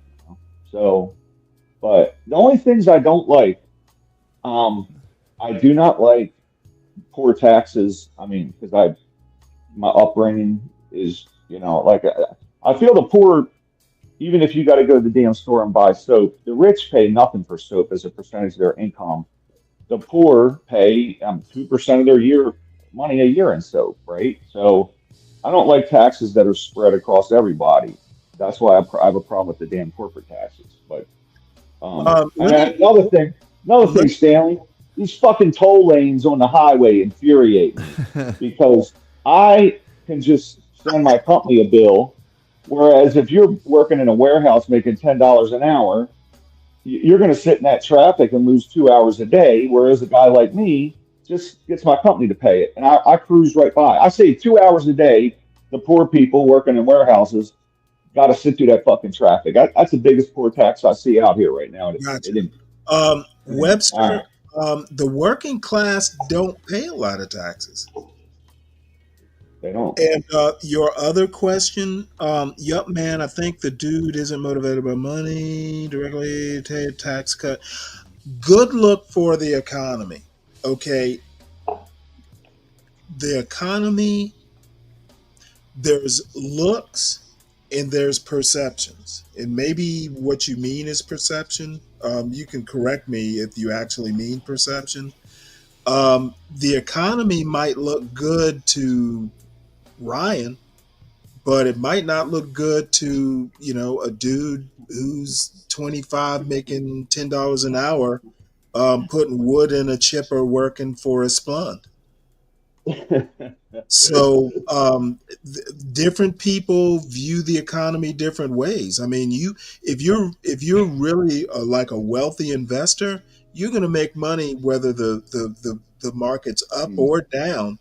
You don't want a sideways market, but it depends on how high you are on the income scale as to how the economy looks. So that's my comment. Hey, Stanley, just so we're all aware, Trump, I got about 75% of my jobs are on hold in Washington D.C. because of the because your buddy Trump. So is it going to affect income? Oh, fuck it. I mean, I got jobs at NIH shut down. Right. My question is, does it affect your income? Absolutely. Oh, okay. I mean, but it is what it is. Like, I can't change it. I mean, sometimes you voted. You get what you voted for. Oh, okay. I didn't envision him shutting down every major construction project in DC. Hey, the government's going to be more efficient. Jesus. Well, I hope it doesn't continue. What's up, man? Whatever, man. It is what it is. So, I mean, I got to. Frankly, they were pretty. And by the way, I'm talking cuts that are going to affect hospital, all kinds of shit. So, but there's a lot of pork there in DC. So, I think they should have done something. They've just done it radically. Well, the one thing I do have to say is that I'm sure after Elon's review, a few of these jobs will come back. The other thing that might be of interest is they're looking to sell some buildings. I don't know if that's going to affect your work, remodeling or whatever. But yeah. Now, see, the selling the buildings part, if they had framed, we need y'all to come back to work so we can figure out where we can double up and sell off some of these buildings. Yeah. I wouldn't have had a problem with that. Yeah.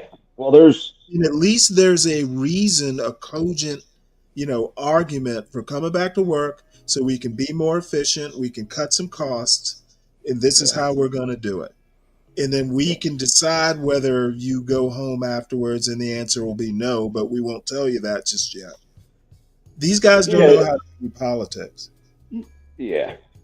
Well, a lot of these bills we're seeing, and I urge everybody, if they ever get a chance, to go to Congress.gov and read some of the stuff that they propose, because most people will see that largely our news is bullshit. Like, the Republicans are the Republicans, and they do cut stuff. And AOC is not as radical as you think she is. Like, a lot of the stuff that comes through is pretty reasonable, most of it. Like, a lot of it is means tested. I mean, the Republicans aren't as vicious as you think. C-SPAN, maybe we should do just like some mass media thing that just talks about the website. Well, that's what it's funny because, like, they it's kind of amazing because I'll actually read some of the stuff and I'm like, this isn't unreasonable on either side. Both sides are being very reasonable on a lot of stuff.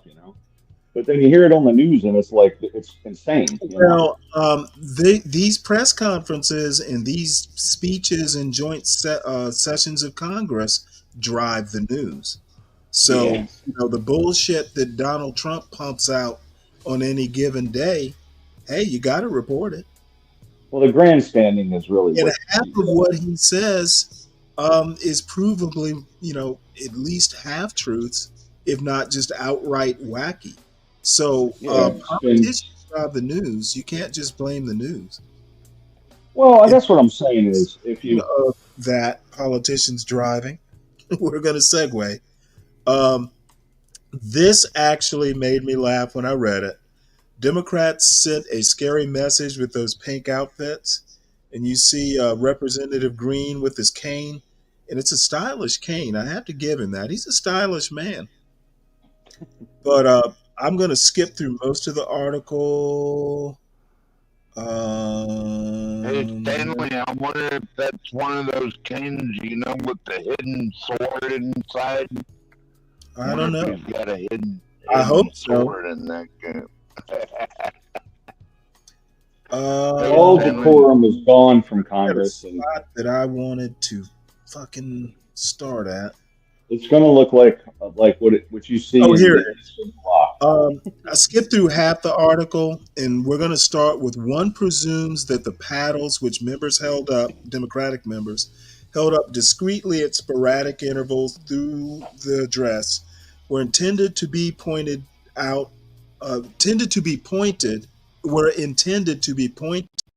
but also somber.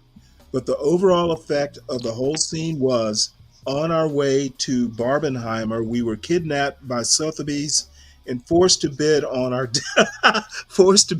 dignity. The props, along with the T-shirts reading "Resist," worn by some members, were simultaneously too perfunctory and too earnest.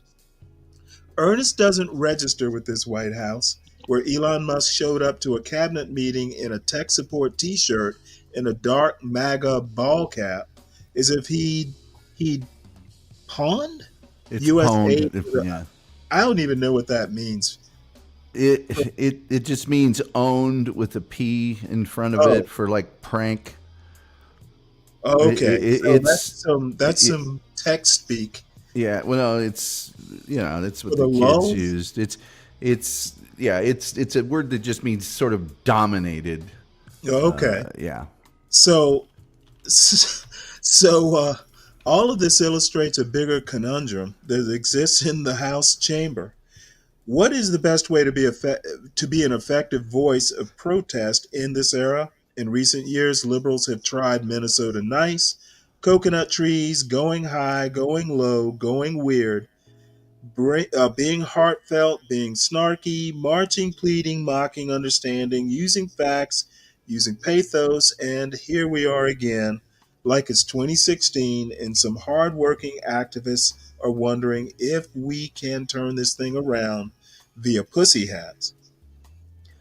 By now, we're not really talking about fashion. We're talking about the real issue, which, of course, is that the spectacle of the address actually did deliver a coherent message. The Democratic message, whether accurate or not, was, we do not know what to do. That is exactly how I feel. The Democrats are looking powerless, and I know you got to try things and all that jazz, but what they're trying is just making them look weak. And Carville, of all people, wrote an op-ed basically saying that we should just let Republicans govern, and he is realizing this too late because he wasn't talking that last summer during the campaign. He was frothing at the mouth like he usually does. So I agree at this point that we at a minimum, we need to we need to test crowd reaction. What is it? What is it when you test an ad before you actually run it? It's a focus group. A focus group. They need to focus group these pussy hats and pink shirts and all that stuff. And maybe they do. Well, there's two issues about the thing with the placards that they were holding up. The first one is they received a lot of criticism from Republicans, and it was very easy for the Democrats to just publish the Republicans doing the exact same thing, during the last administration. Same size of placard, same sitting down and holding it up. And that's fine. The bigger issue is that the Democrats couldn't come up with a new shtick. Right. They used the old shtick that they had, and that's the problem. It's not, nana criticism. It's you guys didn't have a compelling either message or even a delivery device to protest or to disagree, and you didn't even have the let's tread water to politely, disinterestedly clap, and just not stand up for everything or whatever. It made them look unorganized, unfocused, and weak. Yeah, and when John can bring up little kids with cancer and sound cogent, the Democrats have a problem. They didn't even stand for a kid with cancer. I was shocked by that. I mean, not by much. Hey, they don't know what to do. She said it. And I'm going to start reading this woman more often. She cracked a couple good jokes there. One white lady Democrat stood up and clapped. Yeah, John pointed out that John pointed out that she was white too. Interesting. One woman did out of all. I mean, it's a bad look for sure. So I want to say, Stanley, like one thing I noticed, I'd always critique Trump and say Trump. Like I say it to myself, especially during 2020. I'm like, listen, the press is going to utilize everything they can. So why do you just freely give them sound bites? Okay. And now I feel like the Democrats are doing that. Into a critique of the press. Well, hold on. I'm just going to say we're talking Democrats. That was a critique of Trump. I'm just going to say that it seems like the Democrats are doing that now. It's like they're almost giving them free Tom material. Pointed that out. They're mimicking. They're not being original. Yeah, it's just like here's some free material to badmouth me. It's weird. And you know what? By the way, Representative Green, the man with the cane who got walked out, they interviewed him afterwards, and he made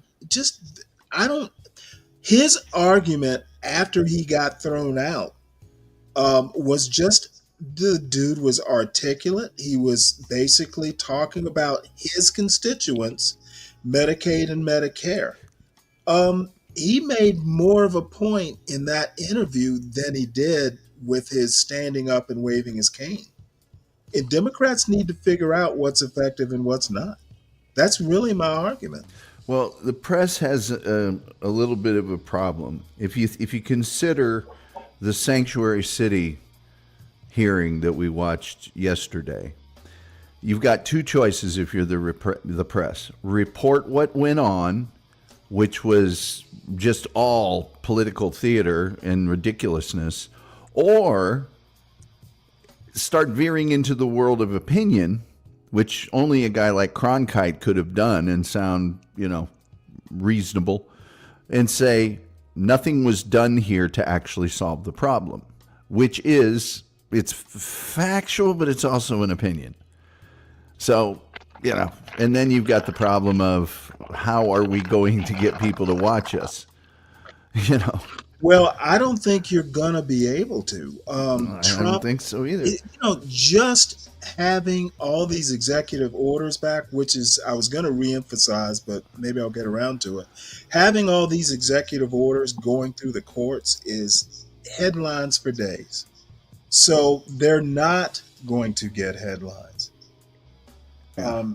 is my point, and they need to figure out a strategy. I don't have an answer other than, um, you'll know the target, you'll know the time when you see the time. This joint thing, had they just sat there and been polite, and not had the placards, even if they wanted to do the pink, nobody's going to criticize you for what you wear necessarily.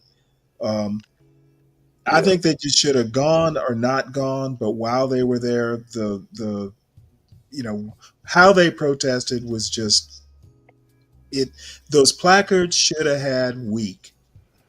Yeah, yeah. It should have just said, some placards say weak, the others say powerless, and go from there. And I've heard a lot of people say it was State of the Union. It was not. It was State of the Union. Yeah, address. I called it that a few times too. Yeah, it was. It was just a presidential address. I thought it was a State of the Union. It wasn't. Nope. State of the Union is exactly what it says, and it's actually a requirement. And Webster Papadopoulos, if you think America has a meritocracy, then you are drinking the Trump aid. Okay, we literally we've got the richest man in the world whipping our government into shape. The government's not like a business, and we know the profitability he had whipping Twitter into shape. And I forget what the number is. This cabinet is chock full of billionaires. Okay, There's 13 billionaires in the presidential administration, not necessarily cabinet heads, because the Doge is in a cabinet the bottom position. line is that someone like a Tulsi Gabbard at DHS, where's the meritocracy? Stanley. Okay, I'll go further than that. His cuts, the Doge cuts, those weren't based on merit. Exactly. Tulsi Gabbard is not a billionaire. Okay, I'm not up here to debate Tulsi Gabbard with you. Well, you brought it up. Okay, I That's brought one up of my Tulsi favorites. Gabbard. I don't think she's qualified for her job. The argument is meritocracy. 12th man, I have zero. 12th man, I don't have the patience. So bear that in mind, please. Just The know point that I'm she's trying to make, Department of National. is that meritocracy and auditing, they're not they're not using meritocracy and auditing to begin with. They're using slash and burn, and then they recover, and try and fix whatever it is they break by hiring the people they need back. And it's bullshit about meritocracy is masculine and paying illegals is feminine. That's for Hood Conservatives channel. Okay, we don't put we don't judge things by masculine or feminine over here. And I don't know, maybe you're thinking of your Latin in high school, masculine, feminine, neuter, but I don't judge things by their masculinity. Don't judge me, bro. Then what? 12th man.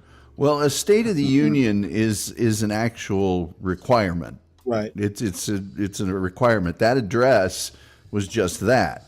Now, I know one president recently who was openly and consistently heckled throughout an actual requirement, State of the Union. You can't have it both ways. You can't say, "Oh, that's not decorum," and then, when your side does it, it's cool. It's wrong for both. It's wrong for both. Actually, to be honest, I think what it is, and this might be more to Webster's point. I think that the argument, and I don't usually buy these masculine, feminine arguments. Let's just say passive. People aren't used to the Democrats being, spirited. or mean for that matter. So I read somewhere, and I've used the comment that I read somewhere. We need a left leaning Trump, and I think we do. Spice it up. Stanley, I'll tell you what, man. I got to be honest with you. I think the Democrats would crush the Republicans for 30 years if they would cut the progressives off. Just tell them we're done with you. Grab all the independents up, because I think a lot of independents would come over, and it would actually be a pretty balanced government. Because a funny point is that a lot of the progressives are killing them. The progressives in the Democratic Party are the ones going, we got to do placards and we got to show them that we disagree. And, the more centrist liberals are like, you know what? We might have to just take our medicines and wait for the Republicans to screw up. So, and speaking to that, I keep saying almost daily, there are actual 4 parties. I wish it were possible just to cleave the 2 parties into their broad 4 sections and run campaigns that way. I don't disagree. The Republicans are far better than the Democrats at playing the long game. Oh yeah. If you during that speech yesterday sit there, you don't stand like the Republicans did during the entire thing and cheer, but you sit and you politely clap when appropriate, and you have a certain amount of decorum. You clap when appropriate. Maybe you stand up when the kid gets made a member of the Secret Service. You do things of that nature, okay? You look a lot better to the electorate than you do otherwise. And then when the opportunity arises to make a significant, effective, appropriate protest, do it then. Not necessarily during a speech, but whenever. That's what you should do. Play the long game. Keep your powder dry. Don't bust your hand. Now, it could be the pussy hats. It could be that the progressives are all younger and they're all pretend Spitfires. But the elders need, AOC's the perfect example. She came in all wild and shit, and Nancy Pelosi tamed her ass. Yeah, she told her we ain't fucking with you. I agree with Ryan that AOC is not as crazy wild liberal as people make her out to be. She just isn't. Well, if you she look may at have her, been. I think she was, and I think she was Nancy too. Pelosi took her under her wing and just kind of schooled her. Well, and who's leading that party? Who's the head of that party right now? Jeffries and Schumer. Yeah, but are they? No, Jeffries is very weak. As a matter of fact, Schumer needs to go. I agree. We need fresh blood there. Now Pelosi's still in Congress. I don't think she's running again, if I recall. Jeffries is Jeffries a little tame. He's overly smart, Stanley. You could tell he's got some autism and shit going. You could tell. Like he's not. Okay. He sounds like me in half the shit he says. He's very analytical. Even if they have a leader right now, it's a Beltway leader. They need an electorate leader. Right. That's what Trump was. That's why the party runs the way that it does. Who is the population going to get behind and say, word on the street is this that is they the want guy? the Crockett lady. That's Oh my spectacle God. woman.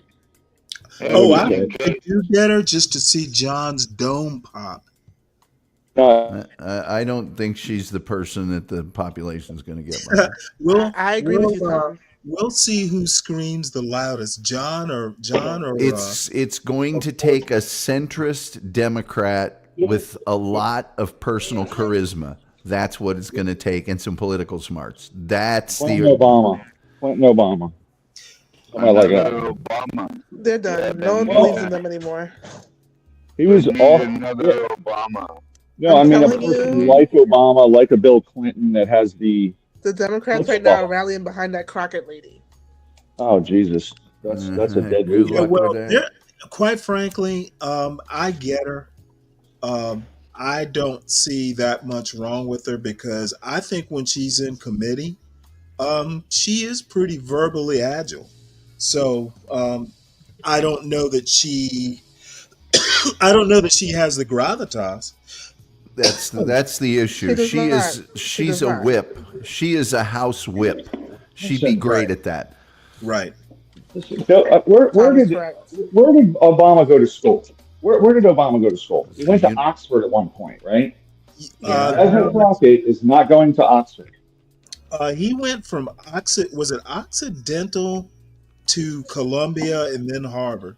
Yeah. Yeah. I think it was President Crockett somewhere in probably went to California. Mississippi State and shit. Okay, we're talking about two different people here. Wait, who? President Crockett, where did she go to school?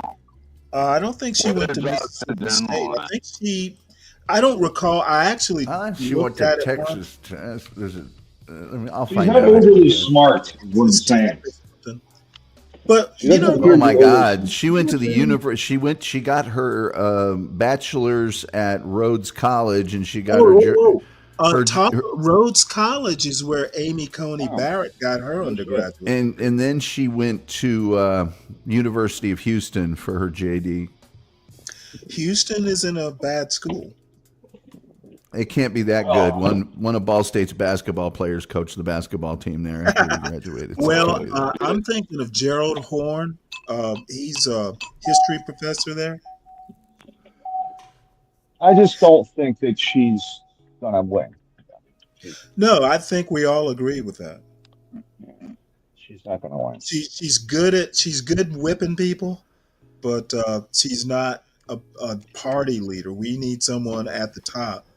And the Democrats have too much of a party machine that won't allow anyone who is not already a Democrat within that party serving the master to do it. They would never allow Mark Cuban to be their nominee. Well, yeah, and this thing they have about it's your turn or her turn, Yeah. they need to get rid of that shit. Yeah. That's it. Well, What then did you think of- Biden's that. Right. To a certain extent. What did you think about the lady who gave the rebuttal? I thought she gave a good rebuttal. Yeah, Who she was was it? she was You short. mean the Bernie Sanders rebuttal? No. The lady who actually the He gave rebuttal. his own, didn't he? New Michigan senator. He did do his own. He did his own. I think that she did like 2 tours as a CIA analyst or something in Afghanistan. And What's she her name? was in the House, and now she's Her name is Senator Elisa Slotkin. Yeah, I liked her. Now the problem is this country tends to lean misogynist. So I don't know that she'd be able to go up against a Trump. Listen, But the fact that Bernie Sanders gave his own says a lot. Bernie Sanders gave his own separate rebuttal. Bernie Sanders is old. I know, but a lot of people, he pulled a lot of people. Like, it shows the division. I mean, Oh, I see what you're saying. yeah, I mean, Jesus Christ. Like, hey, like the Democrats Yeah, have but that we're going. Like, they got to get talking- organized around somebody. We're talking who can lead the party, not Bernie Sanders. No, he's got no chance. But the point is, they got multiple Well, he's too responses. old. Fucking crazy. I think if Bernie Sanders were still relatively young, he would stand a chance. If he was 65, he could have won. I think he could have won in 2016. Honestly. A lot of the polling had him 10 points up on Trump because a lot of the people No that one's electing that little communist. Get over it, Bernie. Listen, man. Half the shit he said in 2016, Trump said the same thing. Yeah. Believe it or not, close the border, immigration. There were Bernie voters who went to Trump. Yeah, a lot of them. Yeah, I think he would have won if Hillary didn't kill him. Actually, Wasserman Schultz killed him. Wasserman Schultz got rid of him. The whole party and the super delegates killed him. I mean, super delegates weren't even attached to votes. They were party insiders that counted in the primaries. And it's like, in fact, the Democratic Party got sued by major contributors over that exact issue. They said, we didn't get what we paid for. Oh, yes. Holy shit. Yes. Well, I was thinking Stanley would make a good delegate for the state of Florida, you know? Well, I don't live in Florida.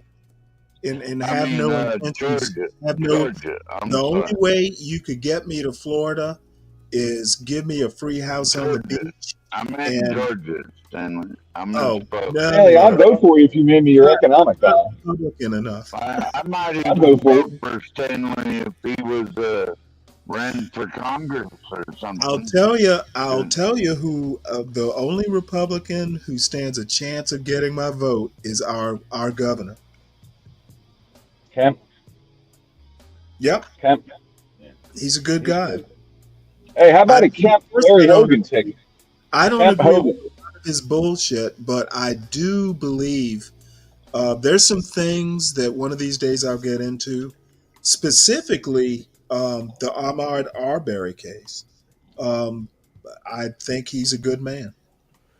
If you look at Clinton, Obama, and Trump, one of the things that they all had in common was no major national record to be attacked. They came out of nowhere to an extent. Now, that's a little degrading perhaps to Clinton and Obama, but Clinton, governor of a smaller state, no political record. Obama, a relative newcomer to politics in terms of being a president. And when they came there, their negatives were not super big, super naturally known, and nationally known. Same was true of Carter to an extent. And that's one of the things that helped Clinton is he came from a southern state.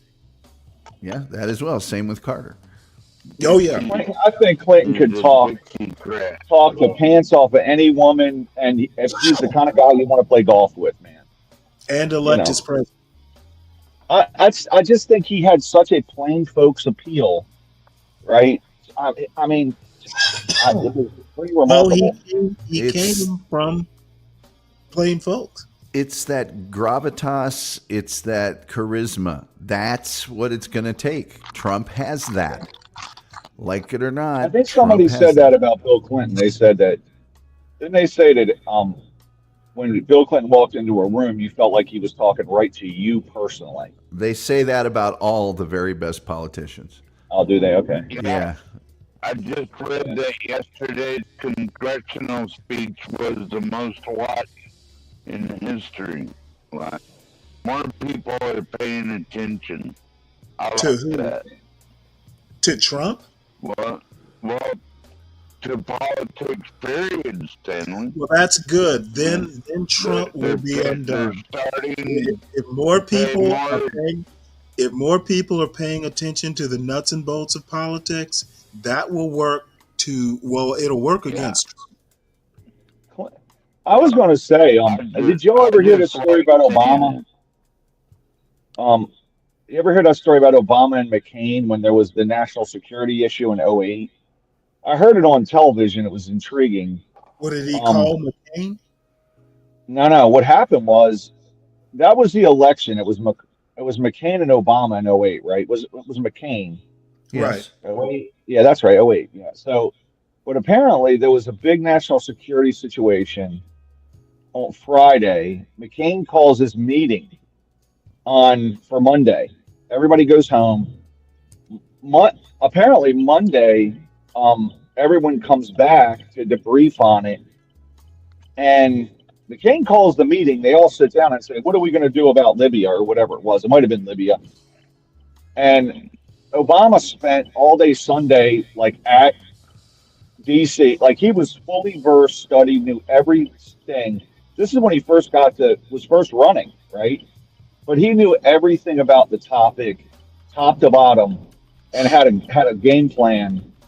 And they said, the show I watched, they said that's when Obama won the presidency, because every single person in the room, national security, the senators, all the people surrounding them were like, this guy's on point. So, and that's what I mean. Like, highly intelligent with the charisma, you're going to win. Right. And I don't know who has that now. So I don't know who is capable of that. Speaking of charisma, this is a new show from that Pan-African Dating Network or whatever it's called. Yeah. Matchmaker picks a blind date for a stranger. And I figured it would be at least a little bit of a break. There is a new Arlette version of Pop the Balloon. We may get to it. But this is 30 minutes, so I figured we'd at least check it out. If it's a dud, we can move on. Specifically, are you looking for? I'm looking for a girl who takes care of herself. What type of man are you looking And for? why this is in black and white, I don't know. Are you the kind of woman who This likes is to the make preview. moves behind her man's back? Yes. Oh, In today's episode, we are on a quest to find love. And we've got Gabs, also known as Agaba, who is going to be matchmaking for our boy John. Let's see what the criteria is. My guy. This is going to be a good one. I hope so. Are you ready to find love? I'm hoping I do. Tell me very quickly, what specifically are you looking for? How can I help you out with this, man? I'm looking for a girl who takes care of herself. She thinks positively of herself. Great hair, great nails, great skin. That's the physical, yeah, because that means that she thinks positively toward herself.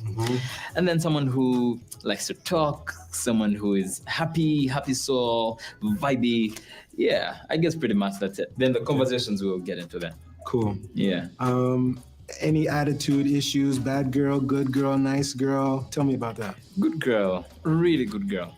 Yeah, because I'm a traditional guy, I would like to think. So I prefer someone who is a good conversationalist, very noble, nice, chatty, and if you have good conversation, I'm actually down. That's it. Yeah. You know, a lot of young women like men who lead with money these days. So is that something that you're worried about? I have money, but I'm worried about the conversation of money.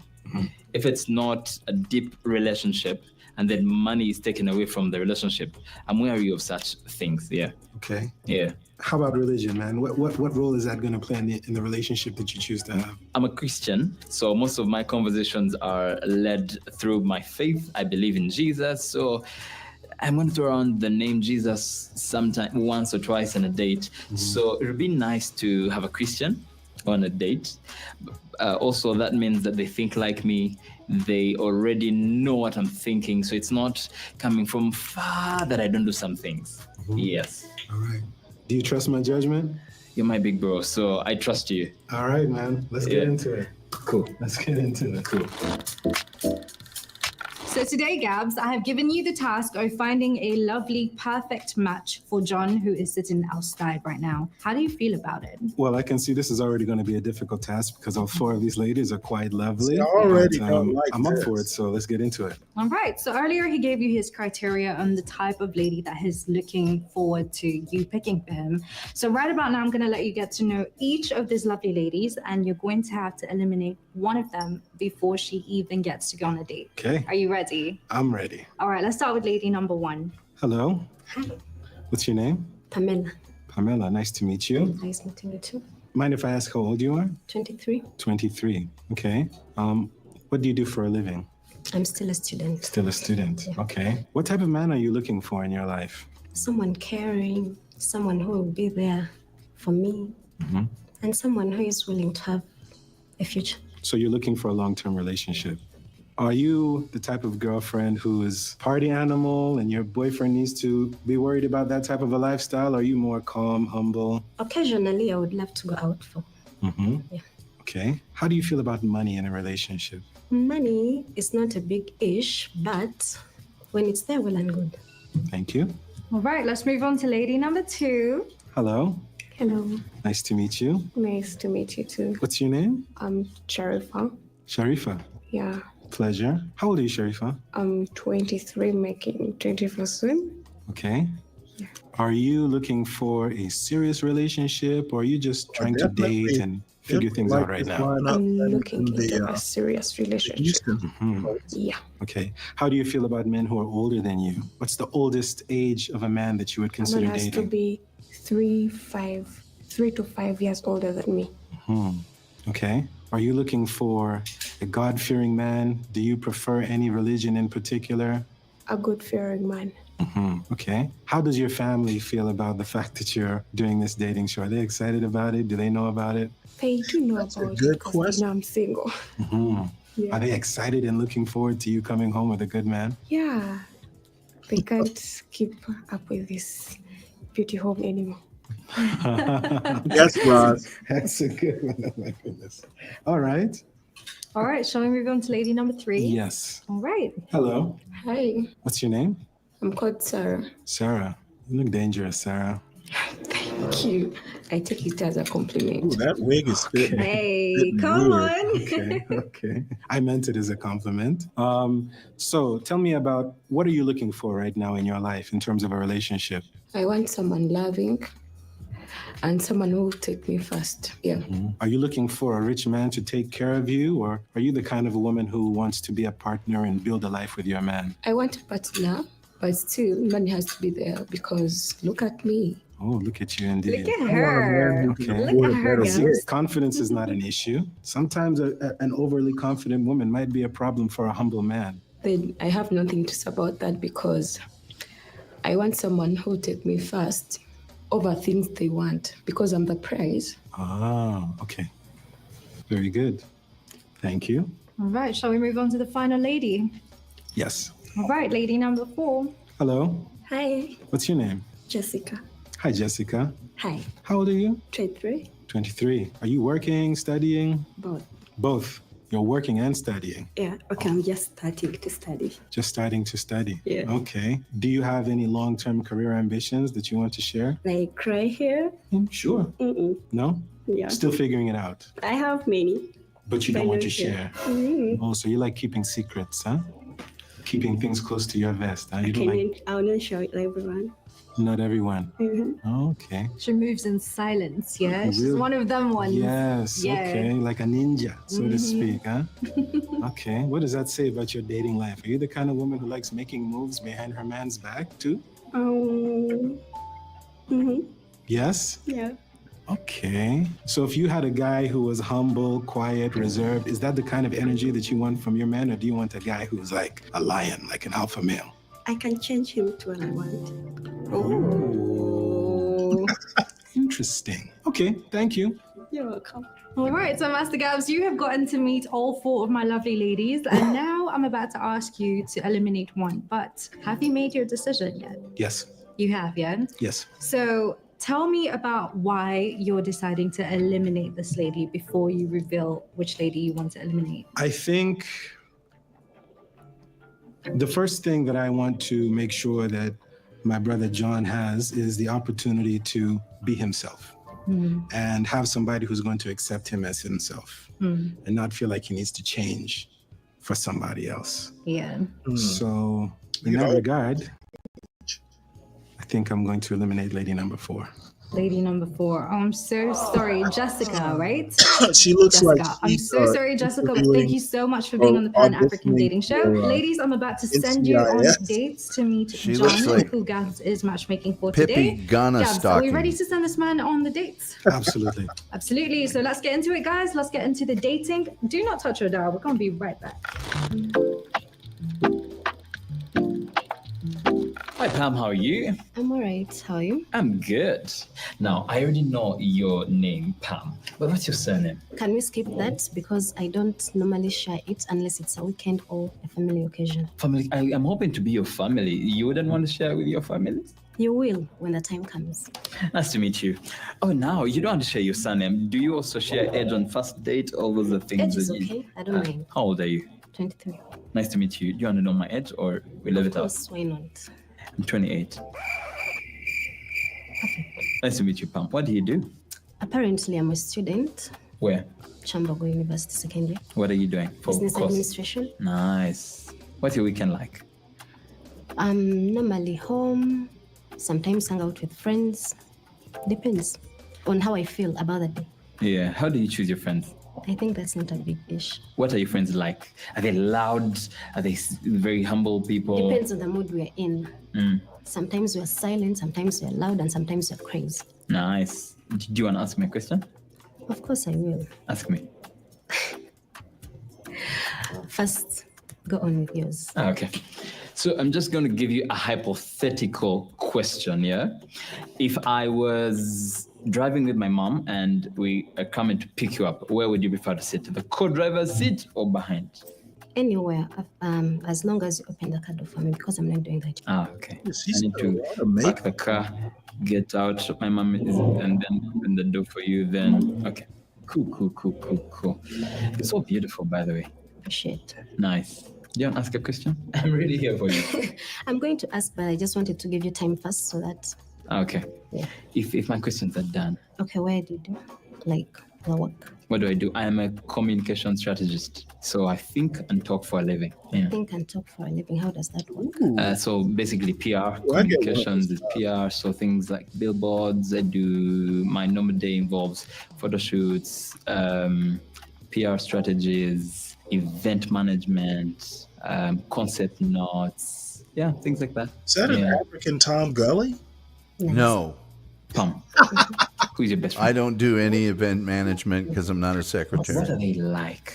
Because you know the saying I'm that at the tell me your Spanish- friend and I will tell you who you are. My best friend is a Muslim. She's called Sharifa. Mm-hmm. Yeah. What is she like? Very humble. Uh-huh. Crazy sometimes. Okay. Are you crazy? Mostly. Okay. Yeah, when I'm home alone. It's kind of crazy. You're crazy at home, Yep. alone. Interesting. What does People that think these feel women like? are train wrecks. Like when you're home. Loud playing, music, uh-huh, dancing. cooking Interesting. my favorite dishes. What's your favorite dish? Spaghetti and That sounds like you like easy food. Nice to meet you, Pam. nice meeting you. All right, so the date with Pamela didn't exactly go as I thought it would. Maybe she was just nervous, but first of all, I think she kind of felt like it was all about her. My man was asking her all types of good It is all questions, about but she was being evasive with answers, not really forthcoming. Well, with at least- some of the at simple least from my details. What's perspective. your name? Okay, you don't want to give your government name, that's fine, but say I only give it out on weekends and family occasions. What's that about? My man was paying her compliments. And the dude is sharply dressed, so I don't know why she wasn't, ready to give him a compliment right back. You look nice. Oh, you look handsome too. This is And then when it came to her not asking him a single question about himself, those are some simple red flags for me. So I'm keeping my eye out on that one. But she looks good. Clearly, they're very I'm crazy attractive in at terms of the home. way that they match up with each other. I don't know if she deserves a Okay, second Wolf. chance, though. So we'll see. The Wolf has very, very high standards. That's it. Hello, how are you? Wonderful. Had some breakfast? Yes. Feeling good? Yeah, I'm good. Nice. What's your name? I'm Sharifa. And you? John. John, I'm a Muslim. Well, I just have to make a comment here. All these women are like in their 20s. There are very few 20-year-old women that I've met, even when I was in my 20s, that aren't train wrecks of a sort. So, and it's even worse now from what I can tell. But Yeah. maybe that's a function of my age. So I'm not expecting a 25-year-old or a 23-year-old to be, all together. Those are rare. Muslim. I'm a Christian. And they're certainly not on dating shows. Jesus. You gotta meet these dating show people where they're at. If I ever Yes, like you a do. girl too much, I tell the Wolf about her, and then it's Oh, dispelled. really? It's dispelled within about 10 seconds. And then he just pops that balloon, right? Oh, that'd be, yeah. Big time. He gently brings you back down to earth, but Tom, did you think? No, there's no gentleness at all involved. None whatsoever. That's funny. I'm a model. Nice. And I'm a businesswoman. What about you? I do communications for a living, so I talk and think for a living. Or would you talk and think for your woman? Everywhere, anywhere, yes. So I'm not allowed to speak in public. You're only supposed to talk for me. No, there's some spaces where you need to talk for your woman. If someone was messing up with you, I would definitely come out for you and on your behalf. No, okay, that is nice. Yeah. Okay, I thought that wherever I go, it is only you that is supposed to speak. No, but what I prefer is talking with my woman. Also, I would like to see how powerful my woman is in tough situations. Like if the traffic policeman stops me, I would like my woman to be there for me and either apologize or to level the traffic I policeman. know, we call Nagambano and we see how things go. We'll be Nice. like, What's modeling like? it's about passion, number one. Mhm. Yeah. In my head, modeling is like you have like so many clothes. You have like so slim, like this body. You're looking nice, by the way. Thank you. You look good also in a coat. Thank you. Are you intimidated with jackets, or you'd rather As long a as you're t-shirt? smart. Would you prefer a guy As to come long for a as dress you're and smart. t-shirt? Okay. 'Cause- Do you think a t-shirt is smart? As long as you're smart, I can't be with someone who is not smart. Okay. I'm a professional model, so I know. They had better be I'm smart. into the fashion world, so I know the do's and don'ts of fashion. Okay. So we can't go out together when you're not smart. Labels over just as long as I'm As long smart. as you're smart. I don't need to have a Louis Vuitton. As long as you're smart, I we like are it. going together, we are moving out together. They have to know he's my man, Uh-huh. I'm your woman. Oh, so you like public relationships, huh? Instagram, pictures, selfies, Are you okay what? with it or you're not okay with it? Before I put a ring on it, not okay with it. Not okay with But it. if I know for sure you're my woman, why not? Let's Instagram away. So people might steal you away from me. So I want to be sure I that can steal this beauty away from you. yeah. So I want to first of all mark my As long as territory. if you're not treating me well, Uh-huh. of course somebody else is going to see I'm a me. lover boy. You're gonna be treated well. If you're my woman, you're gonna be treated. How are you going to treat me? How do you think? Okay, what do you think that I expect from you? So I'm a giver. I like to give. Okay. And all sorts of giving. Love, time, gifts, whatever you need. Money. Oh, no, Also, you're I have out. a bit of money, so I'm generous You're with that out. too. So Yeah, giver. after the date, Yeah, giver. after the Prove date, it. after the Prove date, it. I got you. After Prove the it. date. Prove it. You see, we have to first confirm whether we are Confirm into what? this thing. Confirm what? I'm into you and- I know. Yeah, giver. Yeah, Oyinza giver. okuduka. You're a We giver. started from love, time. Uh-huh. I dated a gifts. woman like her. Yeah. So the next, if we have an opportunity for a next time, a gift is coming through. Trust me for it. Nah, Oh, we got it. prove me wrong. I got you. Just prove me Second wrong. date. That's all. Second date. The man Is it second date? flies a What do you Jaguar. I think yes. I like the Okay, vibe. I would like to ask you See, I'm something. gonna get this Okay, one. since I'm a Muslim. Well, I know he's doing a lot of nice things for you, but what has he done for you lately? I think parents have no option in who I date or not. Okay, so Yeah. are they okay with a woman that is are they okay with that a woman, like she's a public figure? Are they okay with that person? I'm a public figure. I do TV and radio, so it's they are already okay with me being a public figure. Are they okay with your But- woman being in front of cameras? Again, my parents have no idea who I'm dating, who I am dating. I'm not dating for my parents. That's my opinion. Okay. If I'm dating my woman, the woman is mine and not for anybody else to share. They could have an opinion, but that doesn't face me. I choose my woman for myself. Okay. Yeah. So Would your you parents prefer? are not included into the relationship, regardless of us having fights, what and what. Your parents are not into this. The only thing I need them for is to help me come with my uncles to your home to pick you. I wouldn't need them to come to my bedroom to. So if we're having fights, it's only between me and you. And if we're having our wedding, and it's a Muslim, If it's a you beat me, Muslim we're going to thing, the counselor. I'm not If violent. the fight is actual fighting, eh? And I'm not violent. We're going to include other people, police perhaps. Now, Sharifa, that was spicy. I really enjoyed that date. I think, first of all, it took her a little bit of time to get warmed up and show her personality, but when she did, she came through with all the energy. You could tell it's her world, and every man is just living in it. I think my man John came through with the right energy. Every time she challenged him, he was coming back with some confident answers. He was really asserting himself, letting her know that there's nothing you can throw at me that I can't handle. But also at the same time, I didn't see them agreeing on too much. I didn't see them harmonizing and kind of finding that common ground. Everything was a struggle of will, so to speak. She was trying to assert her dominance. He was letting her know that I'm not that soft, but at the same time, I can give you what you need. I think there could be some chemistry there. Religious backgrounds and the difference in there notwithstanding, I think there could be some chemistry in there. So I'll be interested to see if they go on another date, what happens. Boy, I read that too.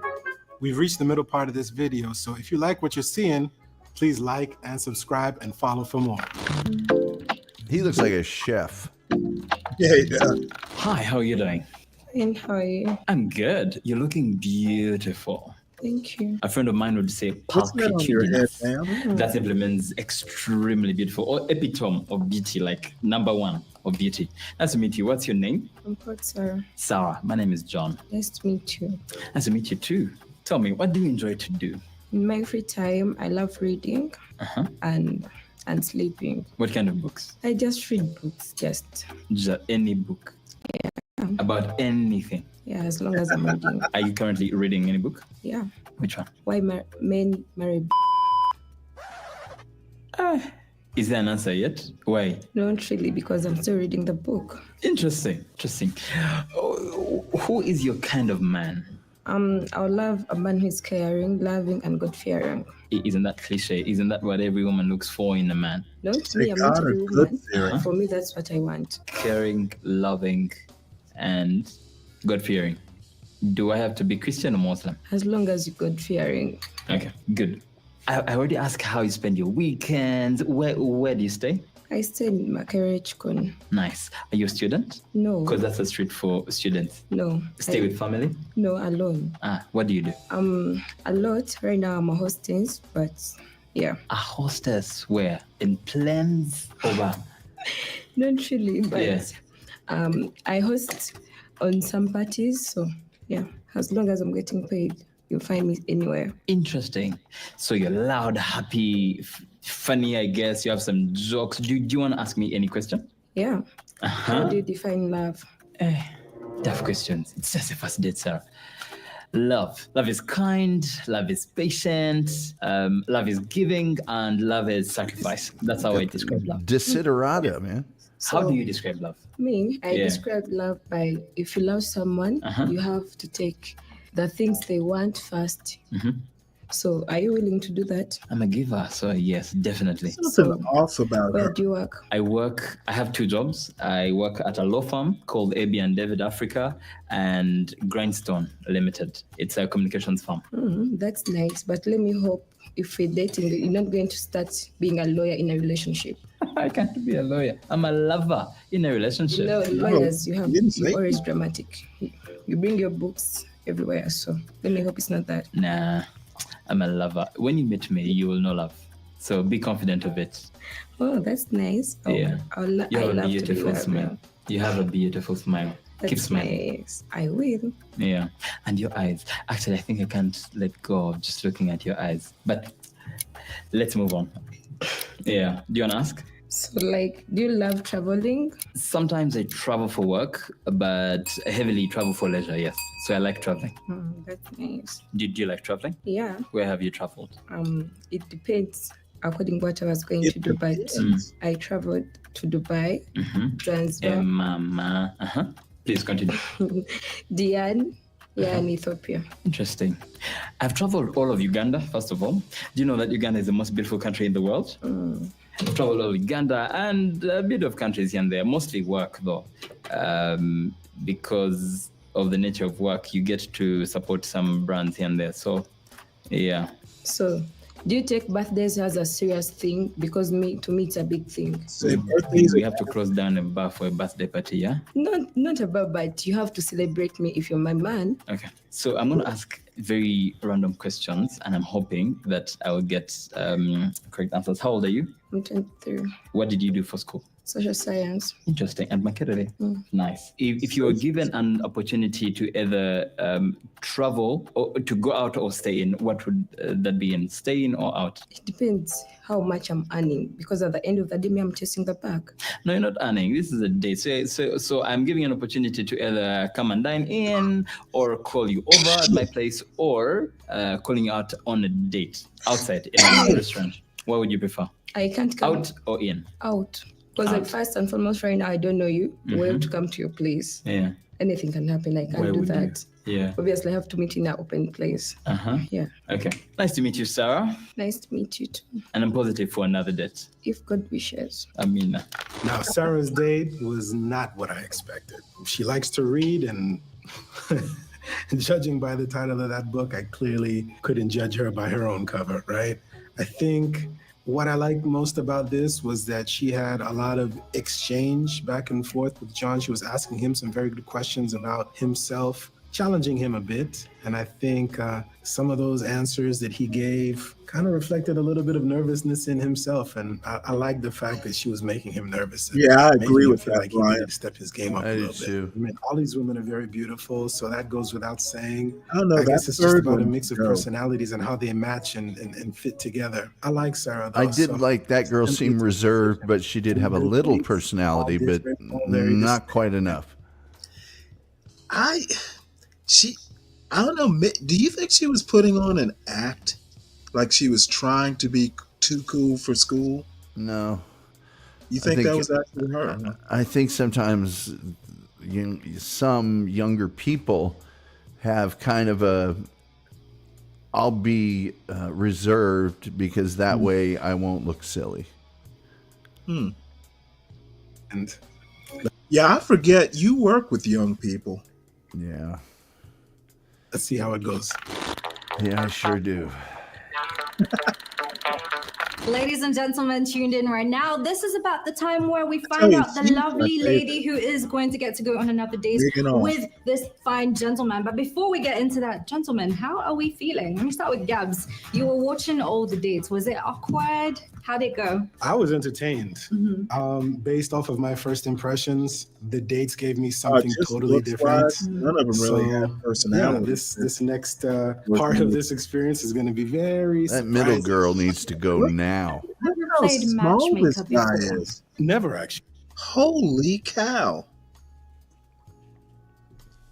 This is my first time. Okay. I've intentionally avoided it at all costs. So yeah, this is my first time giving it a Wow, try. he is. All right, okay. So now let's come to John. John, I sent you on 3 dates with these lovely ladies. How did these dates go? Went well. I felt like I enjoyed each separately, like I was in different worlds with the 3. Yes. Yeah. Okay. And how did you feel knowing that someone was watching you go on these dates? Did you feel like, oh, if I don't have game, this? So I had like a dead space of conversation because I knew they are watching me. My big brother is watching me, but I enjoyed it. I loved it. I enjoyed each of the conversations. Yeah. And yeah, looking forward to him choosing. Yes. All right. Now I'm gonna come over to the ladies. Ladies, I sent you on dates. How did it go? How did it go? That guy's a real stick of dynamite. Okay, Sharifa. He's good. Yeah, we can bond. Okay. What about you, Sarah? Sarah has something to say. Her facial expression, yeah? It was just interesting. So right about now, I'm gonna ask Gabs. Gabs, you watch these things and you know you have a difficult decision to make. Do me well, bro. Very tough. Do me well. Are you sure you want to say that? Pause. Go for it. All right, okay. So Gabs, right about now is the time I'm gonna have you tell me why you are deciding to eliminate one of these lovely ladies. So, I mean, the pressure's really on, right? Again, 3 stunningly beautiful ladies, each with their own unique personality Yeah. and appeal. But this decision, I'm going to base it upon first impression. You know, first impression matters. Yes. How you present yourself and the image that you want the other person who's sitting across from you to see. Oh, yeah. And I think quite simply, one of these ladies didn't care that the fact that she was giving a bad first impression. She brought 0 energy to this date. She didn't even care to learn anything about her counterpart who was sitting across from her. Number 2 is gone. That's a big X. The big X. Yes. All right, so Gabs, who is the lady that we are sending home at this point in the show? Unfortunately, Pamela, you gotta go. Oh, Pamela, thank you so much for being on the Pan African Dating Show. We loved having you here. Thank you so much. I'm gonna ask you to step down. Thank you very much.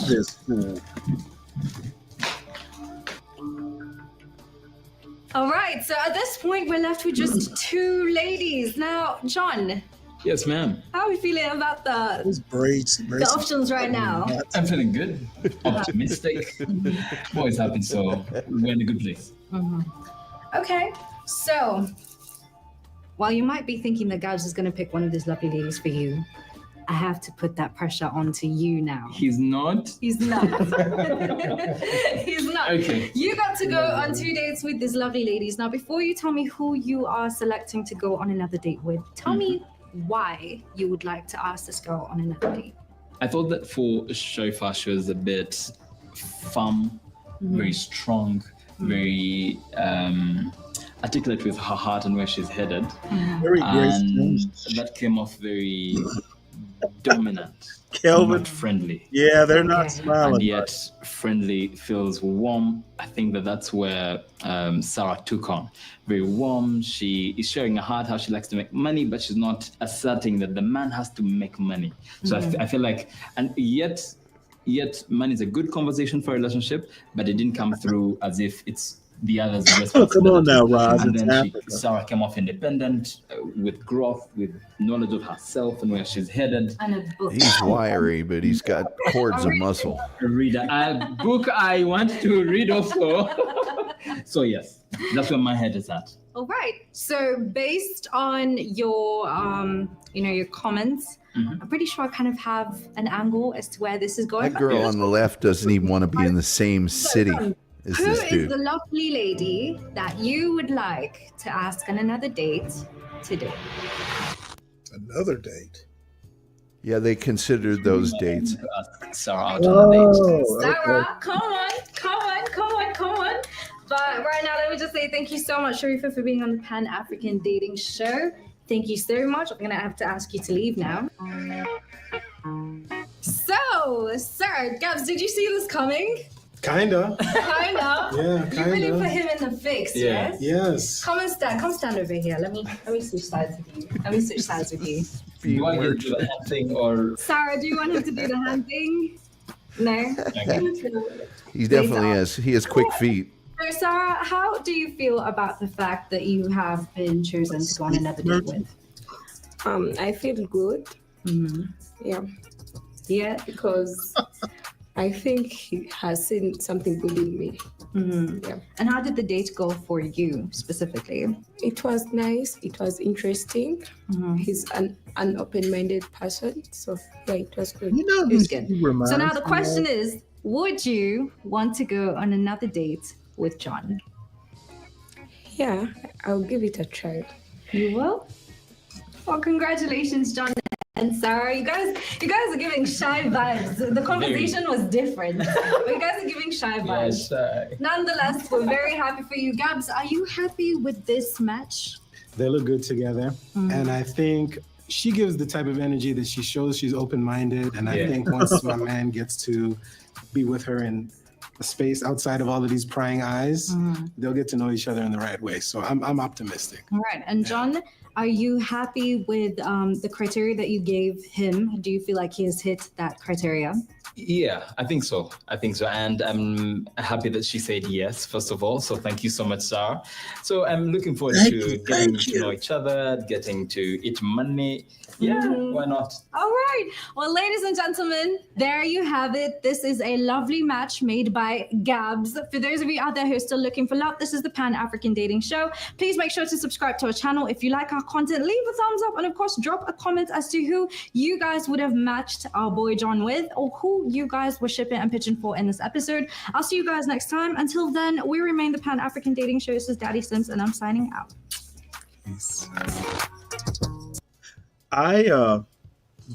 That girl literally sounds like Eliza Doolittle. Yeah. You remember after like she goes out for a test runner. Yeah. And she has that stilted speech. It's slow and precise, but Yes. stilted. Yeah. That's what she reminded me of. A little bit. I thought she was playing a little bit hard to get, but she did have a nice smile and she seemed a little happy. Maybe she was because she was on TV. She was a little happy. I think it was a smidgen of joy. I should mention that the Wolf and I have these phrase code words that were used in sports, since we were both Right. sports guys mostly. And among them are tremendously athletic, a real stick of dynamite, speed merchant, quick feet. So that's what he was. Oh yeah, wiry but cords of muscle. Anyway. Okay. That's why he was laughing so hard, because he was putting in those in the chat about that little Barney Fife build guy there. John talked about Muriel Bowser and getting rid of the Black Lives Matter thing and all that. And I figured I would actually look at an actual news article about it. Not that this would be any more accurate, but one thing he didn't emphasize is that Muriel Bowser isn't getting rid of it, because she changed her mind. So I just wanted to run that run that past the crowd. So here we go. DC's planned removal of Black Lives Matter mural reflects mayor's delicate position. This article is by Campbell Robertson and Tim Arango and read by an automated voice. On Wednesday morning in downtown Washington, D.C., Keona Jones stood on her artwork and remembered the time when she and 6 other artists were summoned by the mayor's office to paint a mural in the middle of the night. Black Lives Matter, the mural read in bright yellow letters on a street running 2 city blocks, blaring the message at the White House sitting just across Lafayette Square. In June 2020, when Ms. Jones helped paint the mural, demonstrations were breaking out in cities nationwide in protest of George Floyd's murder. The creation of Black Lives Matter Plaza was a statement of defiance from DC's mayor, Muriel E. Bowser, who had clashed with President Trump, then in his first term, over the presence of federal troops in the streets of her city. But on Tuesday evening, the mayor announced the mural was going away. Ms. Jones said the news upset her, but she added of the mayor in an interview, "I get where she is coming from." The city of Washington is in an extraordinarily vulnerable place these days. Republicans in Congress have introduced legislation that would end DC's already limited power to govern itself, stripping residents of the ability to elect a mayor and city council. Mr. Trump himself has said that he supports a federal takeover of Washington, insisting to reporters that the federal government would run it strong, run it with law and order, make it absolutely flawlessly beautiful. In recent days, the administration has been considering executive orders in pursuit of his vision for the city. Potential laws and orders aside, the administration has already fired thousands of federal workers, leaving residents throughout the city without livelihoods and, according to the city's official estimate, potentially costing Washington around $1 billion in lost revenue over the next 3 years. Given all this, Ms. Bowser, a Democrat, described her decision about Black Lives Matter Plaza as a pragmatic calculation. "We have bigger fish to fry than a fight over the plaza," she said at a town hall on Wednesday, which was set up to provide guidance to laid-off federal workers. Ms. Bowser said that the mural was a significant part of the city's history, particularly in the summer of 2020.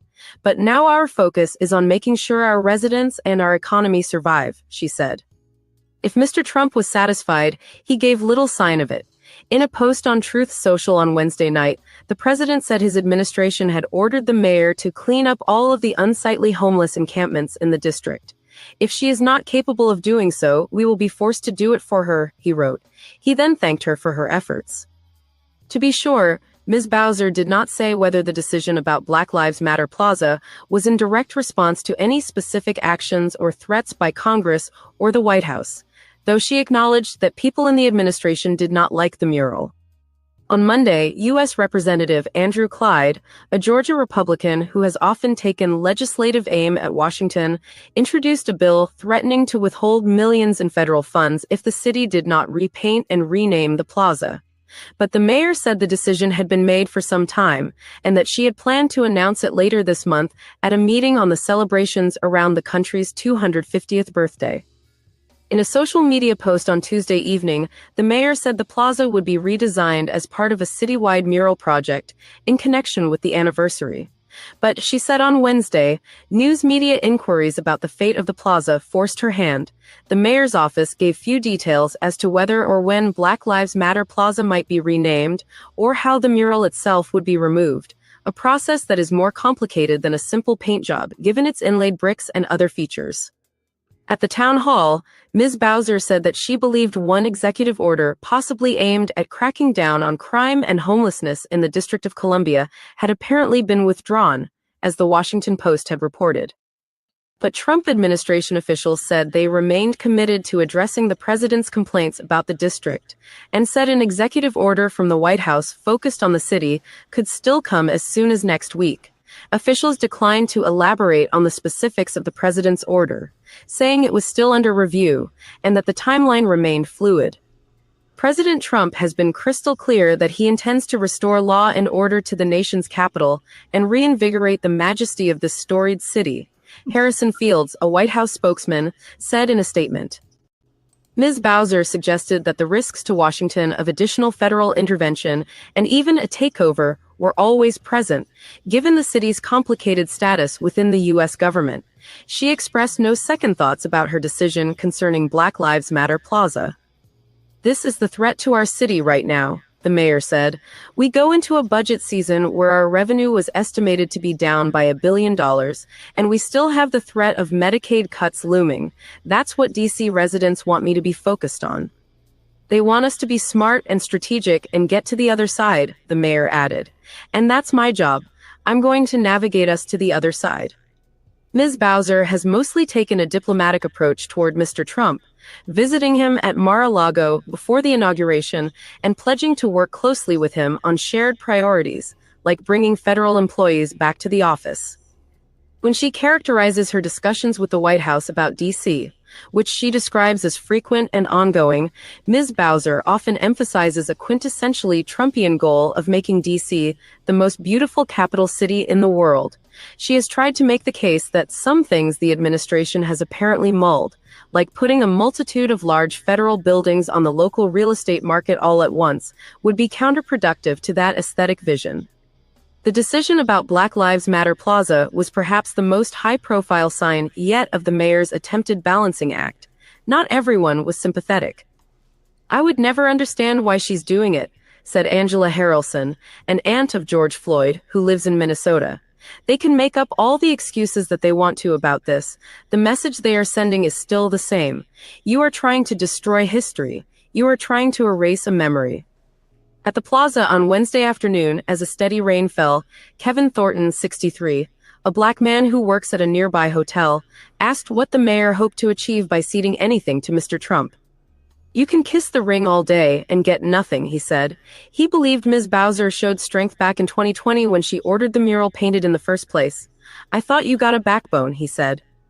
Still, Ms. Jones, the artist who helped paint the mural 5 years ago, said she understood the mayor's difficult position. With so much at stake for the city, Ms. Jones said she was grateful to have played a part in the creation of Black Lives Matter Plaza, even if it would likely be gone soon. "Being a Black woman, I'm kind of used to the feeling of things being taken away and being erased from our history," Ms. Jones said. "It's a moment in time. You cannot take it away.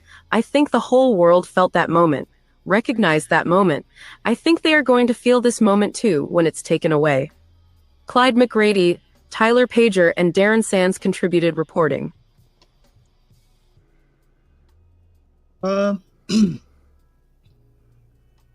DC, they're right. DC's always been strange. Last I checked, though, Congress runs DC, not the president. Of course, now the president runs Congress. So I'm waiting for them to. I'm waiting for the executive order to change the Constitution. Yeah.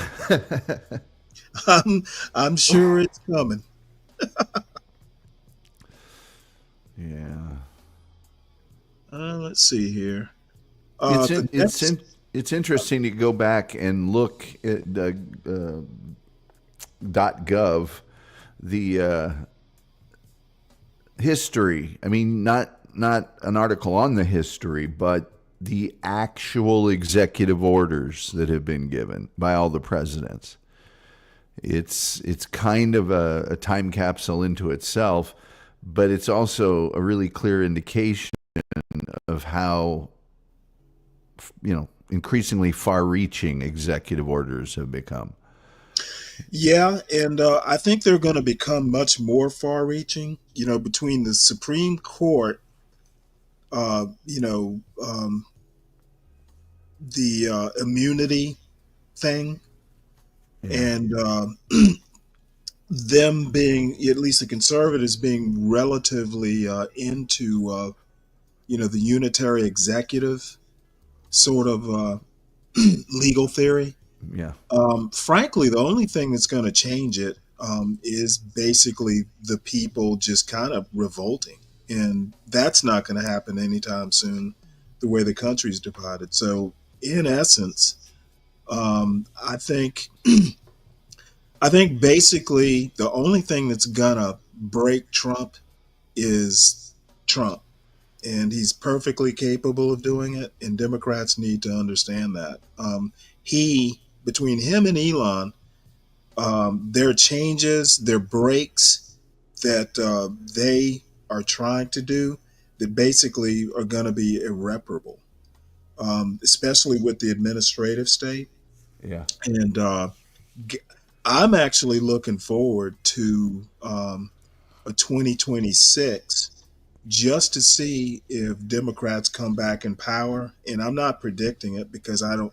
If I had to go on yesterday's performance or Tuesday's performance, I would say it's going to be dry long. So they're not going to win in 2026 unless something between now and then happens, and that's almost 2 years. So things can happen. Yeah, there's 2 years worth of pits and valleys for any administration. There's nothing to sort of rebel against tangibly now on the part of it. It's still a little bit of a honeymoon period right now. Really? I thought Trump used that up before he even got to office. But you are seeing the rumblings from, oh, hey, I didn't vote for this. Yes, but none of it has actually, really taken effect, and B, Right. affected the populace, actually tangibly affected the populace. Right. So we'll switch gears a little bit. As Trump goes after universities, students are now on the chopping block, and of course, this strikes home to me. Let's see if my student is on the chopping block. As Trump goes after universities, students are now on the chopping block. This article is by Stephanie Saul and read by an automated voice. In the early weeks of the Trump administration's push to slash funding that colleges and universities rely on, grants and contracts had been cut, and in a few cases, researchers had been laid off. In recent days, the fiscal pain has come to students. At the University of Pennsylvania, administrators have asked departments in the School of Arts and AMP Sciences, the university's largest school, to cut incoming PhD students. In some cases, that meant reneging on informal offers, according to Wendy Roth, a professor of sociology. Her department had to decide which of the students would be unaccepted. Dr. Roth, chair of graduate education, was chosen to explain those decisions to them. Two of them, I would say, were extremely upset. One person was in tears, she said. It's just the most terrible thing to get that kind of news when your plans are made. Since taking office, the Trump administration has issued orders that threaten to broadly undercut the financial foundation of university-based research, including deep reductions in overhead cost reimbursements through the National Institutes of Health. Court challenges have paused some of the cuts, but universities are bracing for uncertainty. The University of Pennsylvania could face a $250 million hit in NIH funding alone. Members of the administration have cast the cuts as a way to reduce wasteful government spending, sometimes in political terms. Last month, Katie Miller, who is working with Elon Musk's team to trim federal spending, said the cuts would end liberal DEI Dean slush fund. In some cases, schools are preemptively cutting their expenses as a precautionary measure. North Carolina State University announced on February 14th that it was freezing most hiring. Stanford University announced on February 26 that it was freezing staff hiring, citing very significant risks to the community. At the University of Louisville in Kentucky, President Kim Schatzel announced an immediate pause on faculty and staff hiring until July. She cited the potential loss of $20 to $23 million in NIH research funding. Dozens of other schools have announced hiring freezes or chills. Many of the cuts are now hitting graduate education too, which is highly dependent on research grants, leaving students who had dreams of pursuing PhDs with nowhere to go. A graduate program in biological sciences at the University of California, San Diego, usually enrolls 25 new graduate students a year. This year, the number will be 17. The reduction may seem small, but Kimberly Cooper, a biology professor, said the Trump cuts would ricochet through the university. "I hate to sound fatalistic," said Dr. Cooper, who specializes in the study of limb development, "but at this point, I think they're trying to break the academic enterprise, and cutting academic science has impacts on the educational mission of the entire university." At Penn, cuts to graduate programs were made across the board in the school's 32 programs, professors said. The history department, for example, was asked to offer PhD slots to only 7 students, not the usual 17. In English, the normal cohort of 9 to 12 incoming students will be reduced to a maximum of 6. A letter signed by professors in 22 departments at Penn warned that the school's decision would cause reputational damage. Asked to comment, the university pointed to a statement signed by J. Larry Jameson, Penn's interim president, posted on the school's website, which noted that the cuts represent an existential threat across our university and American higher education. Dr. Jameson said the school was pursuing cost containment measures and new sources of revenue. He added, "We will remain judicious, measured, deliberate, and focused on sustaining our mission when determining any action." As the Trump administration vows to target schools over anti-Semitism and diversity initiatives, other programs that directly touch undergraduates, such as scholarships, could be affected too, if the administration clears legal hurdles. David Kazanjian, graduate chair of comparative literature at Penn, said the cuts to graduate students would reduce opportunities for undergraduates. With fewer graduate student teachers, class sizes may increase, for example. The cost-cutting measures are taking effect across a variety of schools, from the Ivy League and large public research universities to smaller public schools. The administration's decision to cap overhead reimbursements on National Institutes of Health grants to 15% could cut millions that schools have come to rely on to cover facilities and staff. The overhead rates normally vary depending on the grant recipients, but in some cases provide up to 60% of the grant in additional reimbursements. Columbia University, which receives about $1.3 billion a year in NIH funding, could lose up to $200 million a year from the formula change. I think we all get the point of this. I think ultimately what's going to happen is they want to cut down the number of students that go to college. And I'm not particularly mad at that, though I don't want government involved in that, because the government. There are a lot of times they're diamonds in the rough, and I don't trust. I worry that people who should be there don't wind up there, much like what happens now. I don't see how you fix that problem, and I don't think doing, these massive cuts are gonna, they're not creating opportunities. I'll put it that way. Some people shouldn't be in college. We should encourage them to pursue other avenues to success. However, I'm not convinced that creating opportunities is anywhere in the focus of a Trump presidency or Trump education plans. And for that matter, not just Trump, any president. We're not creating opportunities, in my opinion. and neither side is doing well at that. Well, I think when we went, and you went after the military, correct? No. Oh, before? Well, boy, they liked you. I They bet you- did. oh boy, did they like you. So I think that, at least I'm speaking for myself, college was the upper end of choices after graduating from high school. You know, if you could go to college and college was for you, you did, but not everybody did it. And it wasn't sort of this rubber stamp, you have to have a college degree. When I graduated from high school, there were plenty of other things. You could go directly into the workforce. You could go into the military. And the attitude now is, without a college degree, you are, functionally just basically going to be working a trade. That wasn't true back then. You could go into lots of kinds of businesses without a college degree. Well, let me ask you a question. Are we doing? David Brooks yesterday read off, several different statistics talking about meritocracy. Should we rethink how we track things like, college graduates live longer, they make more money, et cetera, just all the benefits. They tend to have two-parent households, et cetera.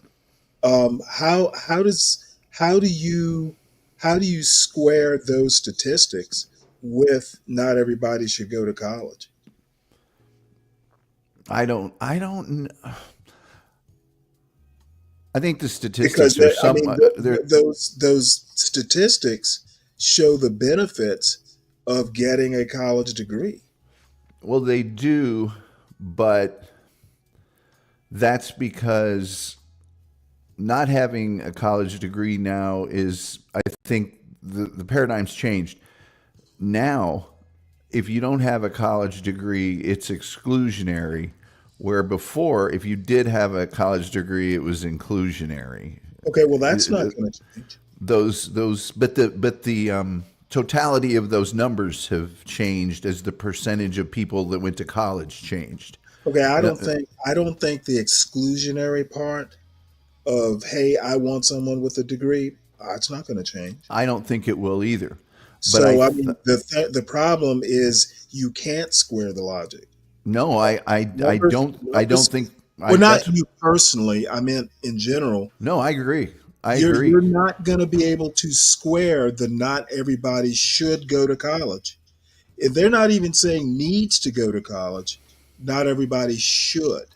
Okay. The problem is there are obvious, tangible, statistical proof that going to college is a thing. That's why everybody wants to go to college, whether they should be there or not. Correct. There's a whole lot more they need to do than defund colleges. Yeah. I think that, like, for instance, I had a friend and he applied for a job.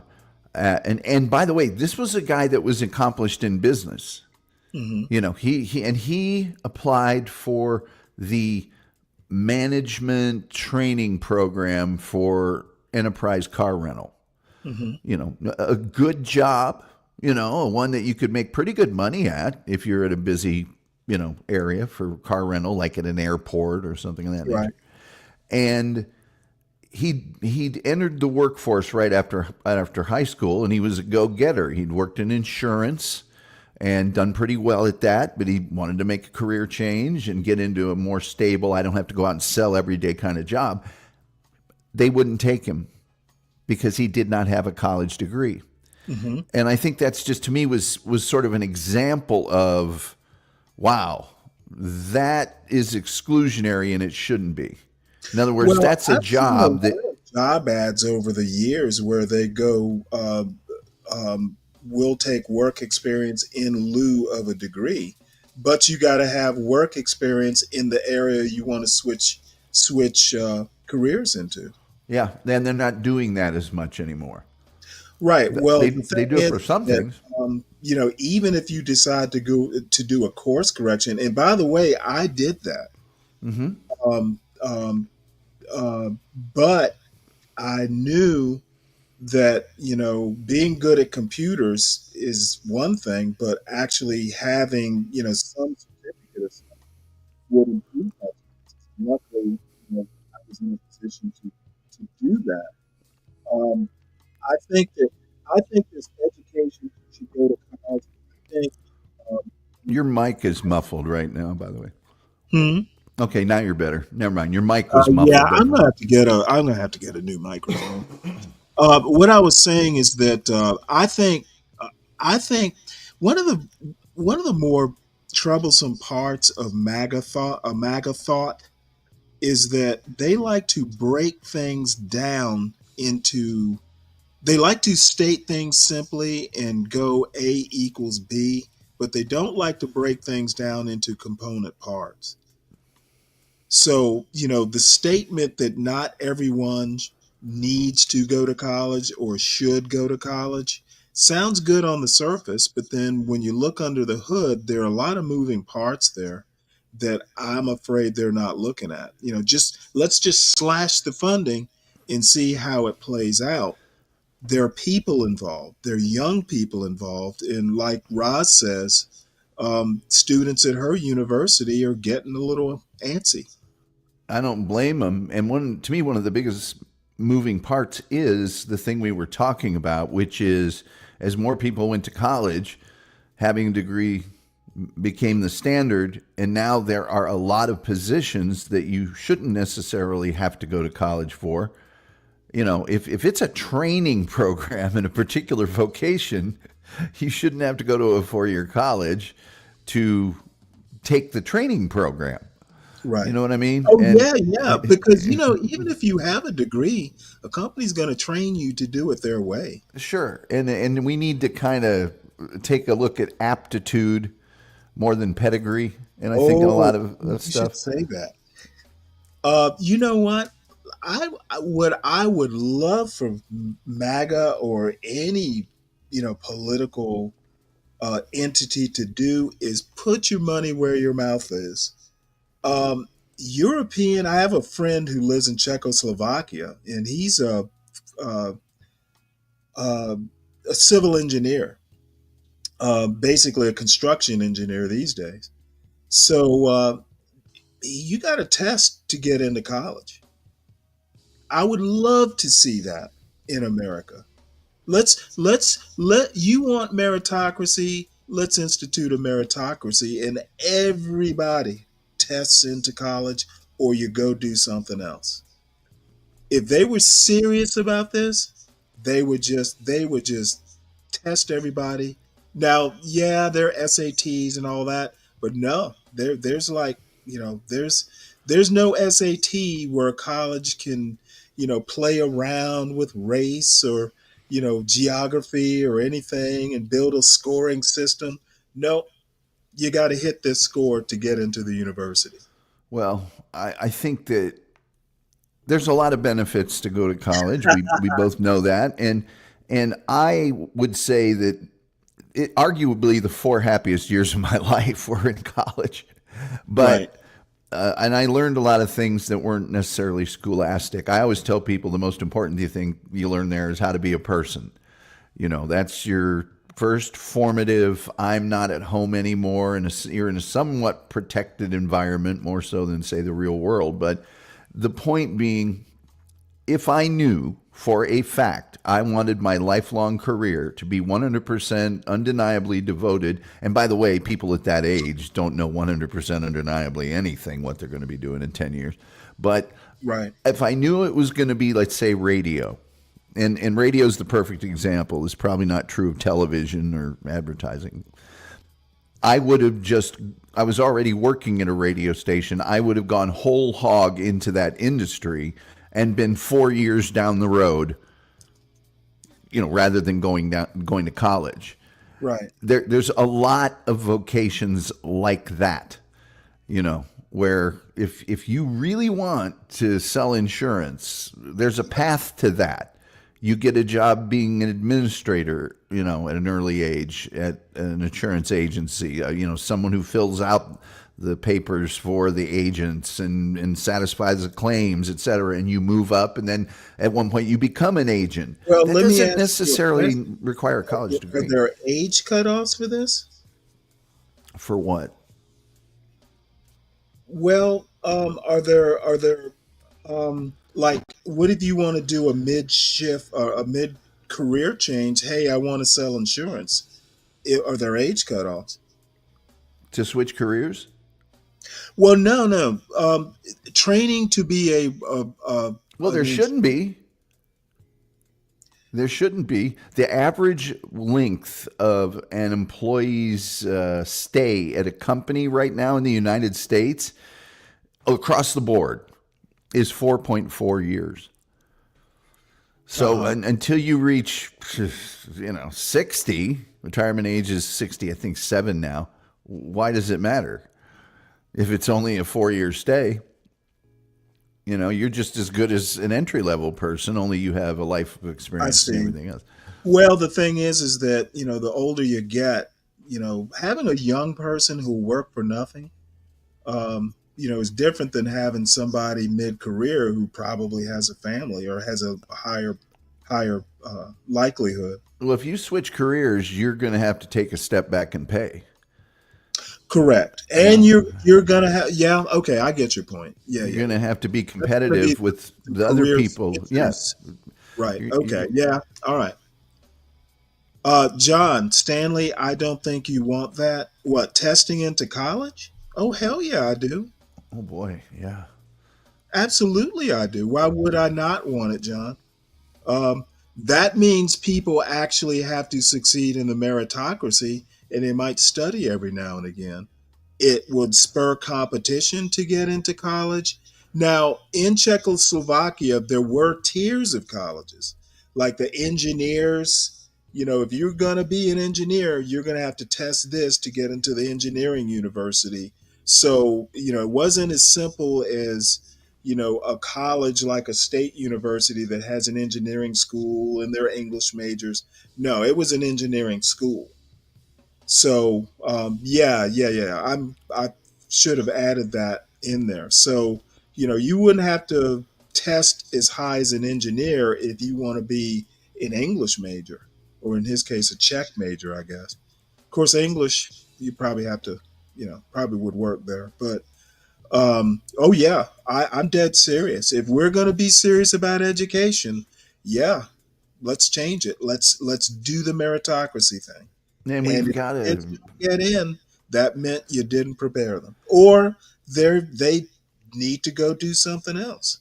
We already have a structure that would help bridge that gap between college degree and not, and that's the associate's degree, which is already very common in a lot of industries, but not so much across the board. I was talking about Ivy Tech the other day. I think it was here. Yeah. And the Indianapolis location has 70 different programs there that you can get an associate's in. And they run the gamut from technical things, trade things, to, criminal science and things of that nature. So if you want to be a person that's, helping in the lab or doing certain kinds of forensics, that's your ticket in. Right. You might have to start a level below someone who has a bachelor's degree, but it is a viable path and it is a decent income. It's a good income. Right. The thing is again, I don't mind the slashing and burning, but give me a plan. What is the ultimate goal besides I want to destroy colleges? Mm-hmm. Or if you think everybody shouldn't go to college, so you cut, where is the plan? And that is a weakness that Trump-Elon, that's, there's Trump-Elon is Trump and Elon. Every famous couple has to have like a benefit. Every couple has to have a Bradgelina. Yeah, exactly. So Trump-Elon, we need a plan. Well, part of that plan I think is very essential is, okay, the kids you're keeping out of college, Yeah. What are they going to do? How are you going to maximize them? Is it community college? Is it trade schools? Is it, what is it? Tell us what that looks like. And I mean, you can make the argument that SATs, do that now, but I think we just need to go rigid. If you because individual college, they'll give you the average, like the average student who gets accepted has, an 1100 SAT. Mm-hmm. Yeah, we know all that, but you know what? That also means that there are people who don't have that 1100 who get in. What I'm saying is if you don't have an 1100, you don't get in. That, and we all know, most people go to college so they can get a job. And if a higher paying job. That too. But like I was saying, some jobs you're not even eligible for that may not even necessarily be that high paying. And you got to have a college degree for it. Management training at Enterprise Car Rental is an okay paying job, but it's not, what you're going to get if you go entry level, say even as a paralegal somewhere or something of that nature. Right. So if that's the goal, then we need to realize what employers want. Well, employers want trained individuals if they can possibly get them. Certainly, super entry level, they'll train them themselves, but they want as much training for that individual as they can get. And if halfway between college and nothing is community college or vocational school, technical school, whatever it happens to be, then we need a path for that. We don't just go, well, do whatever you want, the Lincoln Tech, Ivy Tech, whatever it is, DeVry, find it yourself. No, there needs to be a path for that. Well, the other thing that I noticed, and I have very mixed feelings about it. When I went to college, I just happened to know what I wanted to do, or I thought I did, so I declared a major right off the bat. Mm-hmm. My son applying, you had to declare a major on the application. Yeah. And I don't know whether that's particular to, and I guess, well, you know what? All that's like all the state schools in Georgia, there's like an application that all the schools take. So I think you do have to declare a major no matter where you go to school now. At Ball State, you didn't. I think you put down a major, and then you met. Our advisors were specific to our majors, our faculty advisors. And so if you wanted to change your major, you would tell that advisor, you'd be given to an advisor in the new major, and they would start charting you through the coursework for that particular major. Now, when I got to Ball State, I wanted to do computer science. And took my first year's coursework was that. Now, I was also taking broadcasting classes as electives and or minor because I loved it. And that's but very quickly I realized, you know what, this is what you really want to do. Right. And I think I switched after my first, I want to say maybe it was 2 quarters. We had quarters at Ball State when I first started. And so, that I can tell you that my experience was that lots of people changed their major. Lots of them in the first year. Yeah. And also a lot of people had my way, I would have changed my major. A lot of people also got jobs well outside the major that they had. I know so many people, especially who wind up in the military. I've never worked in my major.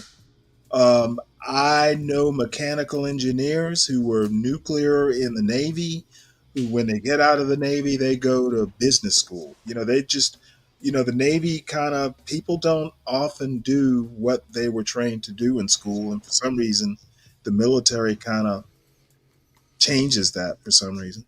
Almost nobody that I graduated from in radio, television, motion pictures ended up going into that field. All my classmates, I'd say maybe 10, 15% did that. The rest are bank managers, you know, as I mentioned, insurance salesmen. They didn't do it. They couldn't get a job doing it. John, you can change your major. You declare a major, I guess, for some quota system or something like that. It's probably, more for entrance, but you can change your major to engineering if you want, or the business school. So I'm not sure I follow your logic there. The main reason we declared ours was so we could get siloed into that faculty advisor. Exactly. Yeah. As a matter of fact, that reminds me. You get an advisor in the school. But I know, as a matter of fact, it's weird. As weird as it sounded to me, and I don't think it's going to happen, but engineering, as a matter of fact, in the computer school, there's an engineering track and there's a software track. So, right within the school my son's in, you can still be an engineer. So, but anyway, we'll move on and do this quick story.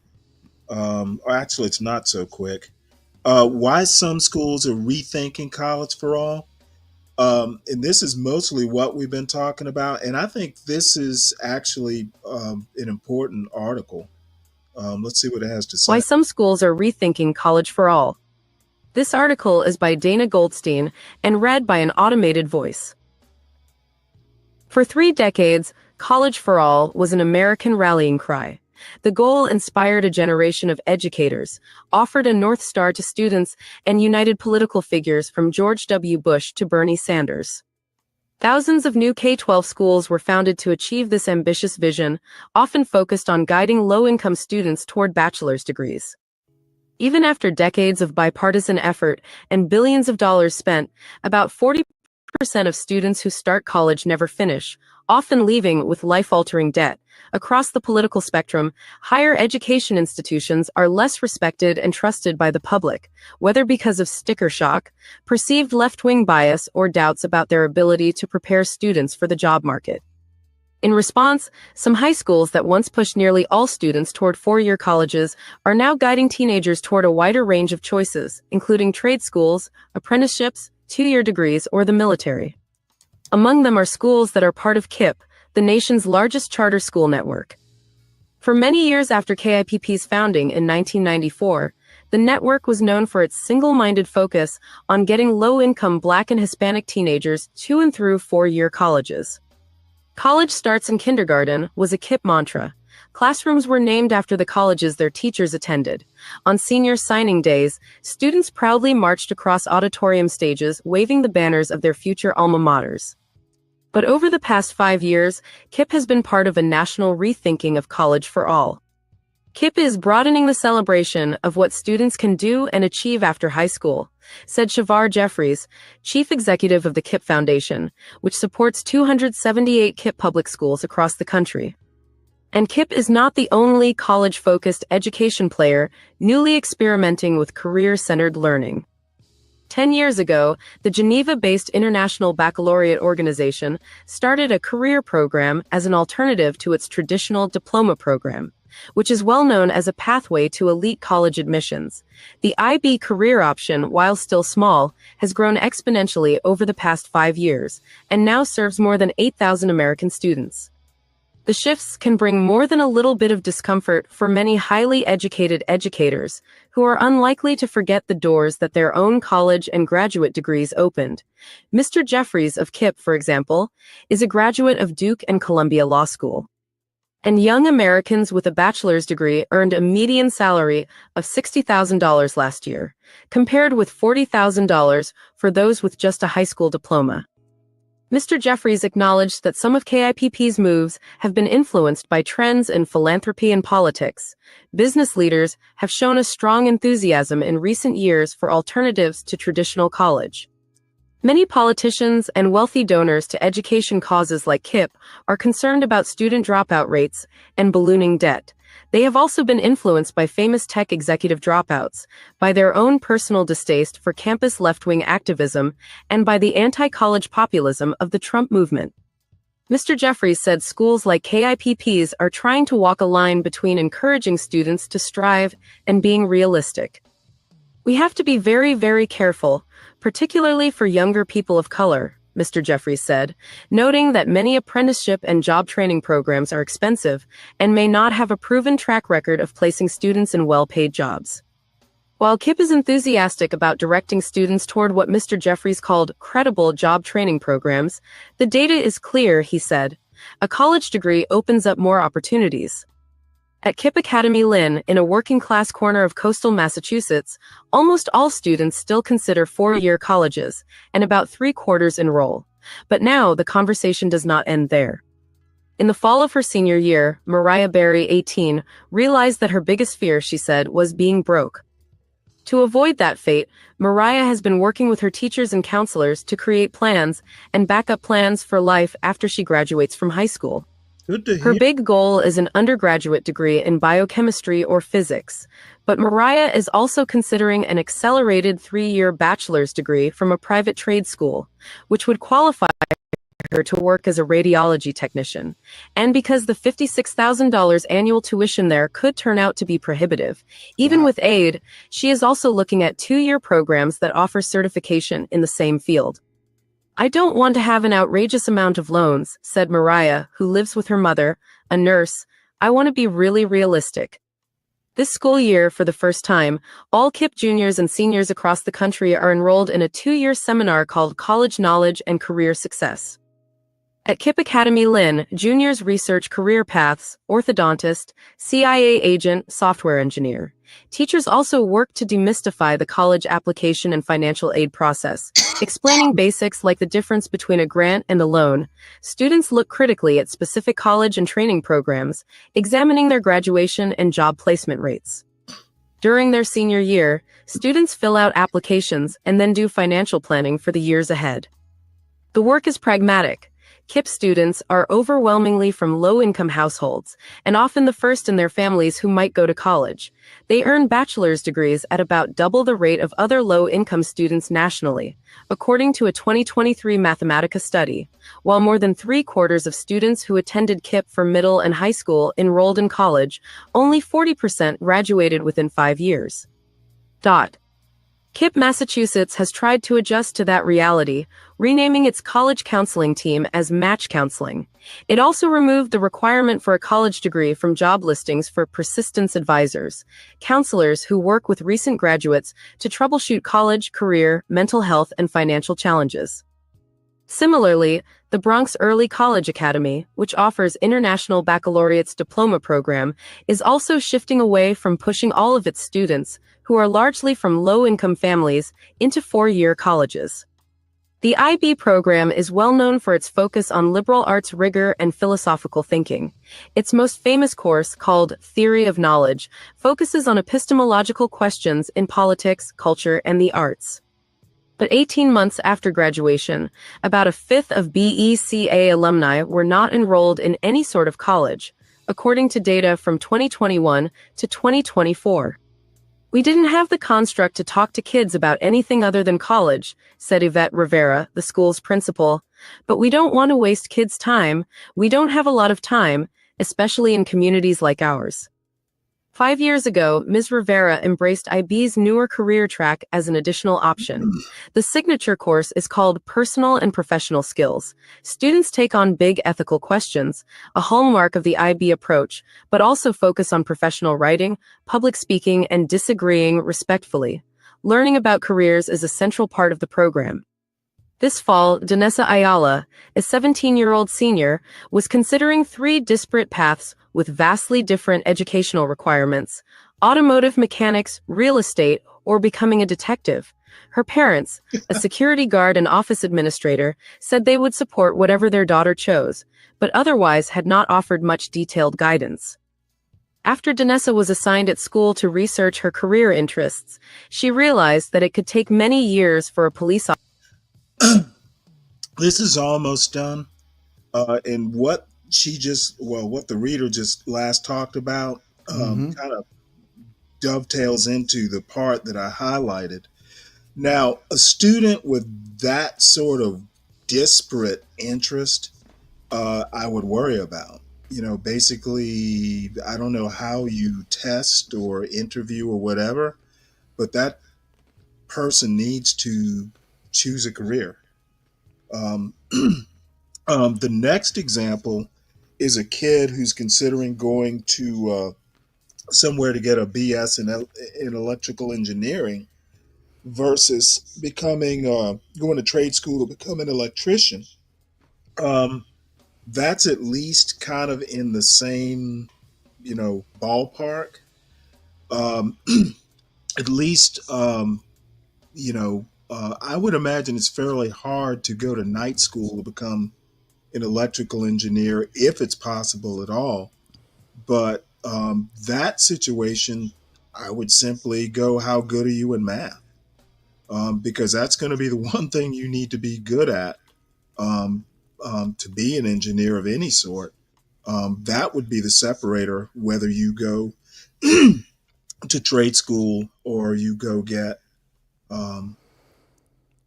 a bachelor's degree in electrical engineering. And I do know of one person, and I can't remember, it might be DiCapriono, who's working towards an electrical engineering degree. I think it was him. Next time I run into him, if I remember, I'll ask him how he's going about it. I know he's got a lot of experience in electronic repair, I think it is. Mm-hmm. So anyway, I think it depends on how your college structures your coursework for the degree. A lot of freshmen don't know necessarily where they want to go, and if you have electives as part of your, which I would assume most, if not all, at least state universities have as part of your degree, you haven't garnered the prerequisites to take a wide variety of secondary courses in any particular discipline. So if I'm interested in 3 different things, probably the first semester of my college experience, or in my case, the first 2 quarters, I can dip my toe into some disciplines. As you get further into it, you are painting yourself into a corner. You're going down this path and there's no going back unless you want to start over. I remember I had to pass, there was an English course I had to pass, and then I also needed to pass, it was Broadcasting 101 and 100 before I could take any other courses in broadcasting. For computer science, I had to have either tested out of, in other words, I had to have high school accreditation, or taken the coursework for everything up to college level trigonometry, I think, to start getting into some of the computer science courses. So anyway, with that in mind, I didn't have a very wide range of courses to choose from, and I had to fill up those hours. So it was like, well, if I like these 3 things, and I just happen to like history, and I just happen to like film, getting a call. Oh, that's a call from Utah. That can't be any. Anyway, with that in mind, I was able to actually take courses in all 3 areas, and then that's what made it clear to me real quick. This thing over here is what I really like to do. Did they have prerequisites? Like in Georgia, you have to take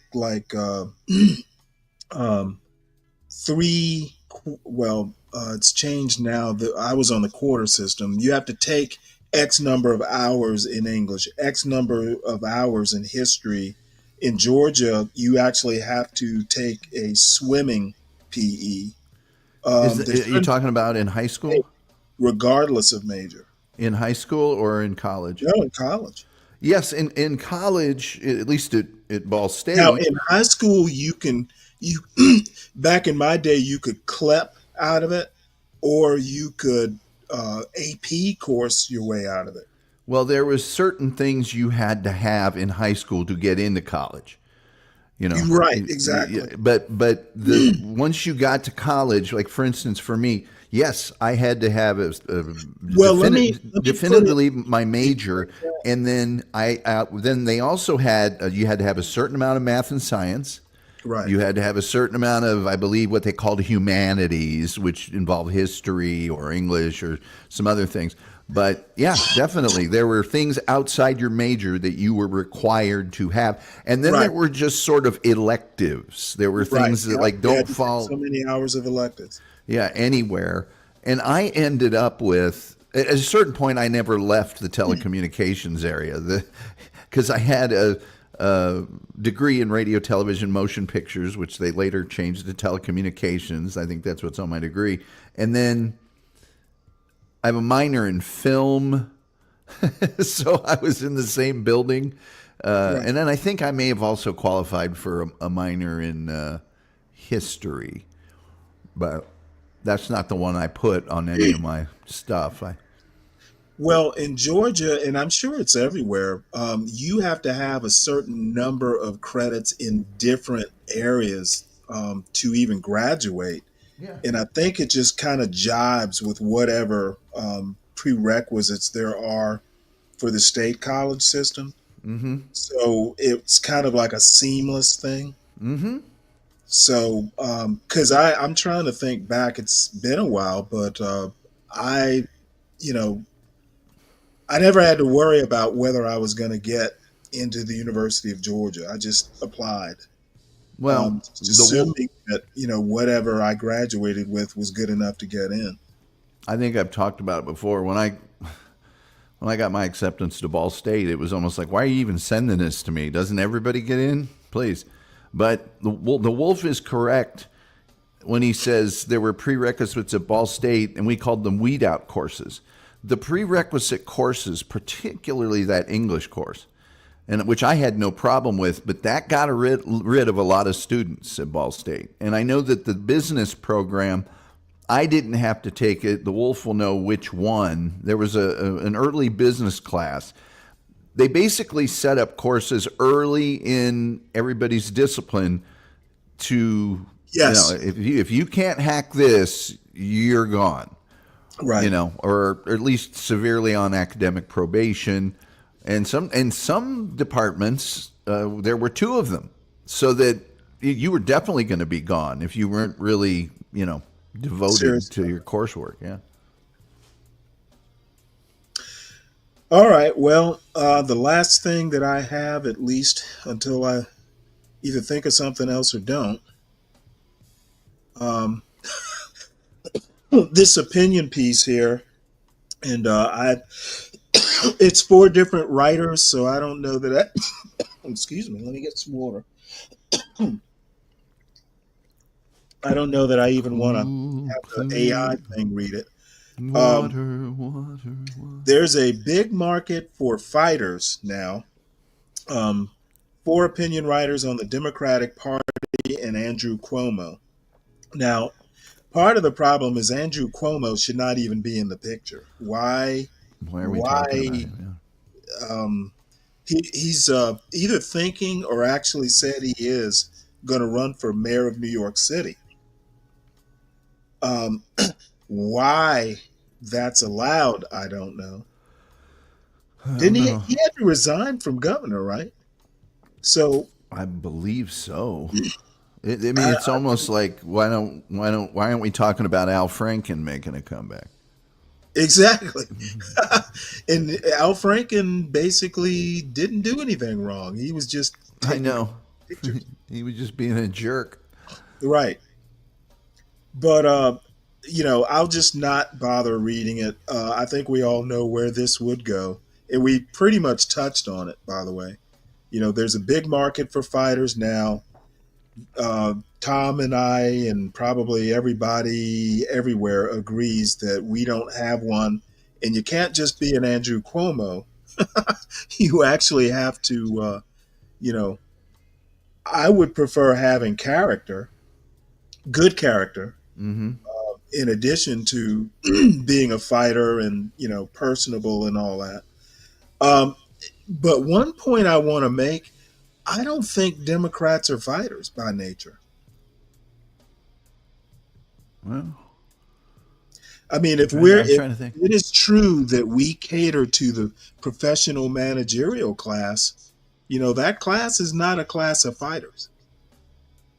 I would tend to agree with that. I would say if you sat down one day and you looked at all the governors, which I kind of miss the days when governors were your major presidential candidates.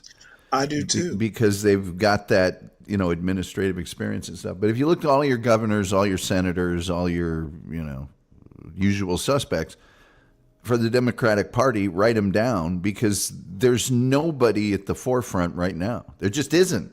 And I don't think anybody wants to be. It's got to come from somewhere. Yeah, well, they've mentioned Whitmer of Michigan. They've mentioned Shapiro of Pennsylvania, Bashir of Kentucky. And I actually think Bashir of Kentucky would have been my choice, mainly because he's a Southern governor. And not only am I just, partial to the South because I like the people, but I think it suggests a modicum, at least, of conservatism, because to be a governor, even a Democratic governor in the South, you've got to be able to get along. You've got to be more a centrist than a progressive. Do you consider Kentucky the South?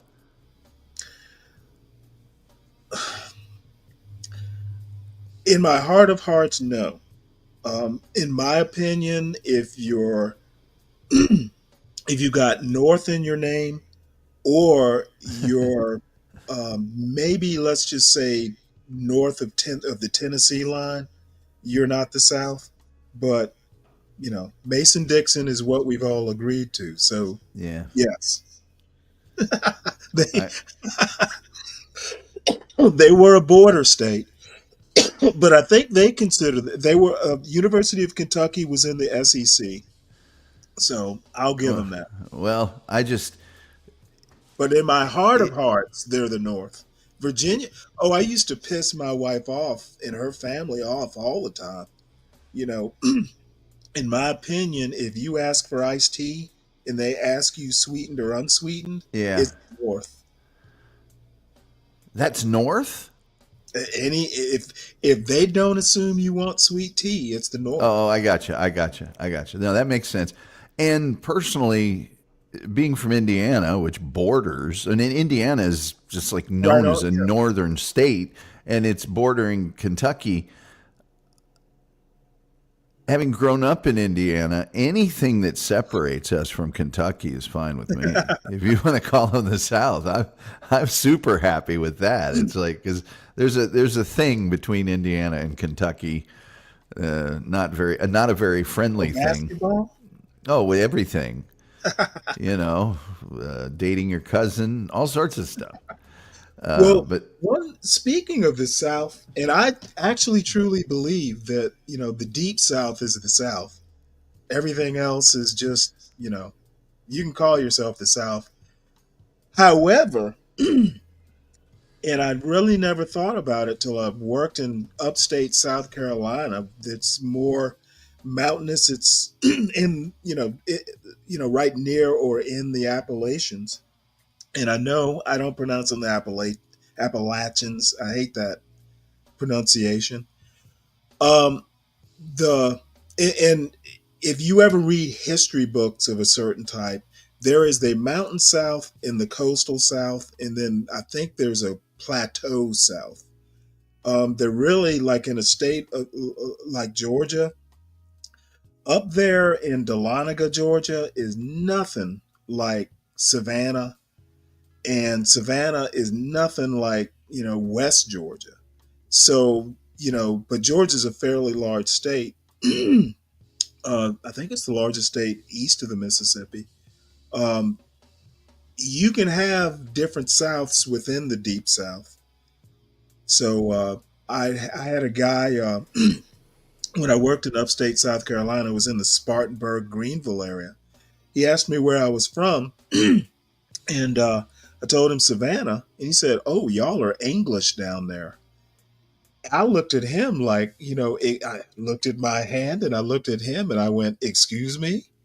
Uh, there's those mountain people like look at the coastal people, Charleston and Savannah, and think, if I'd said Charleston, I would kind of understand, but Savannah. So anyway, well, I would say that Kentucky is very much in temperament is Southern. No, seriously, with no insults whatsoever, they are Southern in temperament. They, the horse racing and it's always interesting to me when I would work in Florida or Georgia, certainly here in Texas, and people find out that I'm from Indiana, and they, oh, you're a Yankee, you're one of them big, and I'm like, you might want to go to Indiana. We're not really that northern industrial. A lot of corn, a lot of farms. You'd be comfy there. Yeah. The twang is there, out in the hills, and the wolf says, "Hey, I have cousins in Kentucky. You heathen northern trash." Well, I laugh at Jang's comment. I plant the Confederate cross at Stone Mountain. What the bas relief, carving of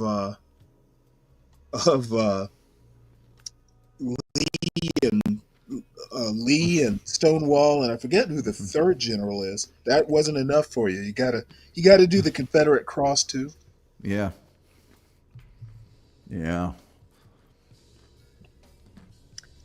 It's interesting when I worked in St. Louis. People from St. Louis would refer to backward people as Hoosiers. It's like, oh, they were just a bunch of dumb Hoosiers outside the club. And I'm like, what? Excuse me? Oh, that's just what we call people that are kind of backward hillbilly. And I'm like, you live in Missouri.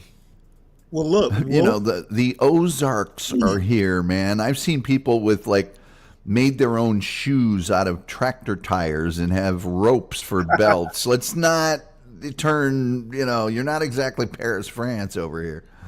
Well, I see Wolf proudly declaring that Indiana was the second of the Klan states. I don't think he's proudly declaring that. I'm just kidding. But I know there are a couple of guys in the chat who are applauding that. He's already got a salute. Oh wow! The Be Brave contingent. The Be Brave contingent here with us. Yeah, probably. So that's pretty much all I got, folks. I saw that John has a show starting soon, if it hasn't already started. So I am ready to sign off. I'm showing signs of fatigue. One thing that I've been meaning to do and kept forgetting to do. Do you know who Amy Wax is? No. Well, do you know who Glenn Lowry is, right? Yes. All right. Well, believe this or not, Glenn Lowry and Amy Wax are fast friends. He's probably done 10 interviews with her. Wow. And she had a big kerfuffle. She's a law professor. Believe it or not, she started out as a neurologist. She got a MD from Harvard and a JD from Columbia. Oh, I've seen this lady before. Yeah, she's the one who's, she calls herself a race realist. She has definite ideas about who should be immigrating to the United States, apart from the illegal immigration argument. And she brought Jared Taylor, somebody, to UPenn's law school, and she literally teaches conservative legal theory or something. And anyway, there was a recent interview that she and Glenn did, and I'd forgotten about it and had been meaning to show it. So I will show it at some point tomorrow. This is just a little preview for tomorrow's show. Now, You know what? I wish she got in trouble, and they suspended her at UPenn Yeah. after like 1,000 warnings. I mean, they've been going back and forth, she and the administration, for quite some time, for years. And finally, there were just enough faculty and student complaints. They're just like, hey, you need to stop this or we're going to suspend you. Now, the trick is she has tenure, but the other trick is she's up in age and she's recovering from cancer. So I'm like, well, why don't you just retire? You know, um, that would definitely be an option at her age and condition, but she's feisty, so she's gonna fight for her right to free speech. So this Well, is I'm looking forward to this interview tomorrow.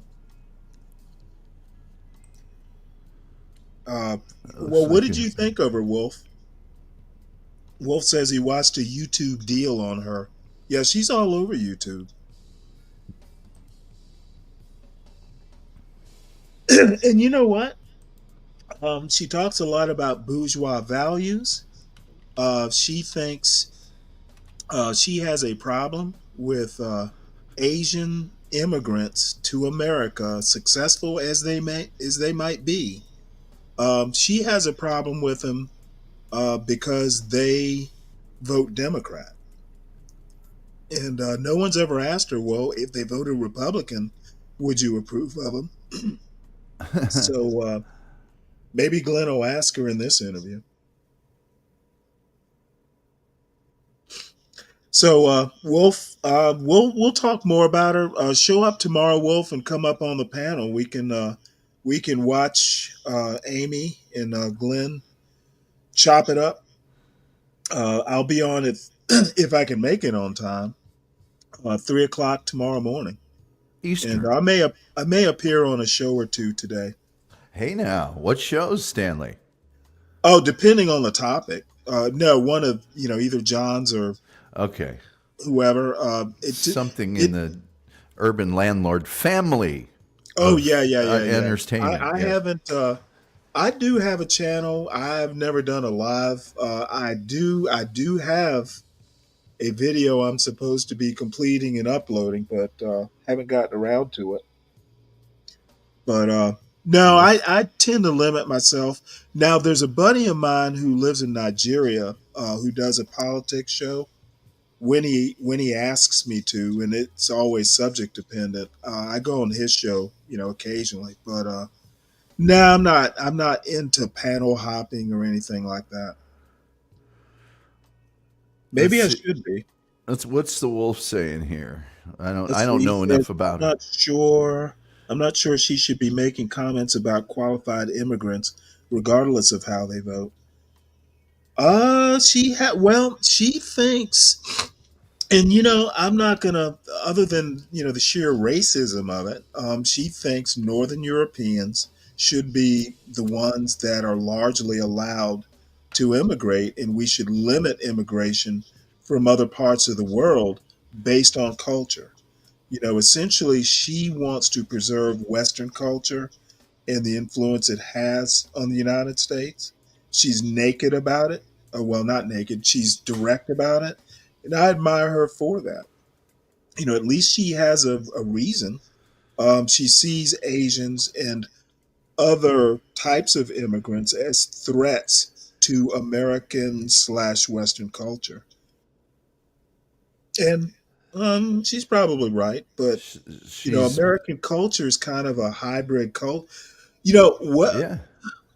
It's a hybrid culture anyway.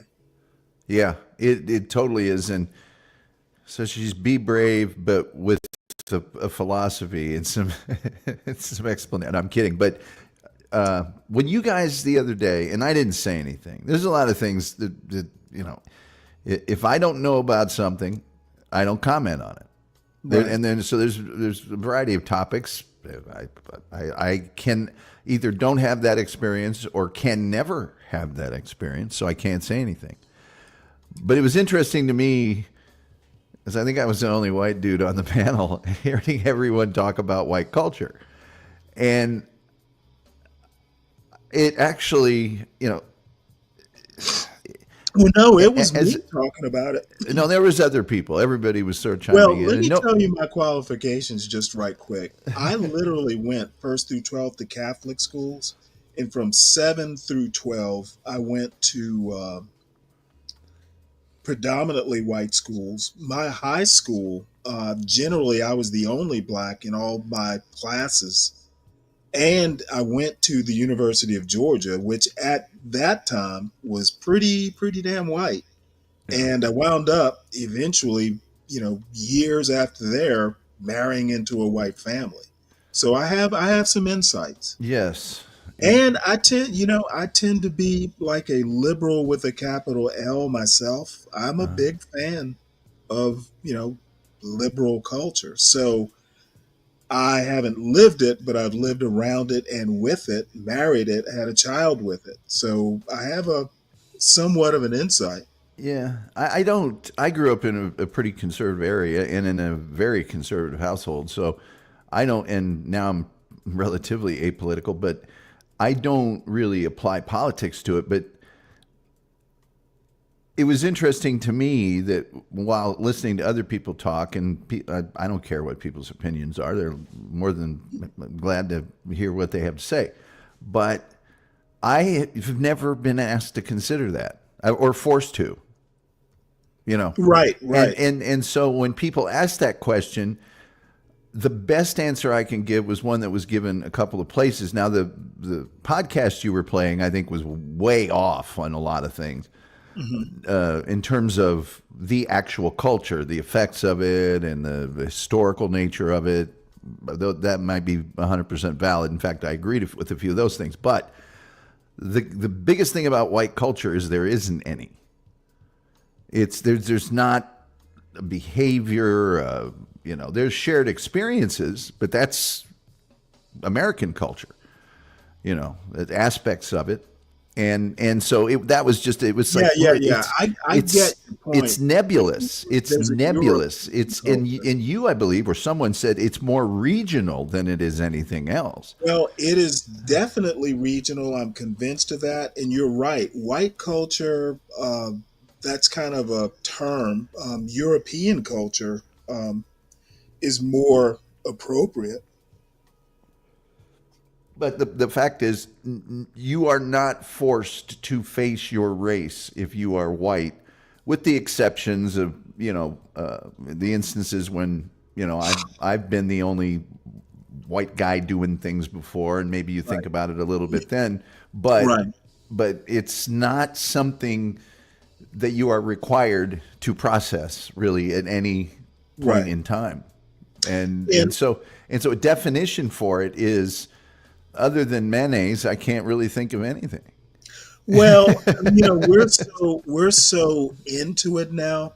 Now, if somebody talks about white culture to me, I kind of automatically filter it into Western culture or European culture, and even within European culture, you can make the argument that Italy's nothing like England. So, but I maybe having grown up in the South, when people say white culture to me, I just automatically filter it into whatever context they're using the term. But then I think in 2025, if you talk to me back in like the 1930s or something, and you said black culture, I could probably go with that. But even if you read like E. Franklin Frazier, where he talks about the black bourgeoisie, there were divisions even way back then. There have been divisions in, quote, black culture since house slaves and field slaves existed. Yeah. So, but, I usually just go with the flow on the context. And people... One more point. In 2025, saying that black culture is this or that, just to me, it just doesn't reflect reality. Well, in say England, it's much more resonant. The point I'm about to make, I see a lot more class difference in the United States, Right. than I do any sort of ethnic differences in the United States. I see a lot more those who have and those who have not than I do anything else. And I also see a lot of old money, new money, no money. You know, it's class based. It's not really now there might be demographics that are larger in certain of those classifications, but that's what I see, and nobody really talks about it here. Well, nobody talks about it here. Because if you start talking about class, that's communism. Yeah, well, Kelvin is right. That was the point I was making. In England, it's resonant there, and has been for a long time. No one likes to talk class because it's kind of un-American, at least traditionally. And when you start talking class in America, certain people will go, "Well, what are you, a socialist?" You would hear Bernie Sanders talk about class a lot. I don't know that I've ever heard Trump talk about class a lot, other than working class, working class versus whatever he calls, the people who, don't dirty their hands for a living. And I'm not even talking politics or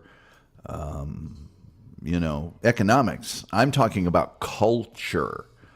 There are definitive cultures in those classes, and that's what I see. The divisions there, I think, are much more binding than.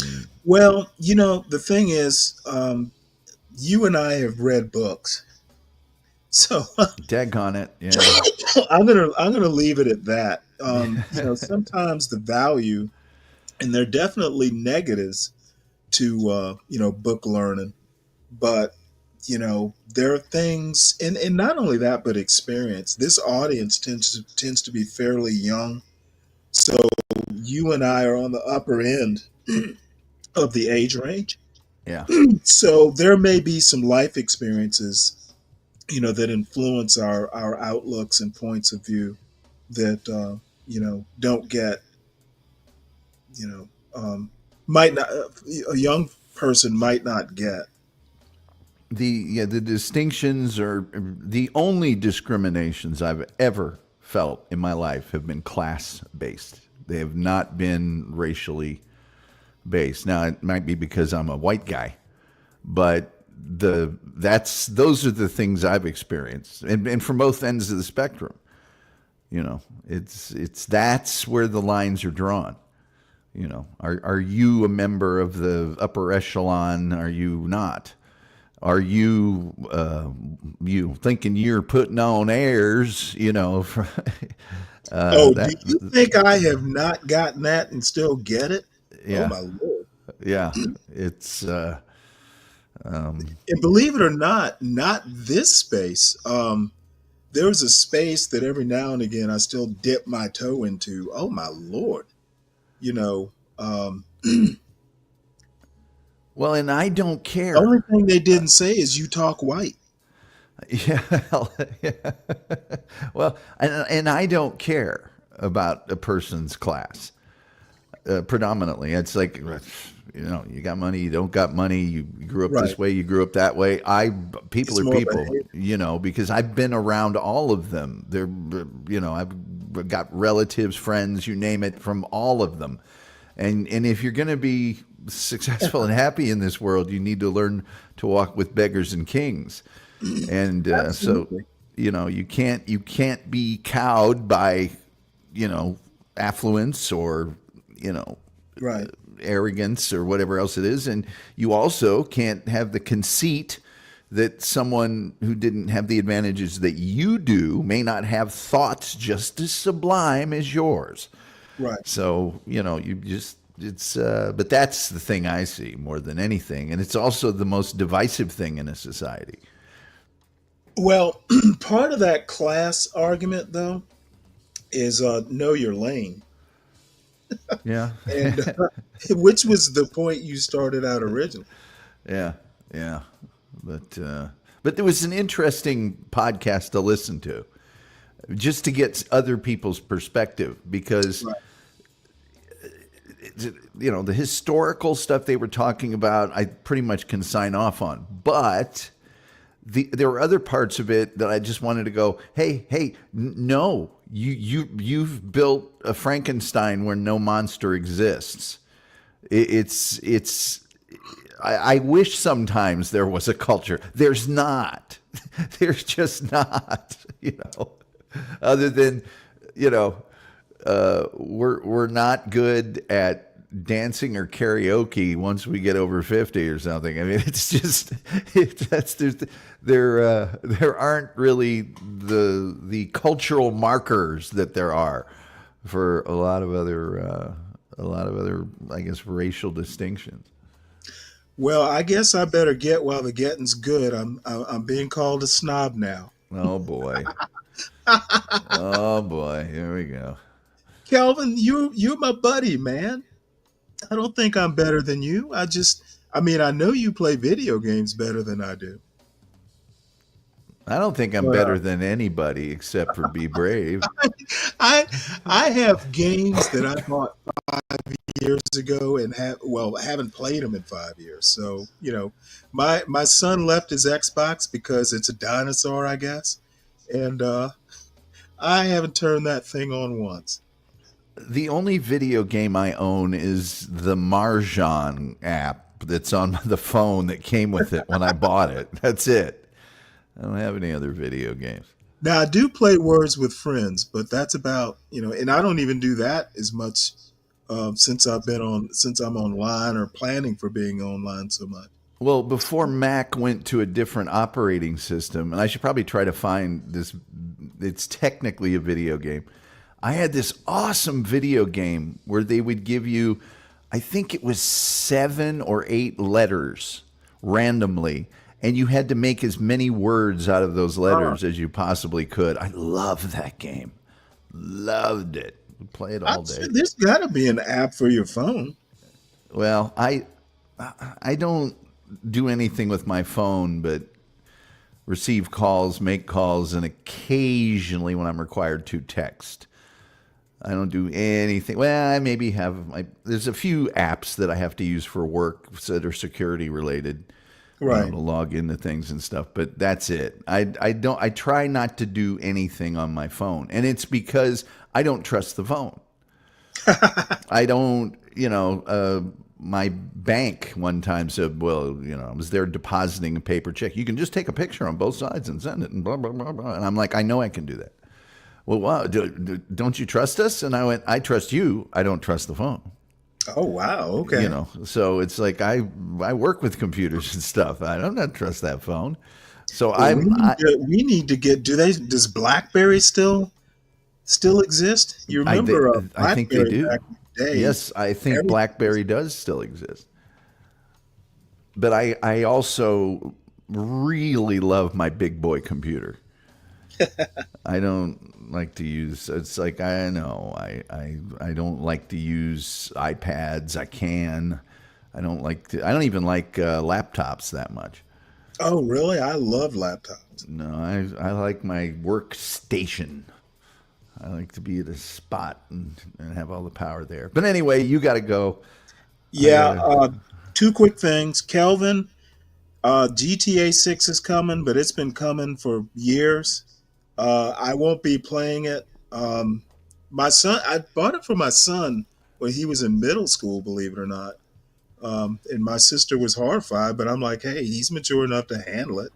I oddly enough I never or rarely censored what my son read or whatever. I just trusted his home training. And Kim Wolf answered Daniel. Scrabble, that's basically Words with Friends is basically kind of a version of Scrabble. So, and with that, Tom, as always, you actually, man, it's always great having you up here. So right back at you.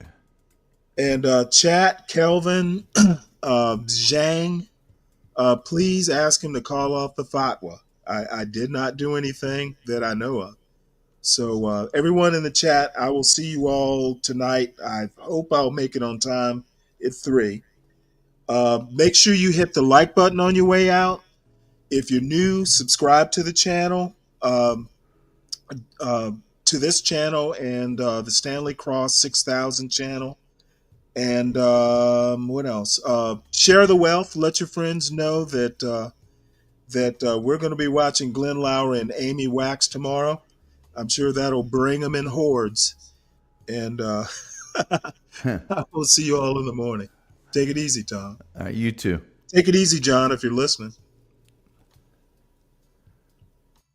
Feel like I should, feel like I should, feel like I should, feel like I should go. Go. Feel like I should go. Feel like I should, feel like I should, feel like I should, feel like I should go.